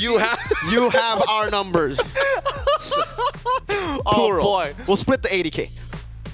We'll run 2 tournaments. We'll run 2 tournaments. Yeah. Honestly, if Mr. AP is willing to contact you, we can go RRQ. Gideon, I can switch. Yeah. You're Q. Oh no, you're Q. No, I'm Q. Then we can switch. RRQ. We keep switching. We'll just do that. We'll just do that. And then, I don't know, maybe if they like bump it up, we can do the Viva.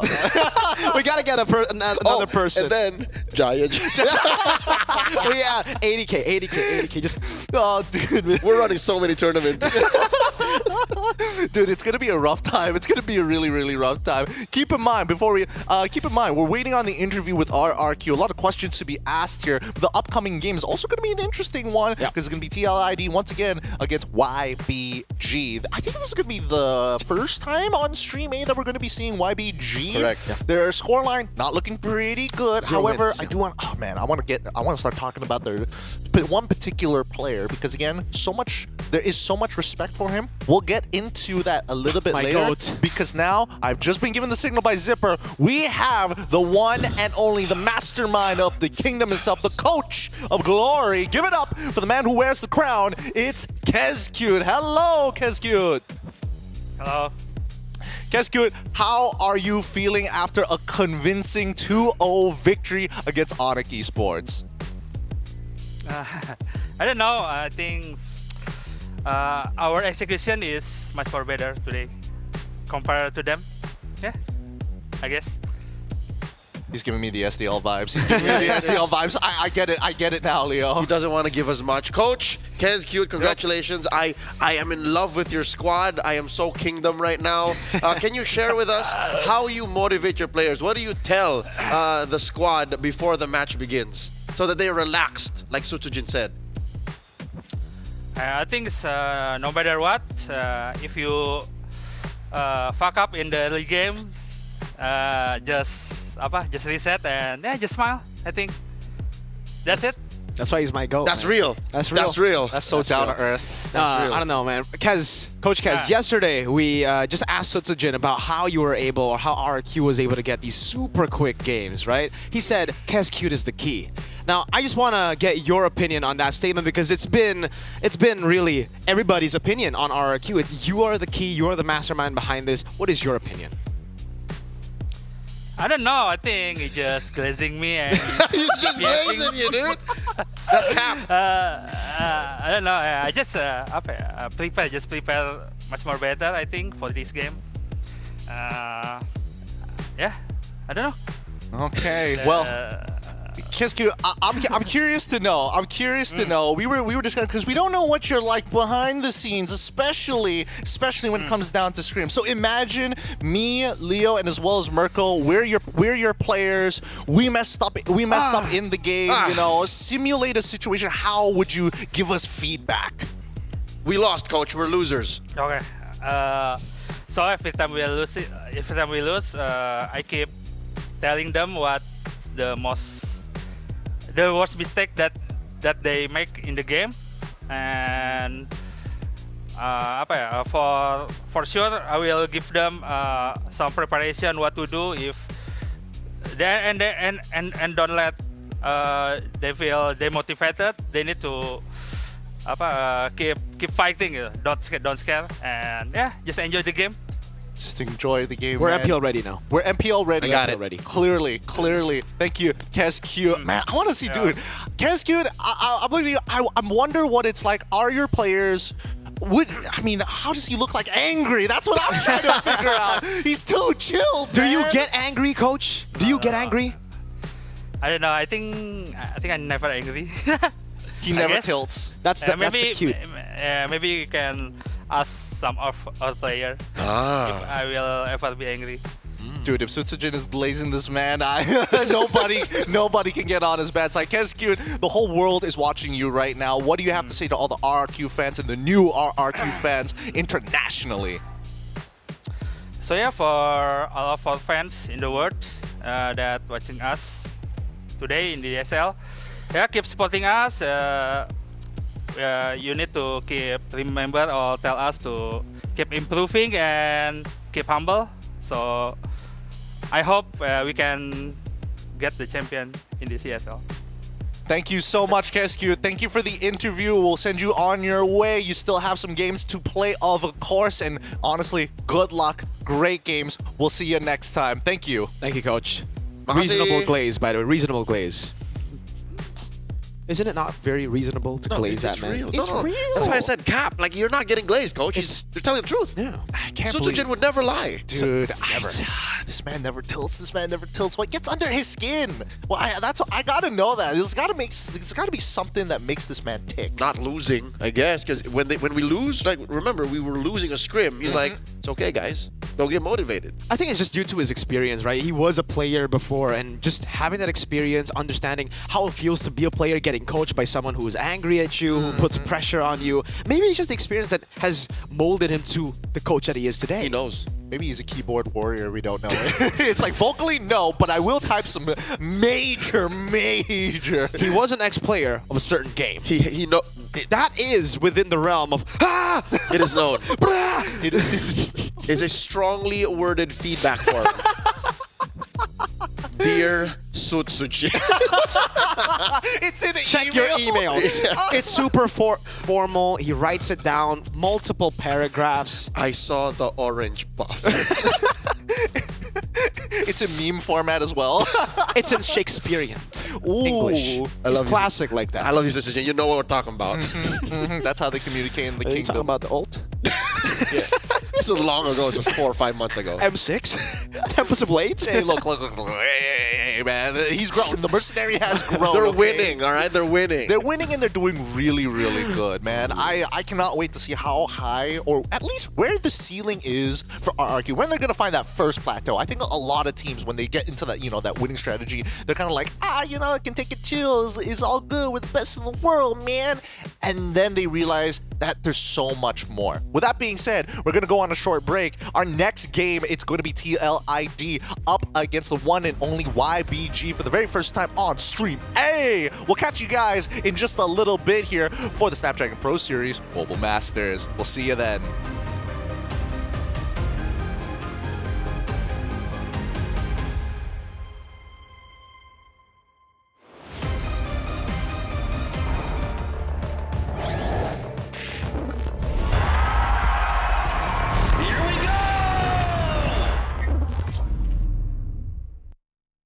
The Snapdragon Pro Series is brought to you by Snapdragon Elite Gaming and DHL.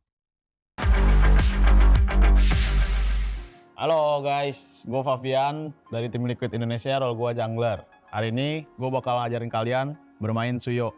Kalau buat emblemnya, gue kalau main Suyo biasanya pakai Trill, kalau nggak Swift ya.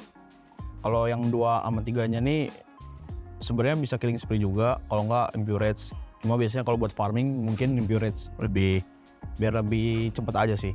Terus kalau yang talent satunya nih bebas sih sebenarnya, bisa Swift bisa drill juga. Jadi ya tapi lebih enak Swift sih sebenarnya. Tapi ya udahlah kita coba Swift aja lah. Ya paling kalau buat level 1 yang gini kita ambil skill 2 ya. Karena biar cepet farmingnya. Terus biasanya kalau gua sendiri start mana buffnya sebenarnya tergantung turtle. Kalau misalnya turtle-nya di bawah ya udah gua start bawah. Kalau turtle start atas, gua di atas.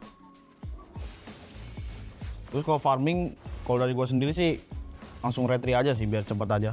Terus juga main Suyo gini skill 2-nya bisa di hold, bisa di tap juga. Jadi bebas. Habis merah gini ya ke biru aja sih. Kayak farming biasa aja sih. Ya, terus kalau misalnya udah 2 buff gini ya kalian habisin janggal-janggal kecil aja. Terus kalau misalnya ada kutu ini Lito, ambil aja. Terus ada orang ya udah kita kill. Terus kalau masih menit 1 gini mungkin ya farming doang sih. Kalau misalnya ada orang yang buat tiging kayak di XP lane, kalau nggak di gold lane gitu, mungkin ya bisa digas. Cuma tergantung pattern kalian. Kalau misalnya pattern kalian ke atas ya udah ke atas aja gitu. Jadi nggak usah mondar-mandir. Terus juga jangan lupa kalau misalnya ada jungle musuh, kalian coba invite aja sih. Biar lumayan kan XP sama gold. Yang turtle udah mau respon guys. Jadi kita ya stay turtle aja sih. Karena Suyo tuh ibaratnya kayak hero yang lumayan kuat megang objektif ya. Jadi ya buat pegang turtle, pegang lord gitu lumayan ada advantage-nya sih. Udah kalau misalnya udah dapet turtle gini, kalian tinggal farming lagi, terus kalian bisa geng mid, geng atas, geng bawah sih, bebas. Jadi kesimpulan main Suyo ini menurut gua ini hero buat di jungler sangat overpower karena dia mempunyai banyak advantage ya, kayak ibaratnya bisa sustain di early game-nya, ada damage gitu-gitu kan. Jadi ya cocok lah dipakai buat solo rank, entah itu party gitu, cocok banget sih. Ya paling dari gua itu aja sih kalau buat pro tips bermain Suyo ya. Kalian jangan lupa buat dukung tim Liquid Indonesia di SPS Mobile Master ini supaya juara guys. Thank you, thank you.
working hard, we're working smarter. Where they're gonna go, we go harder. Hit every swing, roam like a king. Every dream in your head getting bigger and bigger. Isn't it time we start pulling the trigger? Shoot for the clouds, let there be no doubt. We're flowing without any drought. Baddest the baddest, just call me rolling. Playing with folks for the serotonin. Placing your bets, yeah, we're going all in. It's somebody calling my destiny. Betting on me, you don't wanna be my enemy. Wait and see, lay on the waist. Taking a victory, not just a taste. Laying on fire and we're storming the gates. You don't wanna be my enemy. Wait and see, lay on the waist. Taking a victory, not just a taste. Laying on fire and we're storming the gates. Laying on fire and we're storming the gates.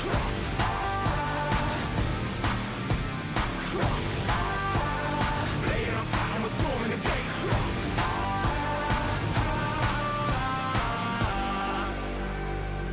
Right from the heart of me, never apart from me. It's all I had and all I ever need. Way too close to call it. Taking a leap and we're going all in. Baddest the baddest, call me rolling. Messing with folks with the serotonin. I'm betting on me. You don't wanna be my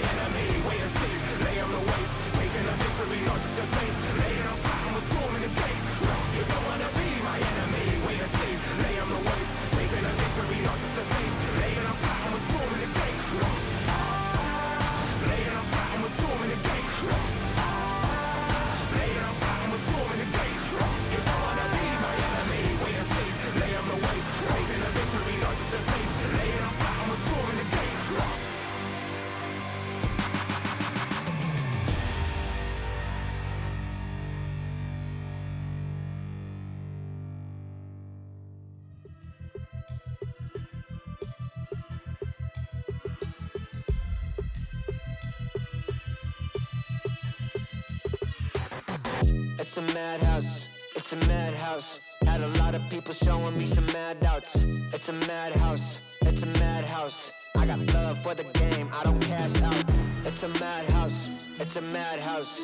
Everybody with their hands up in the air like whoa. It's a madhouse, it's a madhouse. Shaking all the city, this is how I like my show. I got love for the sweat that I put in. Door with the foot in, proofs in the pudding.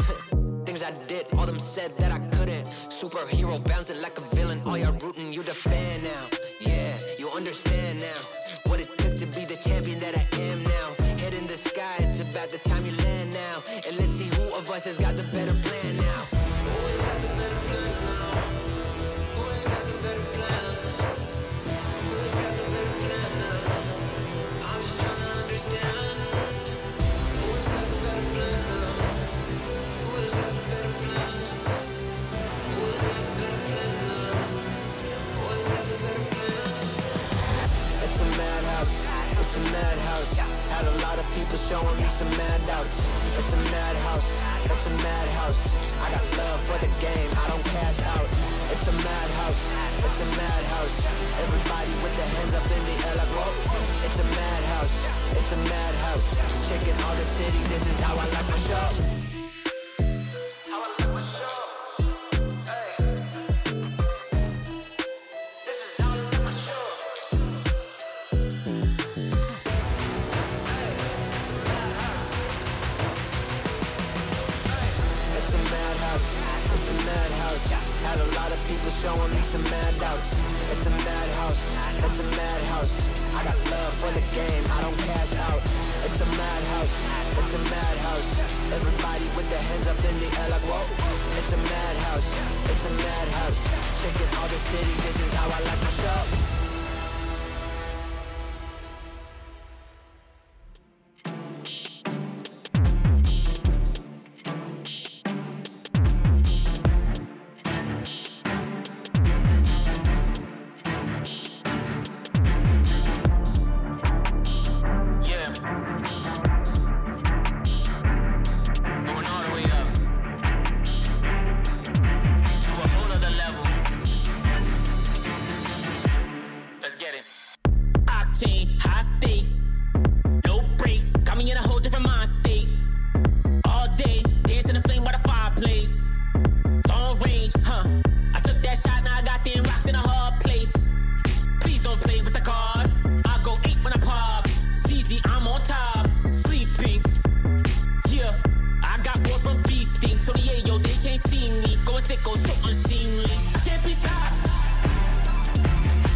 You get one night before the sun's up.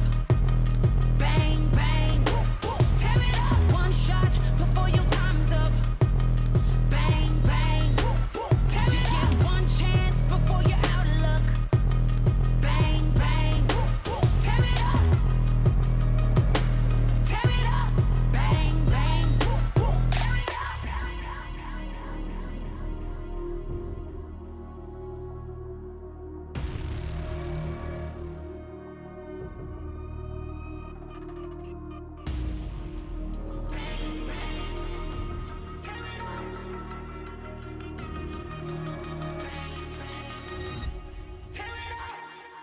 You get one night before the sun's up. Bang, bang. Tear it up. One shot before your time's up. Bang, bang. Tear it up. You get one chance before you're out of luck. Bang, bang. Tear it up. Tear it up. Bang, bang. Tear it up. One army, we unbreakable. Won't ever beat us. We too strong. Take a stand, raise all of your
better yet, ice cold. Heart full of chrome, you can tell when it's on. They can't stop me when I get in my zone. I don't even answer when they call on my phone. Baby, myself, I ain't right no wrongs. Play with me, I don't condone. I'm way too up, but I'm so far gone. Play with me, I don't condone. The man down doing up, beating up the beat till it's blowing up, chewing up. Look at me, look at her, let me see, tickle me, wiggle me, looking good, got the remedy, enemy, deep pulse energy, complimentary, they can never be fantasy. When they stare at me, they like legacy, gotta leave them white when I feel like I'm look. Watch me, doing the taste, like what you see, coming across. Watch me, send me love, I guess you want, what you gon' do? Watch me, I'm in it hot, blow the sweat, ready or not. Watch me, watch me, watch me, watch me, watch me, watch me, watch me, watch me, watch me, get it, watch me do it, watch me slow. Watch me, let me feel it, take control, let me go. Watch me, tell me, watch me, with my buttons, if you whoa.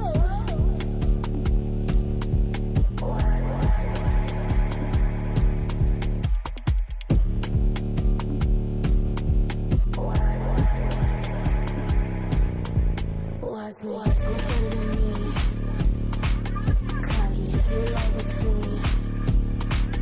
Watch me, who's better than me? Watch me, you like a fool. Watch me, you wanna taste like what you see, coming close. Watch me, tell me no, I guess you want, what you gon' do? Watch me, I'm in your hat, blow the spot, ready or not. Watch me, watch me, watch me.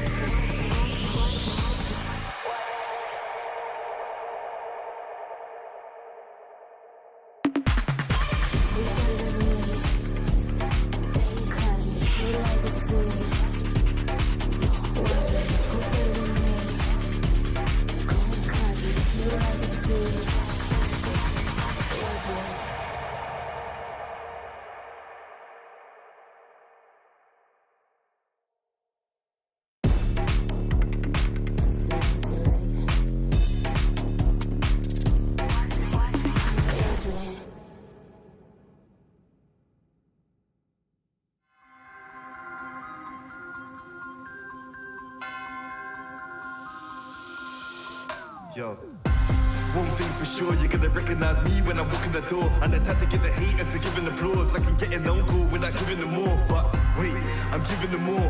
Every 7 days I'm giving them 24. You can't make the cut if you ain't gonna bore. These ones don't know about war. I grew up cold, hungry and poor. I wasn't grateful, I wanted more. I wanted women, I wanted tours. So I grinded and grinded some more. Woke up depressed, I had to fight more. So I burnt out, I couldn't do more. I had to put ascension on pause. Now I'm back like I want no war.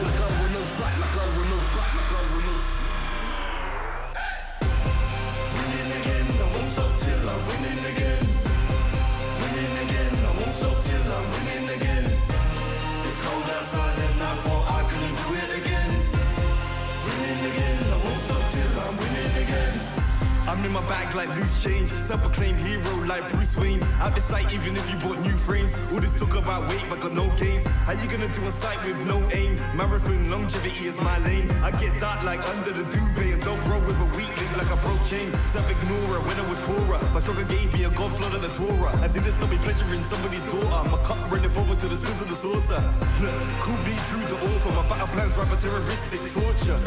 These hands can bend water. Boom boom explorer like Avatar Korra.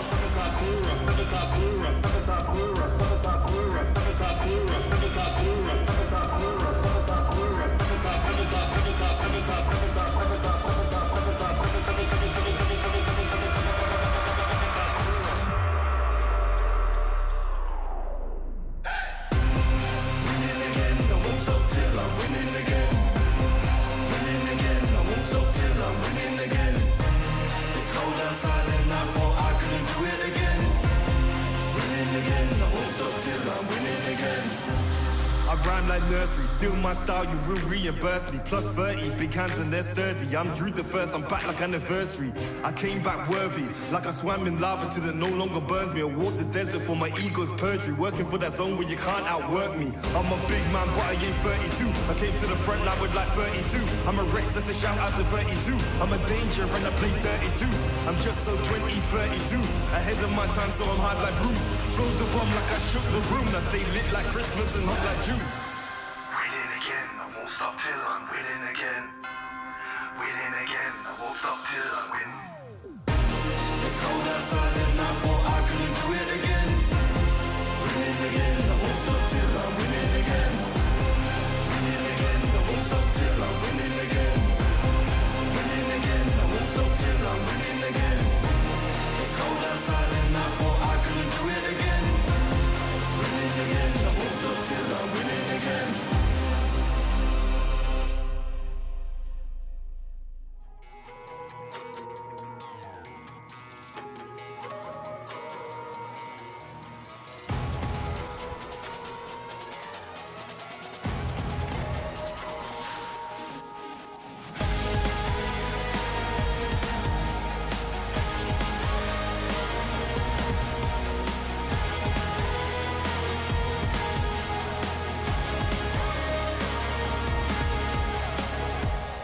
climb my way to the top. I never stop. It's coming ready or not. Do you have what you say you got? Go till you drop. Going till we hit the spot. Light gonna shine bright. Anything I like. Put it on the line. I've been taking chances all my life. I've been patiently waiting, and we're gonna take it like game. You can't stop what we began. It's the wildfire. We burn this world right down, and then we rise again, like phoenix from the flame. The players in the game. We whatever say.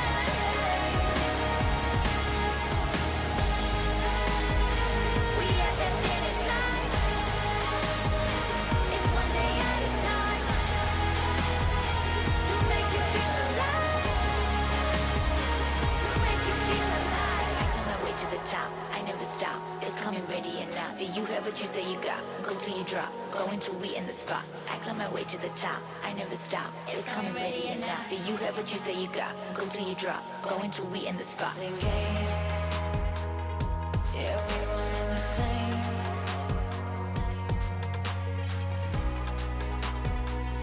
I've been patiently waiting, and we're gonna take it like game. You can't stop what we began. There's the wildfire. We burn this world right down, and then we rise again, like phoenix from the flame. The players in the game. We whatever say.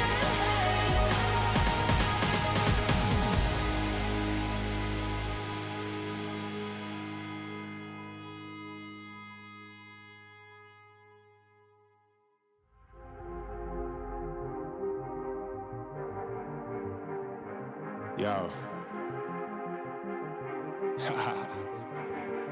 I don't think they're ready for it. On the loose, on the loose, on the loose, on the loose. With the beast, on the loose, say the truth, on the loose. Off the chain, it's all the gauge.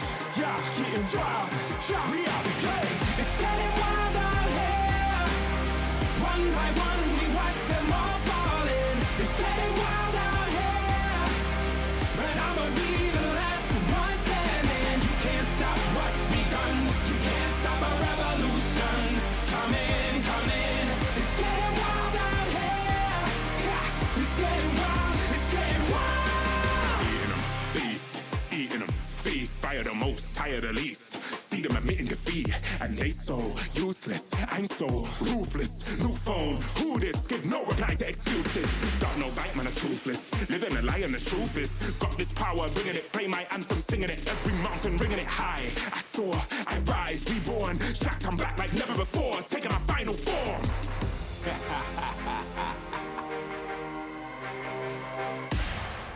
Yo, it's getting wild out here. One by one, we watch them all falling. It's getting wild out here. But I'ma be the last one standing. You can't stop what's begun. You can't stop a revolution. It's coming, coming. It's getting wild out here.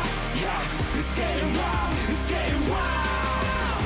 For the revolution. What? Waiting on an evolution. Yo. It's coming, coming. Yeah. If you wanna come and get some, Yo. nothing we can't overcome. Running, running. Sure as we rise with the sun, Yo. we will arise and become stunning, stunning. Watch for the revolution. You can't stop what's begun. It's coming, coming. Wait. It's coming, coming. Wait. It's coming, coming. Just you wait. Just you wait. Yo, yo, yo, yo, yo. It's getting wild out here. One by one, we watch them all falling. It's getting wild out here. Yo. But I'ma be the last one standing. You can't stop what's begun. You can't stop a revolution. Come in.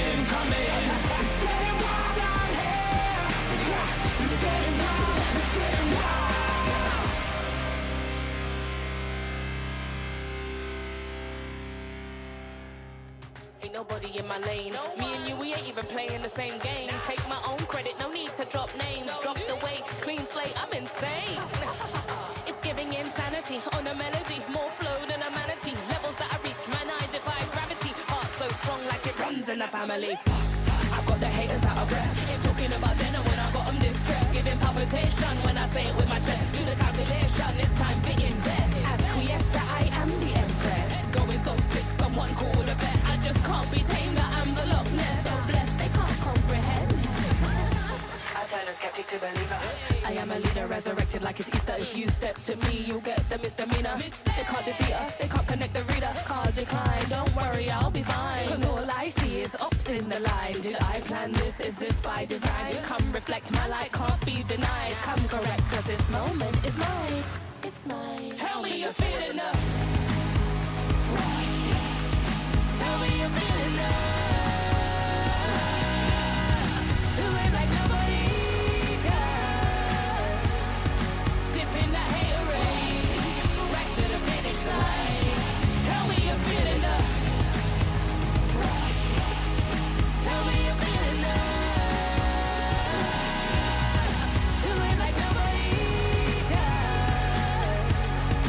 Sipping that haterade, right to the finish line.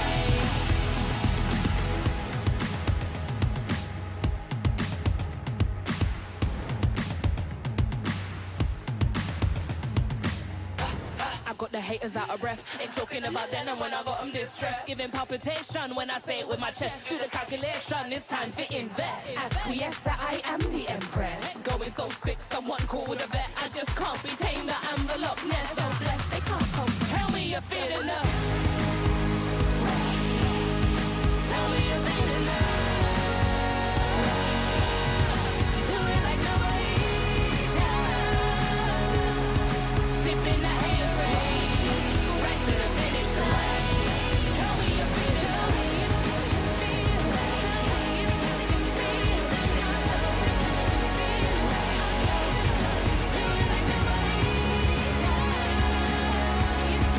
Sipping that haterade, right to the finish line.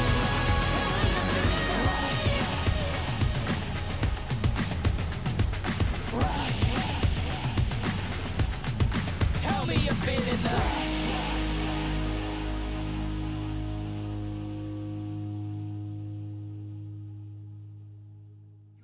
Guess who in the building? Born of the realest. Never catch me slacking, I was born, that's the illest. They call me a champion, I got there with a win. I'm a round breed walking, I am one in a million. Guess who in the building? Born of the realest. Never catch me slacking, I was born, that's the illest. They call me a champion, I got there with a win. I'm a round breed walking, I am one in a million.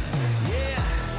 I am back in the place, don't have to guess who in the building, cause I'm back in your face. Ready for anybody coming, I am here on my toes. Never was settled for defeat, cause I'm raising the stakes, yeah. And I'm not coming to play, I got my game face on and I'm ready to shake. You see my name will be known everywhere in the world, cause I'm a king at a throne and I never will break. Hey, one of the chosen, going that's the illest, watch me kill it like a supposed to. Never catch me slipping on my pippin', I'm the coldest. The best to ever do it, I'ma show you how I know it. Notice, I am on my way, I'm here to handle business, I ain't come here to play. I see they in their feelings, I don't care what they say.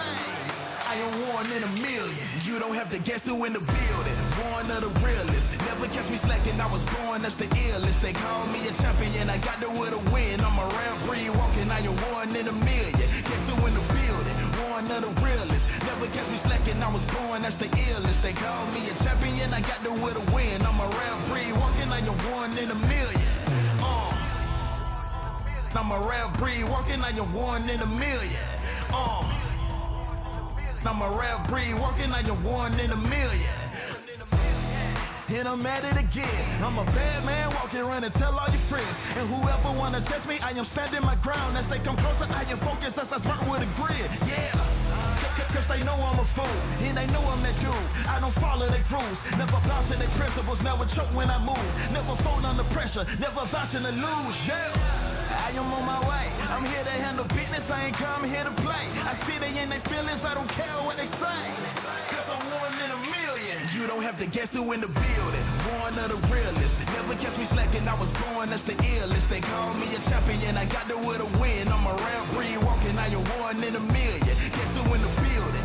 One of the realest. Never catch me slacking, I was born, that's the illest. They call me a champion, I got to with a win. I'm a round three, walking, I am one in a million.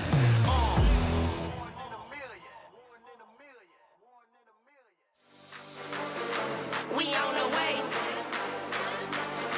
We came to play.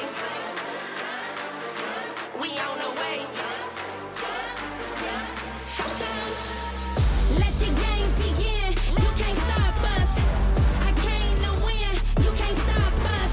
It's only us in the end. You can't stop us. We the best in the world, and that's a promise. Let the games begin. You can't stop us. I came to win. You can't stop us. It's only us in the end. You can't stop us. We the best in the world, and that's a promise.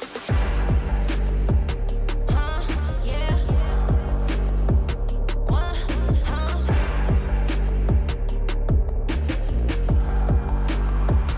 They can't beat us now.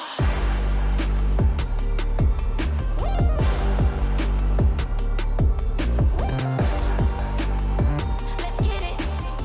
Let's get it. Let's get it, get it. Let the games begin. You can't stop us. I came to win. You can't stop us. It's only us in the end. You can't stop us. We the best in the world, and that's a promise. Let the games begin. You can't stop us. I came to win. You can't stop us. It's only us in the end. You can't stop us. We the best in the world, and that's a promise. Watch this.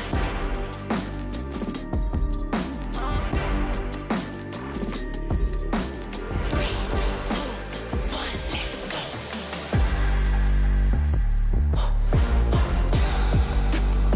Who want it? I got it. Yo, I got it.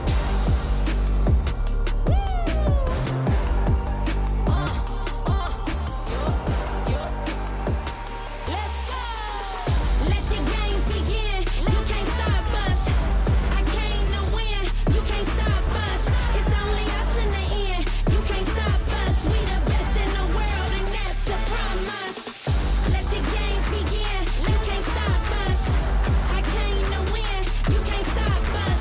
It's only us in the end. You can't stop us. We the best in the world, and that's a promise.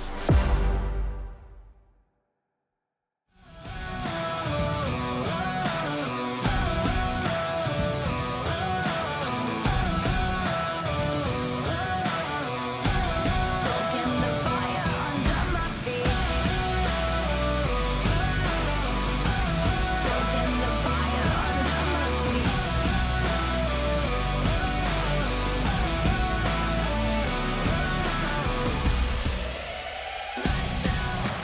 This is what we came for. Watch out.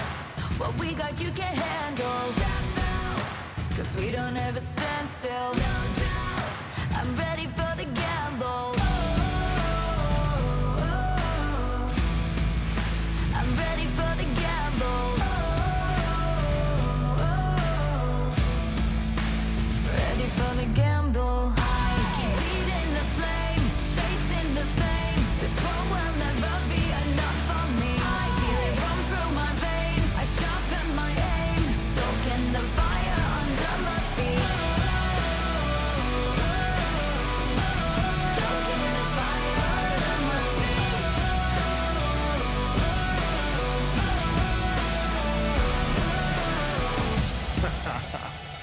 Yo, I switch, I swerve, wonder how I have the nerve.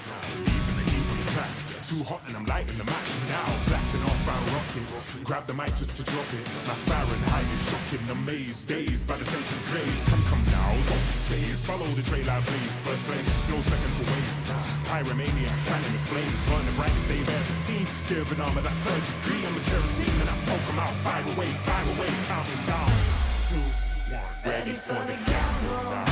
Keep feeding the flame, chasing the fame. This war will never be enough for me. I feel it run through my veins. I sharpen my aim, soaking the fire under my feet. Lights out. This is what we came for. Watch out. What we got you can handle. Step out. We don't ever stand still.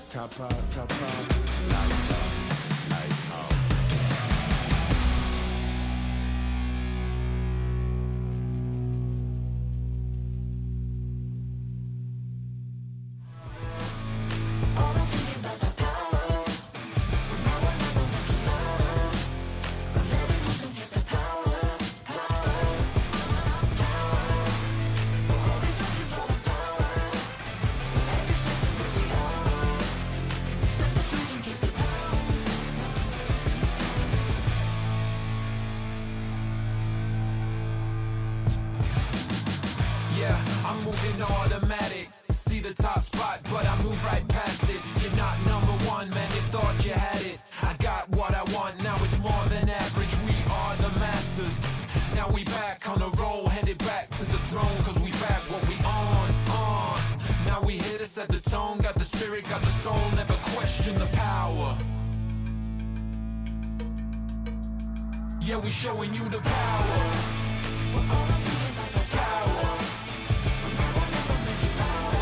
Make it loud. Power. Power.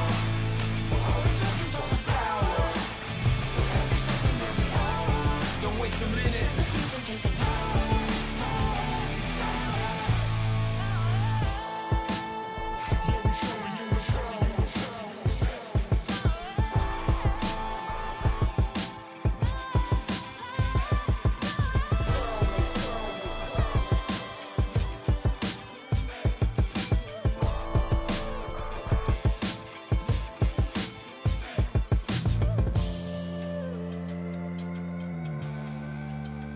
Yeah, we showing you the power.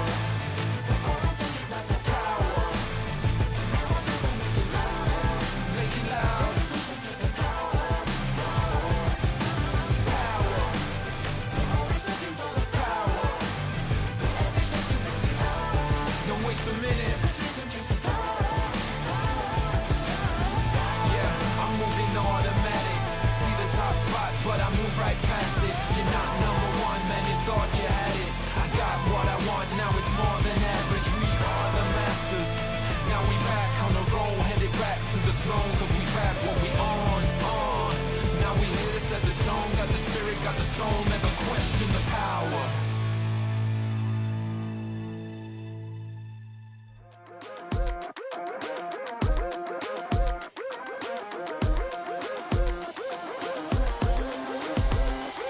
I believe it, I can see it. If it's in my sights, I achieve it. Ain't no leaving, no defeating. Show up, complete and repeat it. Every day, rule that game. I always go 100%. Start to end, to the end, out or in. No between, you gotta go 100%. Blink to win every single moment. Caught up in the motion. Got no use for caution. Hope you're ready for a fight.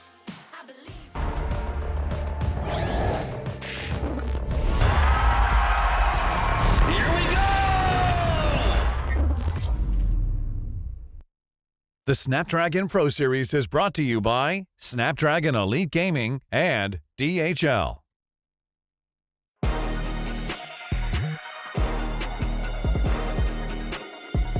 Here we go, the Snapdragon Pro Series Mobile Masters, our final best of 3 of today. And we've got TLID up against YBG. My name is Gideon Q. I'm going to be your host here on the set with our two analyst professionals and casters. It's going to be Eterna and as well as Mirko at the set again. Boys and girls, this is going to be an interesting one. This is the first time we are seeing YBG here on Stream A, and we've had plenty of TLID games, so we know about the cavalry, but this Chinese team was part of the trifecta of powerhouses.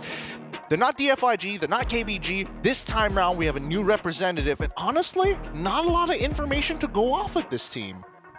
Not a lot. And even in their matches, right, they've only just lost their matches, their games as well, so again, we're still going to have to gauge how strong they are, if it was the jitters in their first 2-3 matches that they lost, or if they've just not adapted to the current meta. I suppose, but I think the only person who's familiar from this team is going to be B-Lexi, the gold laner, coming in from YBG. In case you don't know who the lineup is, let's pull it up right now to introduce you YBin Game. It's going to be Fish God, Lucas, Unicorn, Ares, and B-Lexi. If you recognize B-Lexi, he was under the banner of KBG during the M6 qualifiers. Man, this guy is apparently he was quite the beast as a gold laner playing all the standard meta compositions, but at the same time, I want to highlight Fish God because one consistent hero that has been banned out in the majority of their games has been the Freya. Always we've seen it. What was their last matchup again? Bigatron, right? Yeah. And both Bigatron games, it was always the Freya ban coming through. So it poses the question, how strong is the Freya? Technically, Freya is not meta or anything, so why warrant a ban like that? It's incredibly meta in the Chinese server, right? In the Chinese qualifiers as well. Even back to M6, we saw at the M6 World Championships, a lot of teams also ban out the Freya up against DFYG, up against KBG as well. It was the hot commodity that we see from the Chinese teams because they just have been able to abuse the Freya quite a bit in their qualifiers, even to get here. I think it's really interesting though, because again, it's so different from what the rest of the world and even Southeast Asia likes to bring to the table, at especially the highest level, competitive level here. But there are some some pros and cons, right? Yes, it does need a lot of gold to really like be that one versus all, but at the same time, it's huge lane dominance. Now, let's talk about some IGN origins. B stands for bad ending, an acronym Lexi added to his name during a challenging phase in his career. The Chinese players already have like IGNs with lore, dude. I wasn't expecting that one. I don't get it. So his name is Lexi, and then he put a Bay in front of it. So bad ending Lexi? Yeah, I was about to say the same thing. It's like, is it because he went through a bad ending? But you know, technically that's not the end. It's like the beginning? Bad beginning, good ending. That's what he wants. Okay. Possibly. I don't know. Reverse psychology. This is one of those. This is one of those JRPGs that I don't know. Maybe it has to be replayed a couple of times, or if they beat TLID, we might get an interview, and then we can ask more about it. We just don't have enough skill points on the lid turret. You're right. You're right. That's and honestly, I'm pretty sure we're pronouncing the B wrong. That's true. Maybe it's That's Be true. Lexi. Be Lexi. Due to my ethnicity, I'm not going to say anything about it because we can ask in the interview. We will ask in the interview, but that's assuming that they can take down TLID because so far their day has been looking great. They are winning good games. They're catching up in the groups, but at the same time, are they missing something? Because I mean, we had that interview prior. We had that interview prior. Both players, Yeheskill as well as, if I remember correctly, Fabian said, yeah, there is a bit of a struggle, and it's mainly because of the patch. So I don't know whether or not this team can go back to that same ultimate peak that we saw them during M6. Speaking of which, here's the lineup for Team Liquid ID. Shout out to the Cavalry here as we introduce to you Aran, Fabian, Yeheskill, Witty, and Aaron Shiki.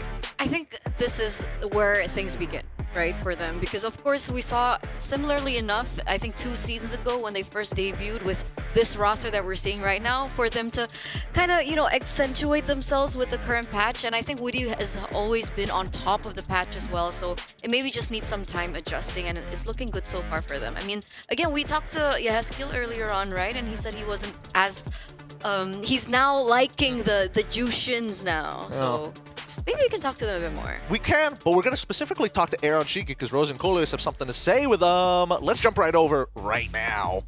Sangat excited buat nanti di babak playoff ya. Tapi Ron, di match ini kalian kan juga bakal bertemu dengan salah satu perwakilan dari region China, which is itu YBG. Tadi juga Yeskill udah bilang, kayaknya kita bakal nge-ban Freya-nya. Apa bener Ron? Enggak takut apa katanya mau pakai popol kupa buat lawan Freya?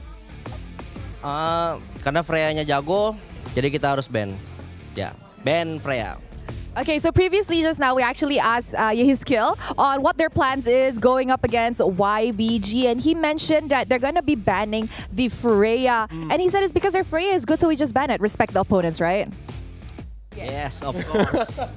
Oke, ada nggak yang mau disampaikan ke sebelah? Nanti siapa tahu Coleus bisa ngomong Mandarin kan di sana. Good luck, have fun. That's it. Yes, of course. Good luck, have fun. Good luck, have fun. Oke, itulah dia interviewnya. Kita bakal lempar lagi ke panelis. Thanks so much, Rose, and as well as Coleus. And as you can see, there's going to be so much respect for Freya. What are we missing here? I hope. Just maybe Mr. SDL is going to be like, just one game. We'll win the first one, and then let's open it up and see what happens. It's a very SDL thing to do, to be fair, right? So St. Lucas, please, we want to see how good this Freya is, right? Because we've heard about it, we've seen it in the Chinese server, but we haven't gotten a taste of Freya in an international event just yet. I've seen it in my ranked games. I don't want to talk about it. He backed out so fast. You can see just flashing lights of all the stars lost because of this Freya. Or maybe even one. Kind of depends on which side of the spectrum he was on that time. But even so, it would be nice to see overall. But I am curious because this is the very first time we're going to be seeing them on Stream A. They have two Filipino players, technically with Lucas and as well as Aries, who have joined this squadron as well, which seems to be the way that a lot of these Chinese teams are looking to prop up their own esports scene, since again they are very, very fresh. What are your thoughts about this, Eterna? Because again, out of all the potential imports from across Southeast Asia and even around the world, it looks like the Filipinos are the way to go. That has been working out for a lot of these regions, right? I think even your region, Malaysia, have we'll picked take up anybody. right? They've picked up a few imports of their own, and they have been looking good. I guess the change and exchange of knowledge, as well as like these little tidbits that the PH currently hold, is very important for them. It's like a what do you call it? A student exchange. A student exchange kind of situation. I like that. I like that. Since we were talking about lore earlier, we do need to talk about, well, the fact that TLID, everybody's using their actual name as their IGN, except for Aaron Shiki. Kind of weird. Don't know why he's like that. But let's have a word with YBG. I'm curious to know what they're going to say. Let's jump over to the interview. So first of all, how's Jakarta so far? 他就是现在就是问印尼，暂时你觉得是这个国家你觉得是怎样？我觉得这个国家看起来让人很舒服。He says it looks very comfortable and he's been very comfortable in Jakarta so far. Wow. Jadi kalau tanya gimana nih Jakarta ketika memang dia udah stay di sini, dan dia bilang dia ngerasa sangat amat nyaman ya untuk sejauh ini. And from what I see from your previous matches, your opponent is always banning Freya. What do you think about it? Why they keep banning your Freya? 对，他就是要问你的其他的团队全部都在 ban 掉 Freya， 为什么他们会要 ban 掉 Freya？ 你以为是原因是什么？我觉得其他队伍对我们做了很多的功课，因为我们在自己的赛区是比较常用这个英雄的，然后也打出了不错的效果。Okay, so he says all the other teams have been doing their homework, and he feels like the other teams know that they've always commonly picked this hero, so they have been banning it off and picking it off from him. Jadi memang tadi Kolus juga nanya, kan sejauh ini benar-benar tim yang menghadapi YBG itu selalu nge-ban Freya. Kayak kenapa mereka selalu nge-ban Freya-nya? Dan dia bilang ini benar-benar semua tim tuh ngejalanin PR-nya mereka, dan that's why itu benar-benar Freya selalu di-ban. Dan mungkin karena memang Bilix ini juga menjadi playmaker dari timnya itu sendiri. And last question is, do you have any message that you want to say to your opponents, TLID? 你要有跟你的其他团队的 TLID 的人有讲什么 message 吗？让我们打一场精彩的比赛。He wants to make sure that they want to have a good match and a very interesting match. Oke, jadi kalau tadi tanya juga ada nggak nih pesan-pesan buat teman-teman dari tim Liquid Indonesia, dan dia bilang pokoknya kasih aja match yang seru karena mereka juga bakal memberikan yang terbaik. Mungkin itu aja, jadi thank you so much for the interview and let's throw back to the panelists. Thanks, Moman and Coolios. That's B Lexi from YBG. You heard it here first, St. Lucas. Please, let's make it interesting.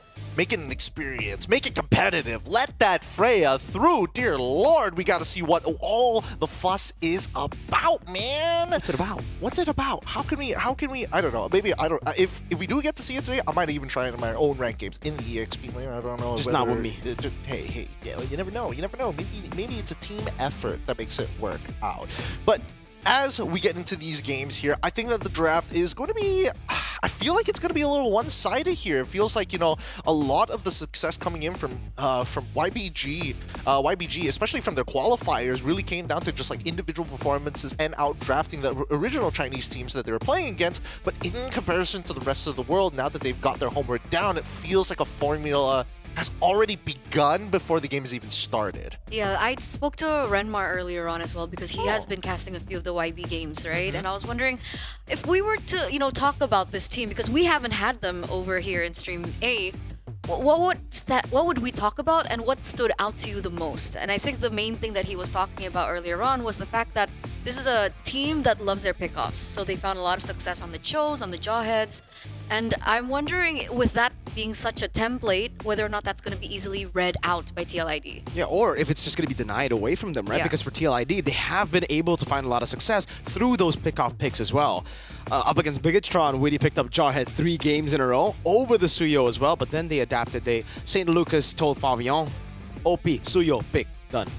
GG, well played. What can you do about that once he's got the signature hero? I want to agree so badly, and I do agree on the part, yes, they are pick-off oriented, but I do want to see whether or not the team fighting aspect of these Chinese teams have actually grown, because we've seen with Yao Feng Yao Guai and as well as Keep Best Gaming, the way they play the game, especially with the way they maintain their team fights, is kind of interesting. They really take things step by step, and if they miss a step, it's like, no, we're not going to do this at all. It's not as fluid as we do it here in Southeast Asia. So maybe that's something to keep in mind. But do you agree with that? Do you think that, these Chinese teams are going to be at that level?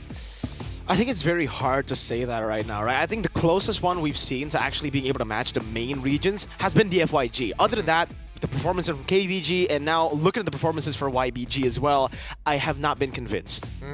All right, let's look at the predictions so far. Here at the set, this is what we have decided. 2 O's all across the board for TLID. Obviously, the both of us are going to be a little bit more biased towards TLID's side, but even for Miracle as well, it feels like, well, the Chinese competitive side hasn't caught up just yet until, dude, if we get this wrong, it's like a bittersweetness of like, yeah, I like TLID, but at the same time, China's like rising up, so it's like, oh, it'll be a little painful, but how would they do it? Especially against TLID. We've had plenty of games to kind of break down their weaknesses and strengths.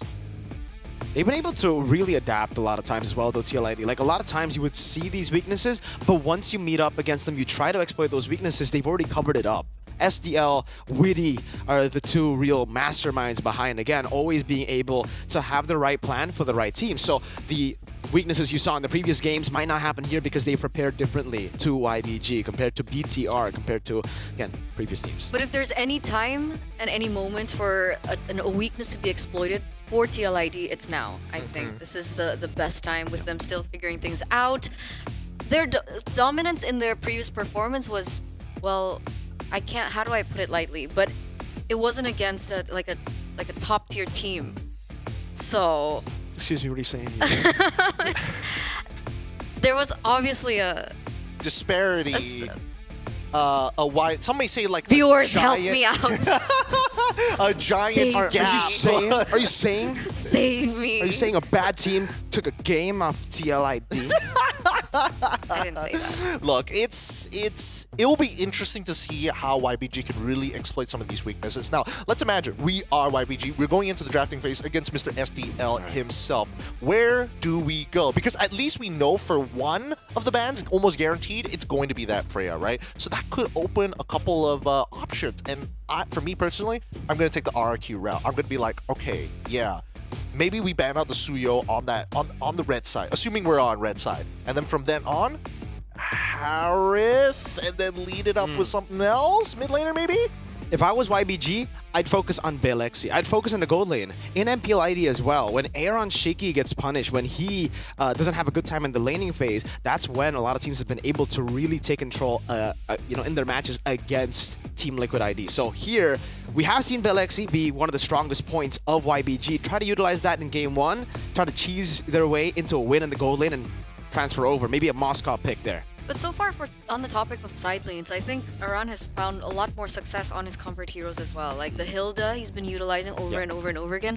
What other heroes has he actually played so far?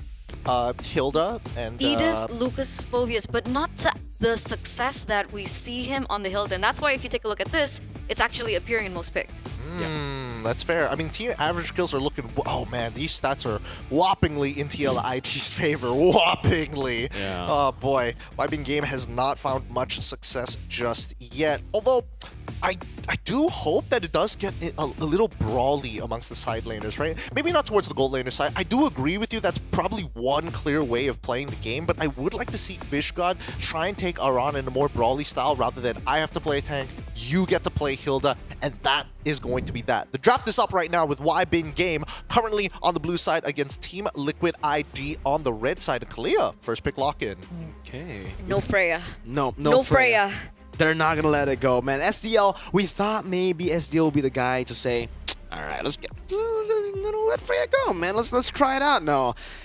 They have respect, you know, against Wybin Game. They can shock a lot of people here, and Liquid ID, they have dropped the game already, so they would want to get full points for all their matches left. Juicin and the Hilda. There you go. Hilda for Aran instantly. First phase pick. 65% win rate, which is actually shockingly high for a Hilda who's very early game oriented and, you know, likes to punish assassins. But we see that the Jushin is the go-to answer for TLID when it comes down to Kalia. Now Harith is going to get locked in for Wybin Game. I want to see whether Team Liquid is going to be a little respectful for their very last pick. Is it going to be that gold laner now, or are they going to be like, hey, Aaron Shiki, you can't play anything, you should be able to get away with it? I don't know. With Aaron Shiki, his performance has been a little shaky, you know? I think they should be prioritizing the Granger up front. Granted, he does have a lot more heroes in his, kit. He has the carry, he has the Moskov and the Iritel, rather, but I don't know. First phase, I think the Granger should go here, but yes, Aurora is not a hero that we see too often, but I guess against the Hilda, maybe it's a lot safer? I'm thinking whether or not whether the Aurora can poke out the Jushin in lane. It's like ever so slightly longer, like just the edge of it, right? Because of the AoE. Yeah, even before the patch after the nerf on Juicin, we have seen RRQ actually utilize the Aurora to be an answer up against the Juicin. But on top of that, it's also the combo together with Kalea, right? It's basically like a Cho-Aurora combination, this time just with Kalea. But yeah, the Granger does get picked up here in the first phase. Another hero in the gold lane who has crazy range, amazing survivability, and an ability, and also, the chance, or the flexibility rather, to go for Purify and Flicker. So again, all the answers for Liquid. And the answers are looking very, very good. Red side ban going to be 4 jungle focus. bans. Yeah, 4 jungle bans. We'll see. Wait, did Joy get banned? Yeah, Joy already got banned out. Blue gets banned out alongside the Phobius. Now targeting the EXP side. YBG, they've already gotten rid of the Hayabusa yet, and both sides haven't locked in their jungler. So I'm feeling like a Lucas. I'm sniffing out maybe a Lucas might sneak through. Ling even. It makes sense. It makes sense. It's TLID. Yeah. I think Wybin Game should ban out the Ling. We have only seen oh, they ban out Lucas. All right. So they ban out the Lucas. The Ling should be the obvious choice. They might pick it up later on. May go for a roamer first. No. They go for the Ling. So what are the other junglers up for grabs? Yeah, what is Lucas gonna play? Not Lucas, clearly. Alpha? Oh, you're right. It's Alpha alongside Yu Zhong. We haven't seen Yu Zhong in a very long time. This is a pretty popular pick in China, though. We have seen a lot of Yu Zhongs there. But I don't think not against the Granger, right? I mean, up against the heroes that can't bring Purify, you'll do great. Brody's, Beatrix's as well. But the Granger, Juice, maybe the Ling, you can catch him with the Petrify, I guess. I mean, I suppose so, but somebody's got to be able to break those Petrifies earlier on. It's pretty hard to get into. I mean, yes, you have the Black Dragon form to get into that backline, but then after that, it's sort of like you miss your combo, you're dead in the water here. So let's see how YBG is going to play that out, because Team Liquid ID, they've got their final pick. But maybe it's like an overwhelming amount of tools that they can utilize to kind of trigger the Purify, right? Because one of the main things that counters the Kalea in the roaming position is the Purify. So obviously we're going to see hopefully Granger go on to Purify, Jushin on Purify, but if there's a lot more tools that they can utilize, maybe they can play around that and the timings.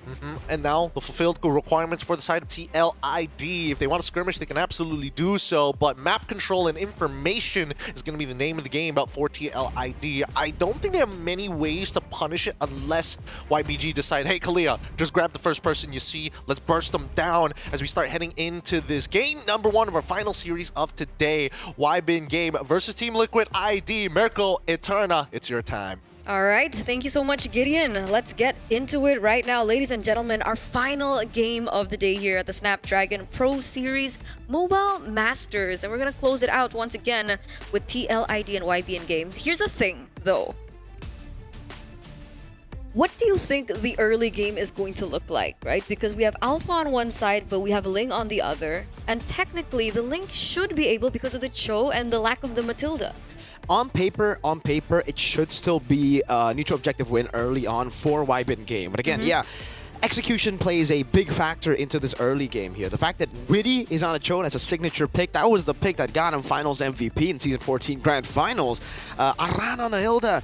Yeah. This is literally every single member on Liquid ID with comfort picks. And like you mentioned, yeah, the Cho is going to be a good tool to utilize to punish the Alpha, especially without the Mathilda. That's why we usually see Alpha with Mathilda. We need to see Alpha have a backup plan. When he goes in with the Spear of Alpha, you're technically all in. You need a guiding win. If you don't, you're there. You better win a team fight or you're done. That's what I was wondering, right? And speaking of comfort, we know TLID is a team that goes really far with comfort. So, ladies and gentlemen, let's get straight into it, into game number 1. Let's head over to the land of Dawn. All right, taking a look at it.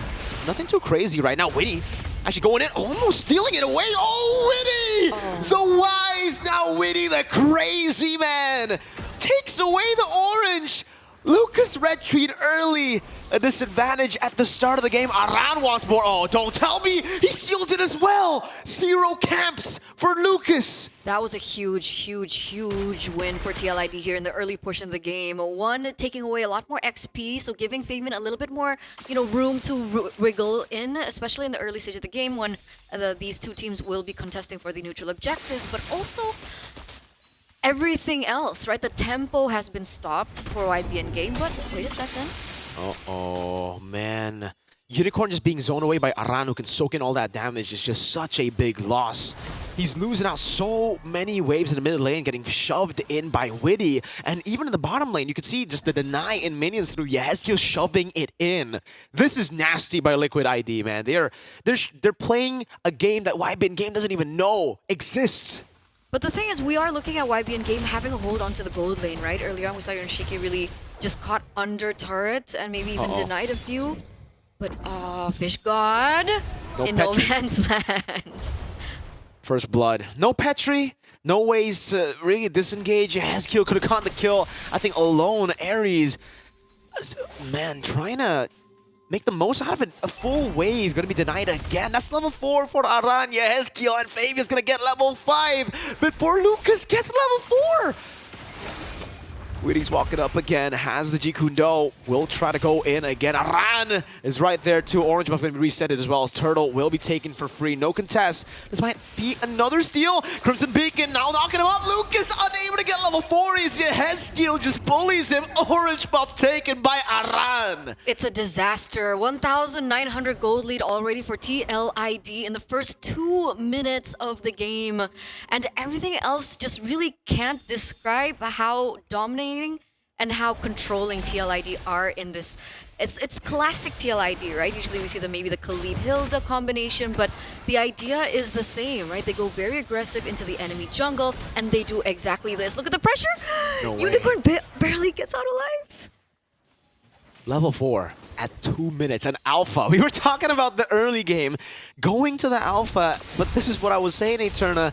The execution for Team Liquid ID, having all these comfort picks has got to play a big role into how they're able to do this again, taking another camp away. They are starving the man. Tsunami Slam there, should be Aran taken down. Yes, it is, but Witty gets a good trade back with the way the Dragon Flicker combo on Unicorn. And it's so worth it, right? That's Unicorn for Aran, XP for mid lane right now. And Team Liquid, they know exactly what they're doing. A little bit of a trade, I guess, for YBN game, when it comes down to it. But again, look how aggressive Witty is and how active he is on the map, right? Always constantly giving information. And up until this point, Fabian on his signature Ling has been left untouched, freed him. And now he goes in for a kill. Oh man, Belexi going in with Zaman Force over to Aaron Shiki, doing a lot of damage. Might be able to get a kill. Aaron Shiki falling down. Flavor Fave taking a kill. Yeah, he goes in for a kill. He gets another item under his belt as well. Berserker Fury already secured in, so he's looking for a lot more kill pressure in this early start of the game, despite him already having a little bit more of a hold on these neutral objectives. So it's still win-win. You tunnel vision too much on Aaron Shiki, and you forget the monster behind TLID, which is Fabian. I mean, at this point, everybody, even Arano, killing pressure everywhere. It's on the map. Fabian just goes for the Finch Poise, doesn't even need the Tempest of Blades. YBN Game, they're trying their best to just blitz this turtle, but it's not coming in fast enough. Aran brought back. That's going to be Frigid Glacier as well. A pick off over with the turtle taken down. Hesky with the Crimson Beacon coming down, but Fabian can go for this fight. Tempest Ablaze knocking him up. Aaron Shiki picks up the kill, and they're looking for more. No turtle, but Aran is around the purple. Always just a grueling menace. And even in that previous team fight, they're like, all right, TLIDs, they're okay with letting that go, right? They know that they have a little bit more firepower to work with in this first 5 minutes, and so they're trying to utilize a little bit more in terms of trading. And look at the damage Aran is doing onto Ares as well. What's the next step for YBN Game to come back into this? Do they wait for Belexi? One item in, only Starlium. I guess that's the only way, right? There's no real reason for them to force out fights. At this point, it's damage control. They just gotta farm up, wait for Belexi to get those power spikes like you mentioned. Holy Crystal should be the power spike, and he's actually not doing too bad. Damage leaderboard doesn't say much here for Team YBN Game, but we have to take a look at the gold later on. How far behind or actually ahead is he of Aaron Shiki is my question. There you go. 1,000? No, Aaron Shiki is still comfortably ahead. So yeah, I don't think the Holy Crystal is going to be enough of a power spike for them to turn things around. Bottom lane, Fish got gunned down by Aaron Shiki. Oh, 1-0 trade already, ladies and gentlemen, for TLID once again. 3,000 gold lead, and again, Fabian with being on the lane, a lot more map control as well, a lot more room to work around with, and he is going to be able to pick up that turret in the top side as well. So it's just another layer that YBN Game have to consider. It's just so tough, so oppressive from Liquid ID. 2-level lead for Fabian on a Ling against an Alpha. And this is really where, you know, you see the weaknesses of Alpha. You don't get to see it too much. You technically already got to see the downside of Alpha with a Mathilda. I forgot which team actually played that. I think it was Falcons Mena? Yeah, Falcons Mena, who played it game number 2. Even with the Mathilda, you're not as strong as you were before. Now without a Mathilda, oh man, no mobility. You go in, you're dead. Especially considering, oh, not even Dragon can fly around. He's gonna get gunned down from the skies, man. And all the while, Aran is just playing information. He wasn't even in that turtle fight. Aran. Neither was Witty. He was running laps around. Again, look, he's going around again. He's going around again on the purple buff, forcing a retribution from Lucas, who's not on Lucas. He's on an Alpha.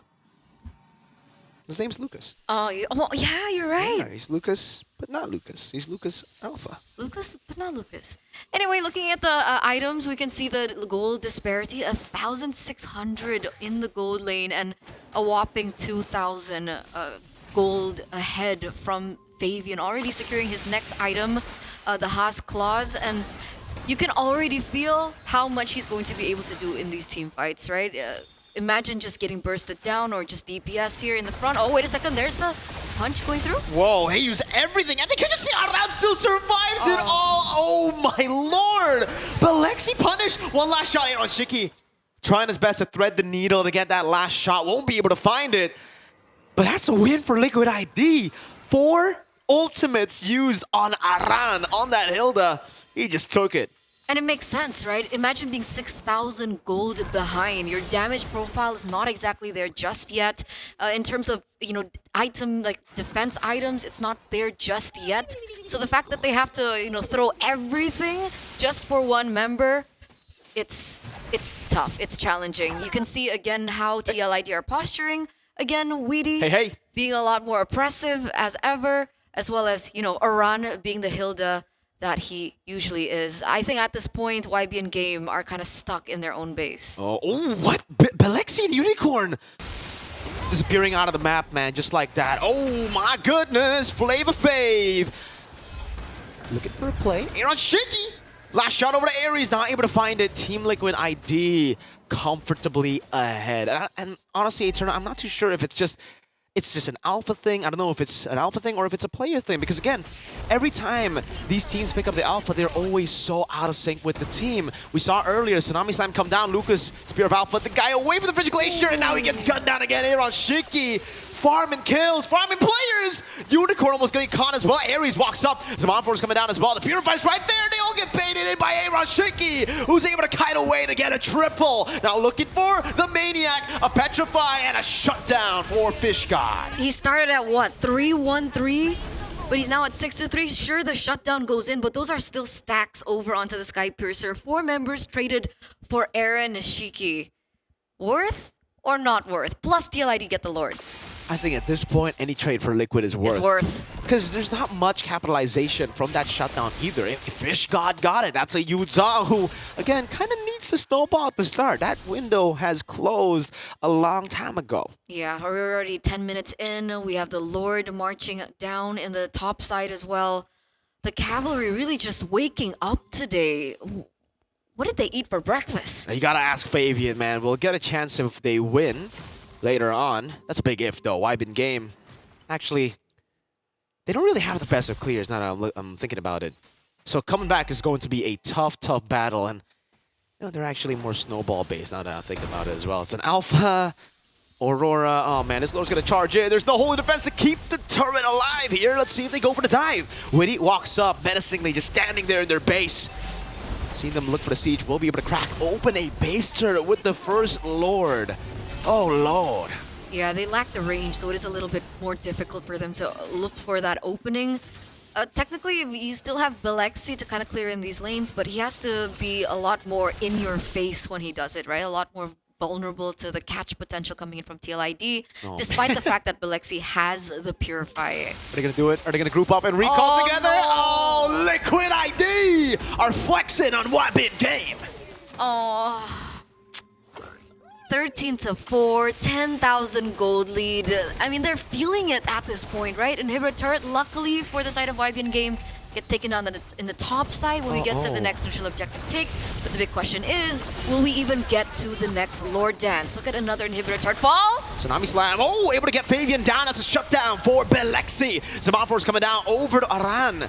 Good defense for Wybin Game. Able to stay afloat for a bit longer.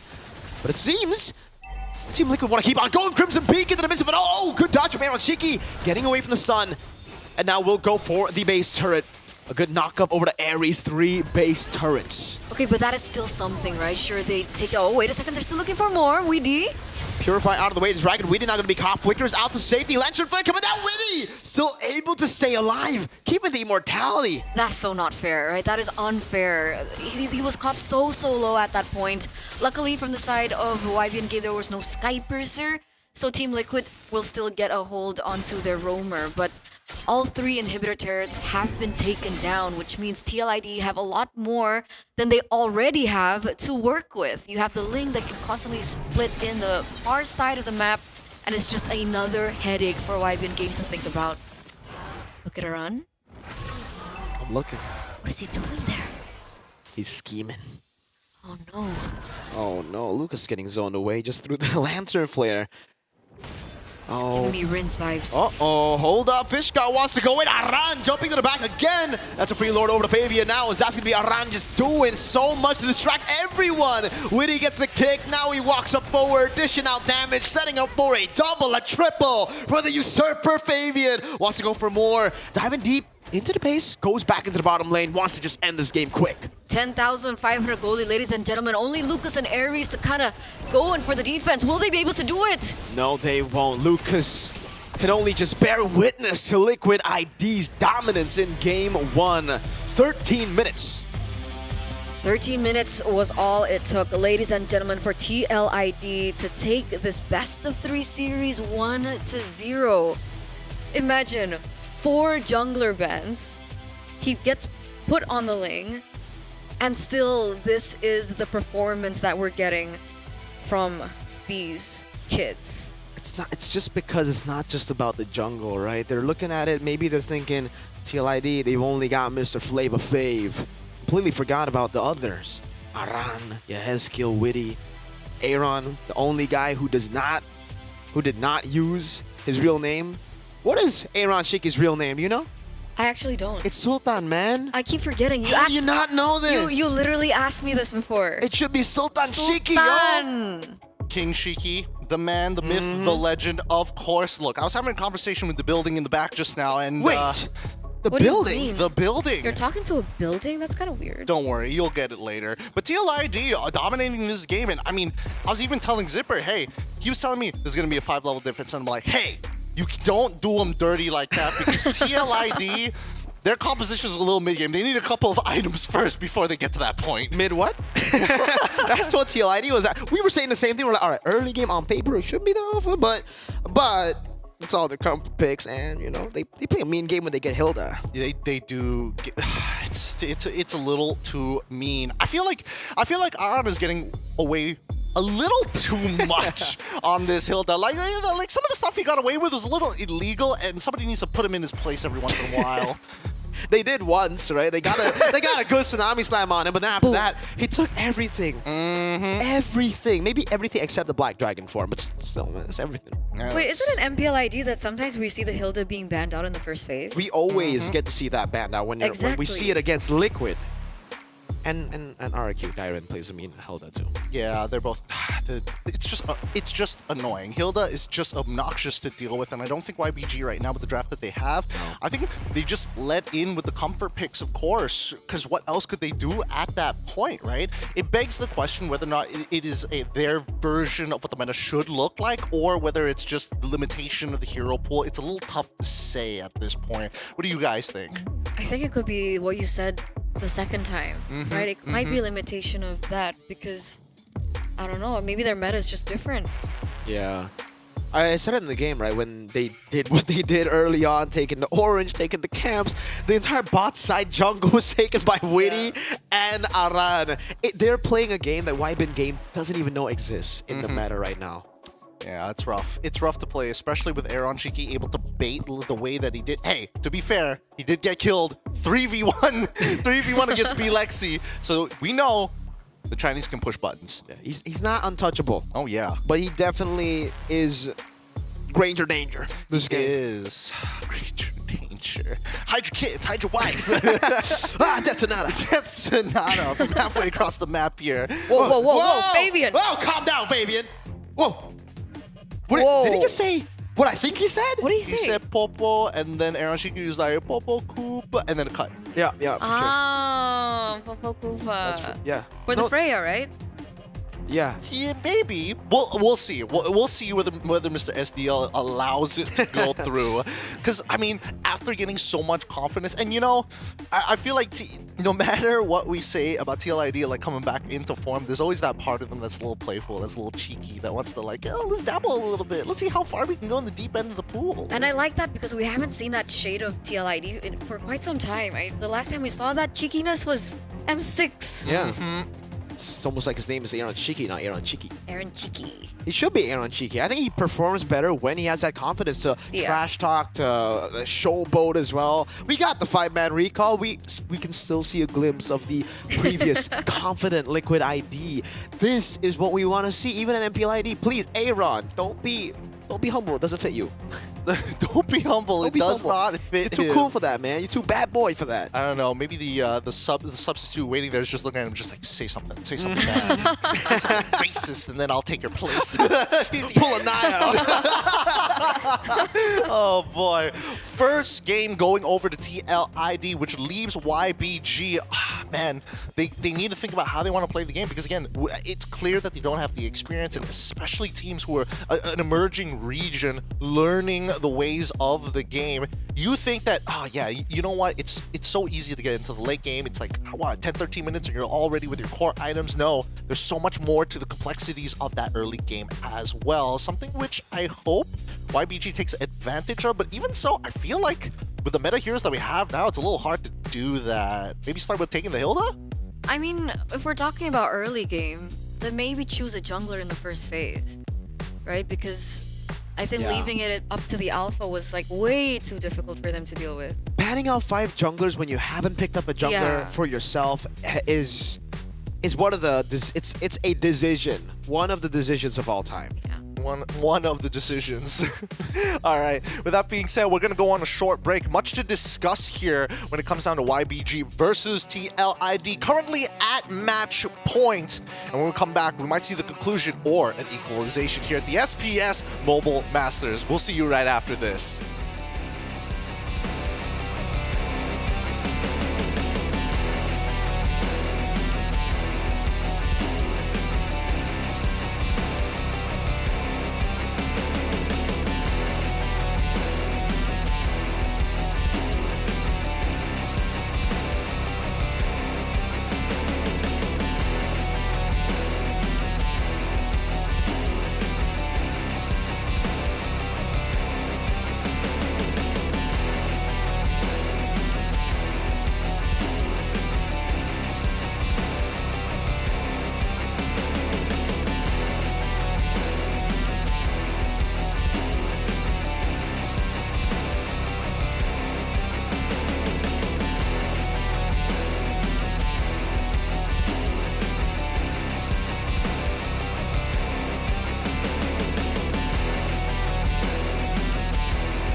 let's get it for our next game here at the Snapdragon Pro Series Mobile Masters. Match point currently for TLID as they continue their dominance against YBG for the time being, unless we see the big upset of an equalization from our Chinese representatives. And they are learning. They're learning really, really fast. Wait, what? Oh, we have a stream update here. It looks like OP is taking the game already off of IR. Why'd you say it like that? Exactly. Why did you say it like that? I'm impressed. I'm impressed. No, you said it like, wow. Yeah, because I'm not impressed. like wow. Wow is like a genuine.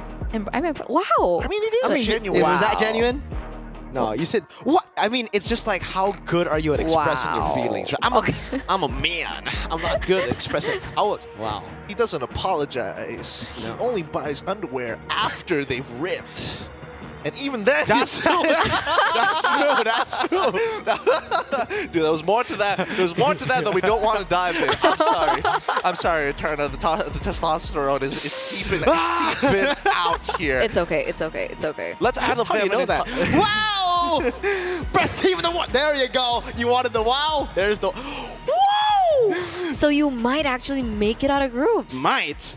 Sir, do you not remember the run we had at APAC? We were pretty bad, and then we were like, this is BTR. Oh. And then you go back in. No, we go back in when we get to playoffs. But now we're still locked in. Then playoffs. All right, let's go back to.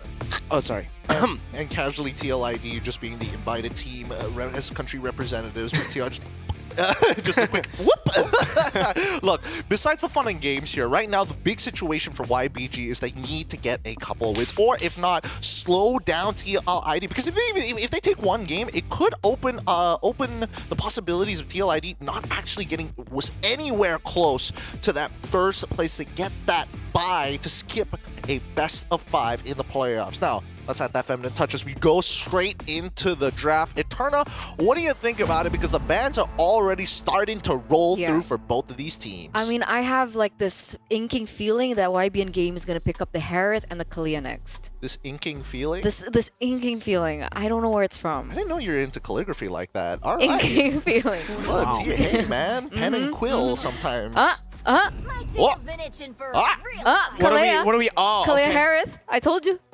Wow, did you predict that? I did. Thank you. Wow. I appreciate Having that. a superpower. Is it because they picked it in the first game, or did you just... Oh, yeah. I just had a feeling that they Well, were I mean, to be fair, there are some draft patterns that aren't really going to change for YBG, right? If you think it's strong, it's going to be strong in their minds. And TLID, again, they keep on doing this, right? Every time you see, hey, Kalia shows up, Zushid is the answer. Pick a jungler. Pick a jungler. Pick a jungler. Please. Why bin game, Lucas. I have a feeling it's not a jungler, guys. It's Look, the jungler's name is Lucas. They want it. Guys. They want it. Come on. I can hear Midnight Or screaming Lucas. Get a flex pick. Get a flex pick for the jungle and EXP. What would that be? Lucas. I was like, wait. That's as close as I could get. Hey, look, the win rate is 75%. I like the numbers. I like the stats. That's what I have to put my faith in. Numbers. God, man, why did they pick a jungler? Oh. They're still going for junglers. Wow. Because at least now it makes more sense. They're on red side, so they can pick up a hero first, right? They can pick up they can go Ling. Lucas can go, or they ban Ling and then go Lucas. Guys, remember Hanzo is still available. Dude, have they actually? I need to double check. They banned Hanzo last game. They did. What do they leave open then? Haya. They didn't ban Hayabusa, I think, right? They banned the. They banned the Haya. What did they not Hanzo, Suyo, Joy, Haya, Lucas. They didn't ban the Fanny? Fanny was on the other Liquid. side. Okay, so that's what is missing here. Oh boy. How excited would you be to see TLID with Lancelot? Dude, People have been talking about the Lancelot, yeah, right? I love the Lancelot. I've been playing it myself. I haven't, that's a lie. But I think when you have 5 junglers banned out like this, and presumably YBN Game are going to be the ones picking up the Hanzo or Lucas here, probably going to go Lucas. Never mind. Come on, who are we kidding? Oh, wait, the Hanzo actually gets locked in for the side of YBN Game. So, to everybody dreaming about the Lancelot, just like, I mean, I dream about it too, but This is pro play, man. We're not gonna see that. Just because you dream of something or someone doesn't mean you can have them. Okay? Just like that, see? Yeah. Lucas and the Cho, which is a great setup, right? Wow. Because YBN Game picked up the Yi first, so there's absolutely no option for... Well, technically there is an option to go Valentina, but very little. Look, they struggle. And CC Ben. Look, YBN Games struggled in the early game, even though they were the ones with the early game Yeah. composition. And now with the Lucas on the side of Team Liquid ID, I feel like level 2, you're just going to see Mr. Fabian, Flavor Flav just walk in to be like, who's first? Okay. Oh, Sorry, spoiler. Wait, how do you get these spoilers? The Eternal? superpowers I leaking told out. you I have superpowers now. No, you didn't tell me that. You just said it I now. literally just said it. No, Dude, she I didn't takes hear it. NCT, bro. What's that? I said The it when I limitless pill. said that. Yeah.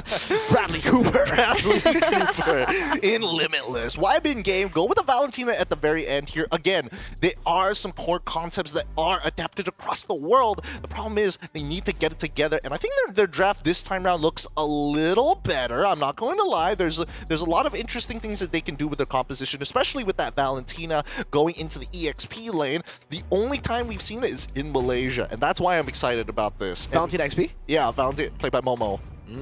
Todax EXP later, Momo, and it's like full tank. Yeah. But how does it do against the Hilda in the lane? Well, you basically, ideally, the ideal situation is that Lucas is in the lane. Yeah. So we're gonna have to find out. Look, I said it doesn't necessarily have to be good, but I've seen it, and that's as much as I can say about the validity of it. We've seen it in Indonesia as well. Nino Yeah. Nino was the first one to pick it in Indonesia. Valentina XP, but yeah, that was up against the Lucas. In the XP lane, they confirmed it too. They flexed it, actually. They flexed the Valentina. Yes. I mean, that's the beauty of it. With that being said, game number 2 is going to be on its way. Mirko Eterna, take it away, please. Yeah, let's go straight into the land of Dawn, ladies and gentlemen, for the next game of the Snapdragon Pro Series Mobile Masters. Match point in for TLID right now as they are leading 1 point. We will see. Will YBN Game be able to force a game number 3, or will it be a clean sweep 2-0? What do you think it's going to be? That's a good question. That's a good question. Because usually when we're talking back into the Valentina concept is we've seen the Valentina being flexed into the roam despite the Lucas being in the EXP, but not the other way around. Do you get what I mean? The question was, no. What do you think Right. about 2-0? Yes, but I mean, on that concept, it makes me doubt Okay. the success rate of this Valentina. So maybe it could be TLID 2-0. Well, Aran's doing. Oh my goodness. Okay. Oh, we get some time to talk about things, man. All right. Whew. Now let's talk about You that okay? Valentina pick again. Yeah. So no flex potential, and you know he's putting XP. Aran's already doing his thing here up against the Valentina. So the Valentina clearly can't hold the Hilda down. And yeah. So does that make it like you could be good against the Lucas, but if you're horrible against your laner, if you can't keep your laner at bay, and if you're just forced to farm, well, Aran does what Aran does best, which is coming in. Well, as Mr. Mo Saong would say, come on the jungle. That's the problem, right? Because technically the Valentina doesn't do as well when it comes down to clear. Sure, she has some dashes to work around with, but I don't think she matches the Hilda clear speed, does she? Look, all I can say is I love the idea of coming on into the jungle, baby. It's just Okay. one of those things where you just walk right up and just take what you want, and then you leave them with nothing, biting their dust. That's the way to do it. That's the way, boys. Look, the way that I see it is that as much as Hilda is going to be able to dominate this time, for now, level 2 is probably where it's at, right? You're going to need a little bit of help, and I'm going to assume that Ares is going to show up in the lane at some point, because if he doesn't, you're not beating Aran. He's caught the concussive blast as well. That wave is going to be done for, especially for the first 6 to 7 minutes of the game. So I'm wondering what happens when we hit that level 4 point. When Fish God, let's say, gets his hands on a particular set of ults that is available to him from the side of TLID, can that change the course of the laning phase? No, the laning phase will stay the same, I think, because you can't get the Sacred Beast when you're in XP, while the jungler is not present in the XP lane, Yeah, right? that's why you jump around and look for him. Yeah, but then you have to kind of like lose out on Prio in the lane, then Hilda does. Again, you get the Sacred Beast, you go back to lane, and then Hilda's already cleared the wave, so he can go into the enemy jungle again. So it's like, we gotta play another game of tag here. Yeah, it's just an endless game of duck boost. There's no real winning to it, and there's no real benefit to it, especially if the timing is wrong. It's and just worse duck, yet, no goose. It literally is just duck.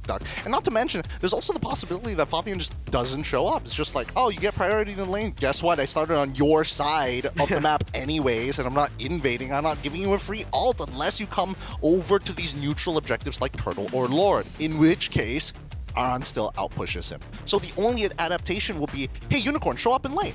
Either Unicorn shows up in lane with Ares, or they do like a cheeky little lane swap after the bonuses from the lanes are gone.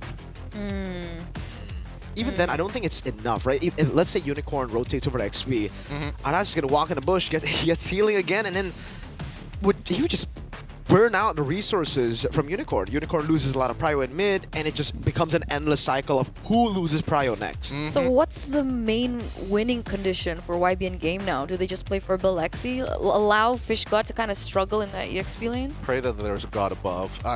Play for neutral objectives. That's the best thing, right? For, I guess, the best thing to play it with. The optimal route is still Fish God entering the team fights, getting the Sacred Beast while Fabian is on the turtle. I think the only... Okay, sacrifice neutral objectives, go for structures. That's probably the only way I can think about it, especially for the early game. But that being said, it looks like we're going back into the game. All right, let's get back in. Thank you so much, Gideon Q, for coming through. As we are resuming 1 minute in, we're looking at the rotations coming through, and we're just seeing Aran being a nuisance. He should be punished here. Yeah, oh, he walks back in the bush, gets out for a bit, but now it's going to be the punish coming in from Fabian. Not even on Sacred Beast form just yet. Ares, dodging away from the shot, but Lucas. Oi, witty, Jikundo flicker, a bit awkward there. YBN game with a winning trade. They are going to be able to get that 1-0 in the first few minutes. Oh, what's this? If they lose this match, it's so over. It's not just over, it's so over. Last chance for YBG if they want to keep playing. Wait, if they lose this, does that mean they're out for playoff contention? Is that what this means? Yeah, I think it is. Ladies and gentlemen, YBG are going to be playing for their tournament lives here. A single game loss here, one more game loss will be the end of their tournament run. That's it.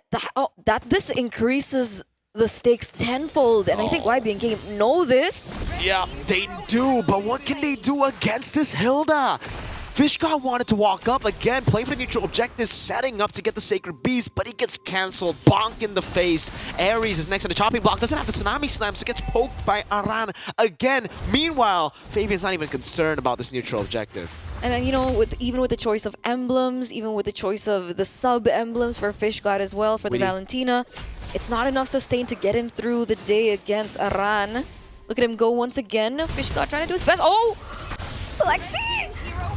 Jikundo. That's the power of Kung Fu from Witty. Gets the kill with a punch. Or was that a kick? Maybe a kick, but he disappears, ladies and gentlemen. And Tsunami Slam over to Witty, still able to escape with the Jikundo. No way! Shunpu out of the immobility field. Oh, it gets from bad to worse for YBN game. Those are resources already burnt out for the side of YBG right before they go for the turtle. So that's information given over to TLID. Fabian now at level 6. We see that Lucas is actually also on level 6. So it's a 50-50 now. Which Lucas? I'm confused myself. Okay. Fabian, yeah. Witty that guy. walks up. That guy, Witty, is looking for a pick. Doesn't want to go on Fish God. Fish God, oh man, I know what Fabian's doing. He's not revealing himself. He doesn't want to give the Sacred Beast over to Fish God. They want to poke Fish God first before this happens. Into the zoning. All right. Ares, what's the call? Tsunami Slam is the call with the flicker forward. Witty should be taken out. No, whoa! Soul Snatch coming down. Lucas able to get the kill, but then Lucas on the other side. Flavor Fave is right there. Lucas Shadow Form back down and out to Aran again. Real world manipulation. Aran slammed down to the ground, but it's outside of the RWM. It's a win for Liquid ID as Lucas Fabian on the Lucas gets the green camp up top in Lucas's jungle. Yeah. You get it, right? Yeah, I get it. Yeah, 1-for-1 trade there, and it looks like TLID will be able to pick up the neutral objective as well, plus the camp steals that you mentioned earlier on. Witty goes in for another kick. Unicorn with a flicker, but the Launcher Flare grants him back over to Fabian on the Lucas. Yeah, Haskell seems a lot more comfortable on this Jushin, especially today, right? He's getting up in your face. It's very Rins-esque, I think, with the way that he's playing. It's good. It's a good. Oh, but this isn't good. Oh my goodness, that damage! Oh my lord, Lucas! Able to escape, now goes back in. Aran will heal off of that damage. Is Aran building damage? He's not. He's not, and he's dealing that much? That's Hilda. Is he ahead in gold? Oh yeah, by a whole lot, I believe. Witty, we're gonna go up again. Level leaderboard, 2 levels ahead. Fabian against Lucas. Uh-oh. YBG. Fish God finally got that Sacred Beast. Let's see what he can do with it. It looks like Lucas should be able to clear out those camps. We're seeing a lot more trade backs here in the mid lane. He has to be able to clear out the lane as well. Still though, 2,000 gold lead being held in by TLID. And I guess the saving grace now is for Balexi, but he himself was also taken down in the early portion of the game. And look at the zoning. They're going to be able to pick up a turret in addition to everything else. TLID, 3,000 gold lead. And a structure up top, taken down. Lancer Flare, Ares, go, Tsunami Slam over to Aran. Not the best choice. Aran's gonna run over again. Witty gonna be caught in the bad spot, still able to go for the shampoo, and flickers out of the immobility field once again. Now it's Flavor Fave, jumping in on the Lucas. That's Fish God with the Sacred Beast too. Flavor Fave dealing a bit too much damage. Lexi gunned down by Aaron Shiki. And Aran is still just regenning in that bush. Witty is so sneaky, right? Elusive. He goes in, elusive, I like that word. He goes in, looks for an opening, and is still able to get out. Plus, he also is the one to, trigger all these resources coming out from YBN Game, just enough for the rest of the members of TLID to follow through. And the fact that he doesn't die is so tilting. YBN Game, again, losing structures left, right, and center. Tempo, they've lost control, Miracle. Yeah, I mean, to be fair, from the start, it didn't really look like YBN Game had the control. They haven't been able to really, force out anything proactively. They haven't been proactive at all. Look at the items. 2,000 gold lead for Fabian on the Lucas against Lucas on the Hanzo. Tsunami Slam coming down. There you go. That's Flavor Fave caught. Oh, white damage. Walks back in. But ladies and gentlemen, that was a 2v5. Now the rest of TLID walks in forward with Way of the Dragon locking them down. Aaron Shiki is still up top. They lose 1, but it's a tier 2 traded in. So who would you say it's worth it for? If there was a shutdown, I would say YBN Game, but there's no shutdown on Fabian. It was only 2 kills, not even on a killing spree. And technically, there's also no neutral objective on the map either. So YBN Game don't lose in timings. That's a structure, a permanent structure taken back. And though that does remind TLID, despite the lead that you have already been able to collect for yourself, 5,000, playing into the box of Unicorn still might not be the best of ideas, especially as the game progresses. Let's see though, Witty wants to go in. Tsunami Slam coming down, but it's only on to Witty. Again, Shampoo out of there. That's going to be Aran walking forward. Soul Snatch coming down as well with a Chrono Dash. Synchro Fishing. Lucas picking up the kill. No trades for TLID. Crimson Beacon though goes in over to Belexi, forcing out that Purify, and now another tier 2 down below. But they're giving things over to YBN Game now, right? It's been 2 times in a row that they've lost. I think earlier on it was, Fabian and now Aran? Yep. 1 by 1. They are giving away kills. But they've been trading with tier 2, so I don't think it's been that bad. They got a tier 2 up top, then earlier down below, and now they still have more tempo, way more than YBN Game. Sure, but remember, Hanzo rather, is catching up, right? Already with the Corrosion Scythe, plus the DHS earlier on, like we saw. Oh, wait a second, Witty gets an opening! No Purify to be used. Unicorn gun down. Now in the midst of it all, it's going to be Witty. Still able to survive for quite a bit. Fish God stealing with Sacred Beast. Fabian with his own. Jumping in up against the Valentina. But still, it's enough. Aran still staying alive. And now the Crimson Beacon to light that crazy bright light on Mr. Man. Triple kill in the 9th minute of the game, ladies and gentlemen, for the untouchable. Still untouchable, still in this game. 402 Sky Piercer already built into his kit. And this seems like a very similar story as we saw in game number 1. Deja vu, maybe? Look, he has kill. He's starting at 360. That's 360 Yehezkiel right there. That is a scary mythical creature. I'm scared. You scared of 360 Yehezkiel? Yeah. Just wait. There we go. Look at him. Look at him. Look at Yehezkiel. All right, he's not going to go through for the 360 anymore. But you know, okay, we put in the Lantern Flare. Tsunami Slam onto the real world manipulation, but it's the Kalia who gets bursted down. 2 boxes placed down, but TLID, they know how to deal with boxes. Who has the better box? YBN Game have more boxes. They got But it's quality over quantity. They could have a box? They have the Shaman. No, that's Belexi. Oh yeah, you're right. So they don't have a box. They don't. They got it. Hey, 360 Yehezkiel. There That's you what they got. go. That's another box. No. Okay.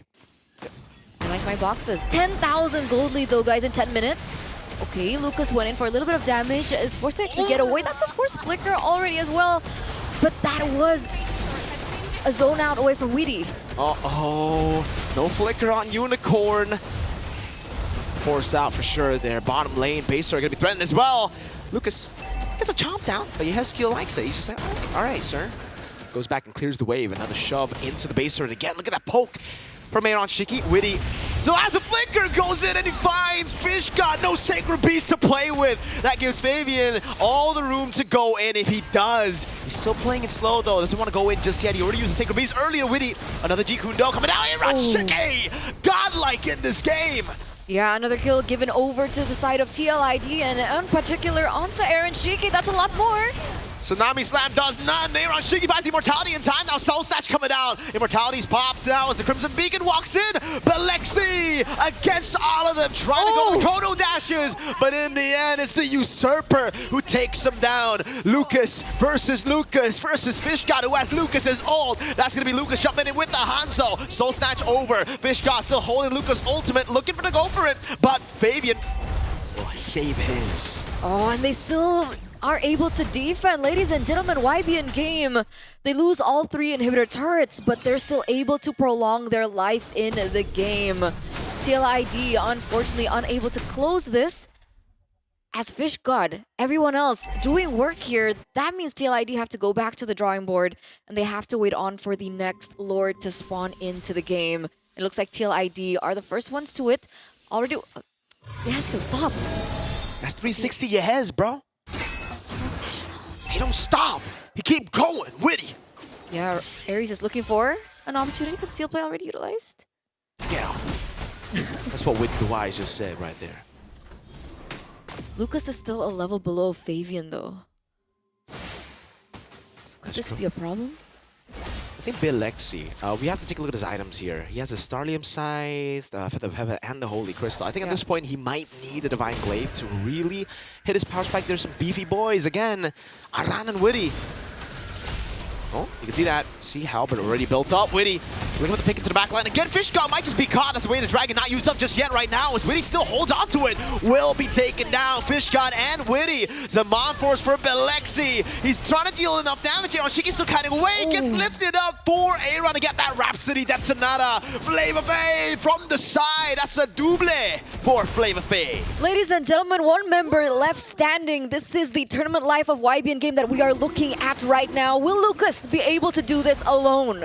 Win a crown, fool! Lucas forced back in the base. They might just go for this kill. Aaron Shiki is certainly hungry for it, but the rest of the team is not. They will get the game. 13 minutes, action-packed sweep. But unfortunately for YBN Game, it is over for them.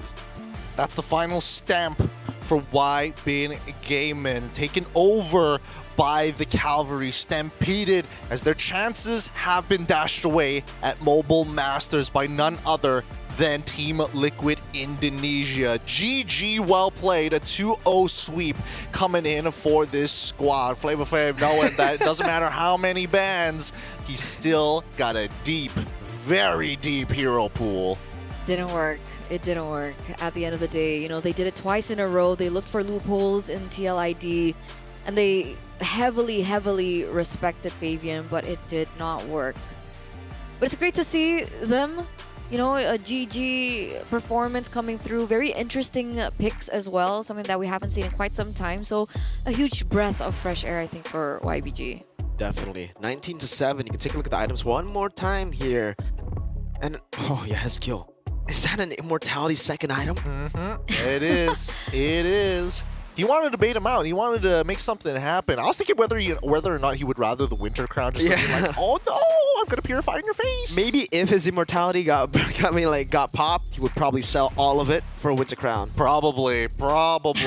Even so, man, YBG, they've got mechanics for sure, but the flow of the game hasn't been gotten down or ingrained into them just yet. A lot to learn here from Mobile Masters, and honestly, a very important takeaway when they go back to their own individual region. Hopefully, this is going to bring up the region as a whole.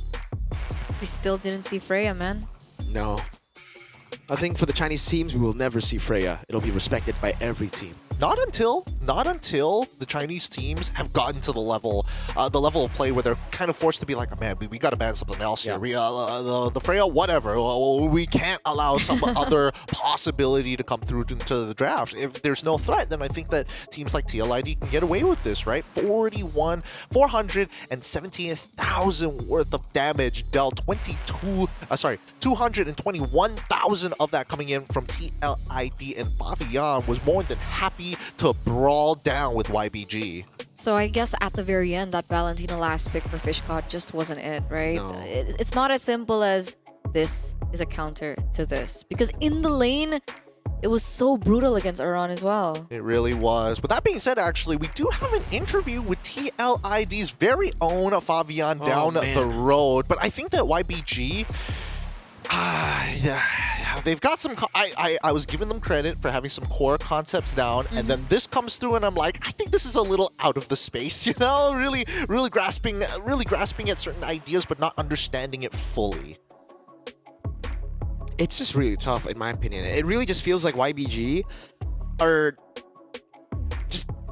It feels like they're behind. They're really behind when it comes to the metagame, just rotation-wise. Because this game was certainly an improvement in the drafts compared to game number one. I think game number one, we could definitely take a look at the drafts and say, all right, they got out-drafted. But here, I think they had a pretty okay draft. It wasn't horrible by all means. It wasn't unplayable. It wasn't unplayable. It was certainly playable, and I think even Team Liquid ID felt that, right? It was more of a fight here in game number two as they were fighting for their tournament lives, but unfortunately, the rotations, it was always late. They always tried to match the Hilda, which is something that they just shouldn't do. It's just real tough. Our MVP of this game going over to Aaron Shiki once again, doing a phenomenal job at even taking killing spree to ensure that he can do some pretty impressive plays, and not to mention kite out so that B-Lexi doesn't catch him off. With that being said, though, oh boy, I'm curious to know TLID's opinions on YBG, and maybe I actually could give them some tips that kind of help them out as a region as a whole, because I would like to see China to rise up to be that competitor. With that being said, Favian on the line with us for an interview from none other than TLID. Hello, Favian. Great to see you once again. Hello. Halo Bang. Favian, Favian, how are you feeling after that game against YBG? You guys put a lot of respect on Freya. Why didn't you let it through? Because we scared Freya UVG.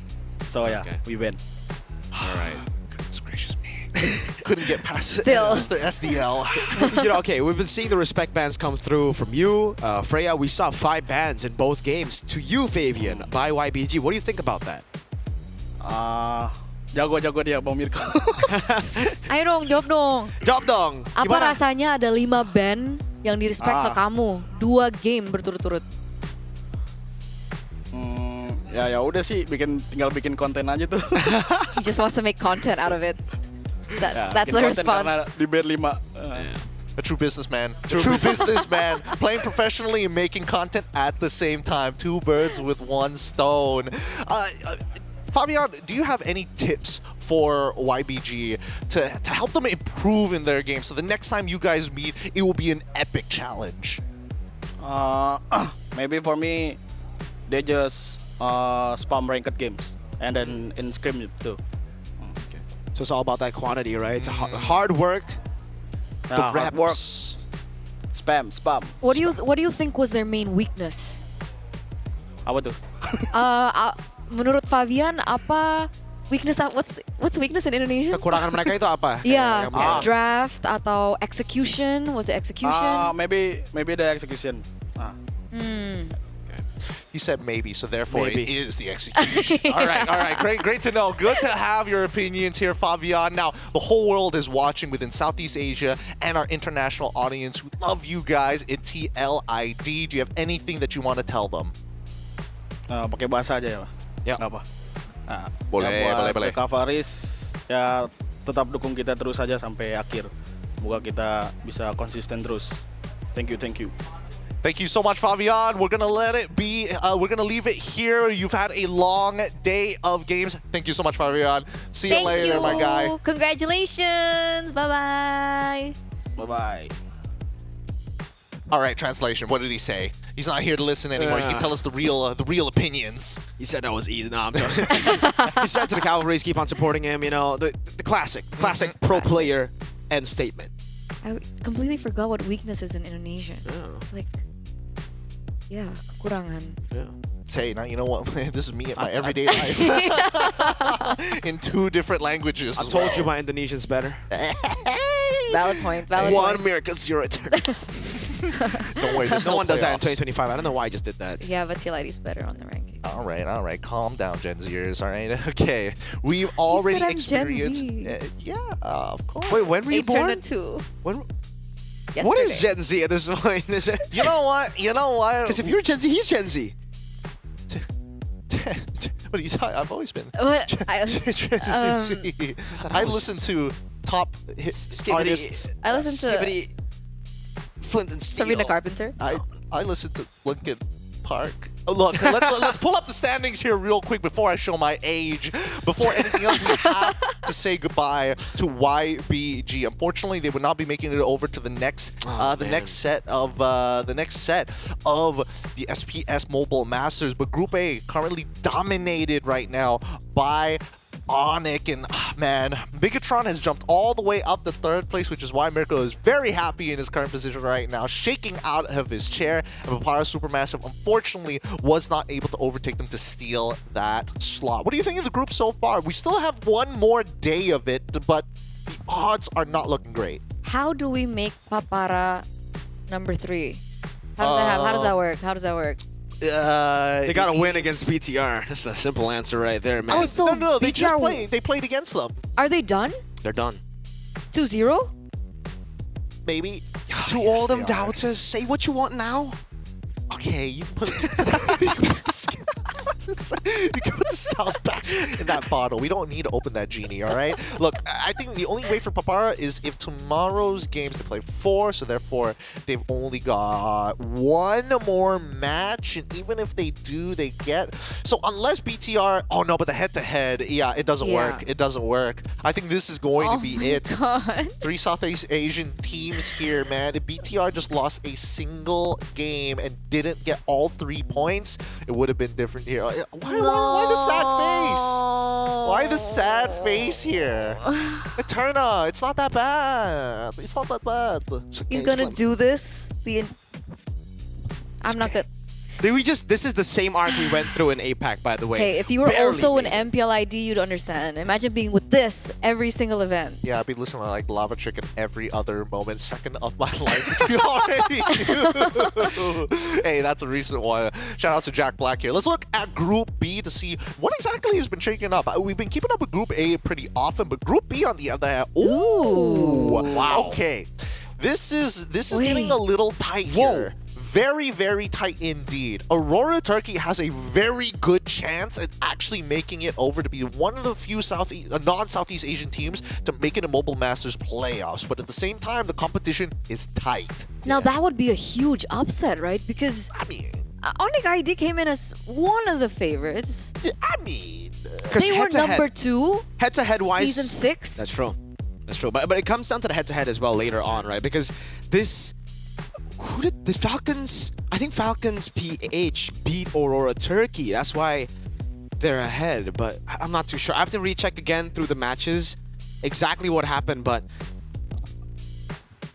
That's zipper in our ears right now, and it looks like there is confirmation that Team Falcons Mena, I saw what you guys were trying to do, type in the chat already. I can see it live happening right now. Team Falcons Mena and as well as A7 confirmed not to make it to playoffs. Unfortunate. So their tournament run is basically done for. Any games played after this is for pure experience and live scrims essentially, but they need that important information bringing back to their own region. Definitely. Same goes for YBG. But at the same time here, let's come back into the discussion because we don't have the numbers just yet of who exactly played against who and what those and what the head-to-head standings are looking like so far. But Aurora Turkey, very, very good chance. So far, perfect record coming in from RRQ. Yeah, for RRQ, I kind of expected this start after seeing their matches. I expected them to go with 0 losses. What I didn't expect is for them to go and not lose a single game, right? I thought they would take a game loss against Onic. Here, they're really just... Have they already qualified? I mean, they basically qualified. The question is whether they maintain their top spot here. Yeah. It's really a battle of who gets that free bye for the playoffs to skip that best of 5. And not to mention, I'm surprised because even for me, I was thinking that like Team Falcons, they should have this in the bag. Maybe they drop a game, sure, but not like an entire series. But coming into second place here, they're still in the runnings. I got to double check whether they've already faced off against RRQ, which I'm not 100% sure. They haven't yet, right? That's what we're waiting for. Yeah, that's the big one. That's the big game that we have to keep our eyes upon. And I think the reason Onic ID are stuck at 3rd or 4th place is because they just got 2-0. So they didn't get a single point out of that matchup against RRQ. So, again, Group B looking so close for one representative from outside of Southeast Asia. And that's what we're hoping for. I don't know about you guys, whether you're hoping for that or not, but I definitely am. Because again, there's a lot of legacy players coming in from Aurora Turkey, right? I would love to see them play on the big stage all over again. Especially in Jakarta, because they got a lot of fans the last time they went to Jakarta. We got an Indo Grand Finals last time we were in Jakarta. It was Onic versus... BTR. No. Yes. BTR. But BTR got 4-0. 3-0 actually. Was still Mukbang PH.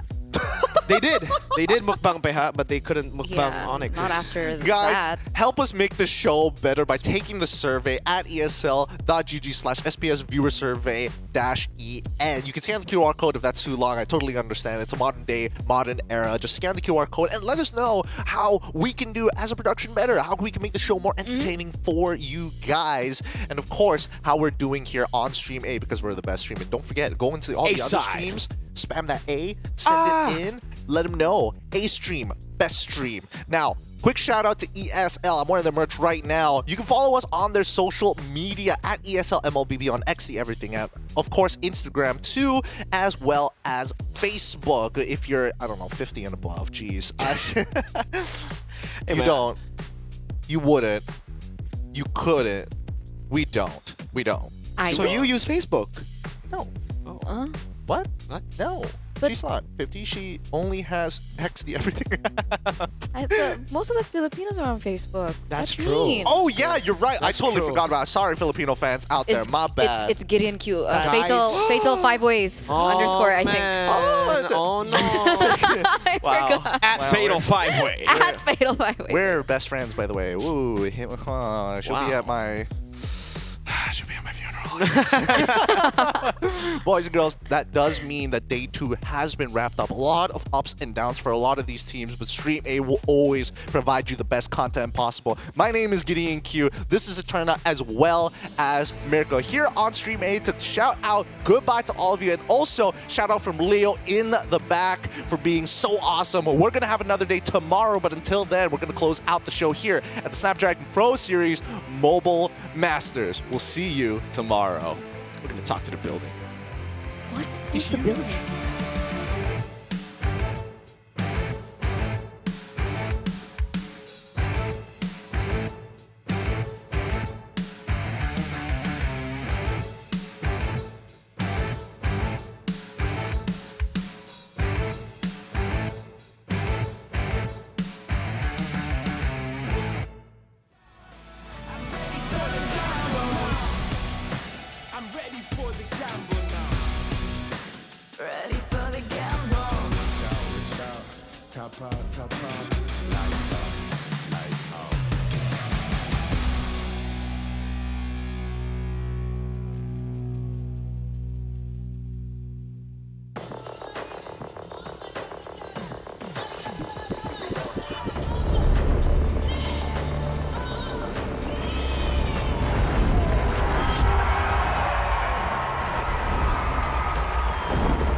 Looks like the players are ready.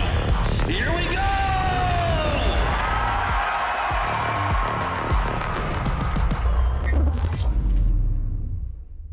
The Snapdragon Pro Series is brought to you by Snapdragon Elite Gaming and DHL.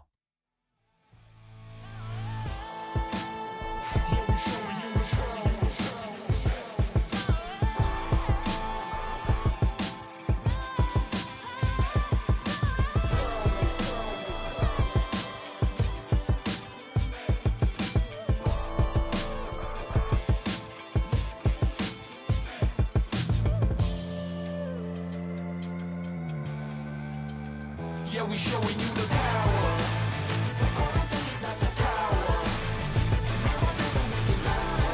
Make it loud.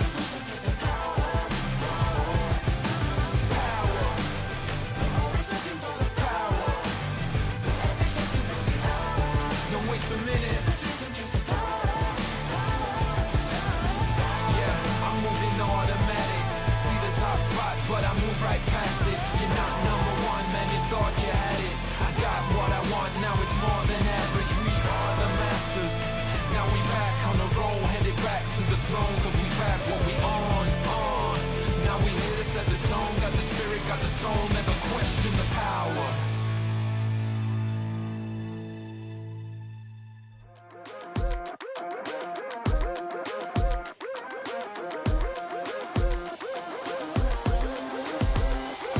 I believe it, I can see it. If it's in my sights, I achieve it. Ain't no leaving, no defeating. Show up, complete and repeat it. Every day, rule that game. I always go 100%. Start to the end, out or in. No between, you gotta go 100%. Play to win every single moment.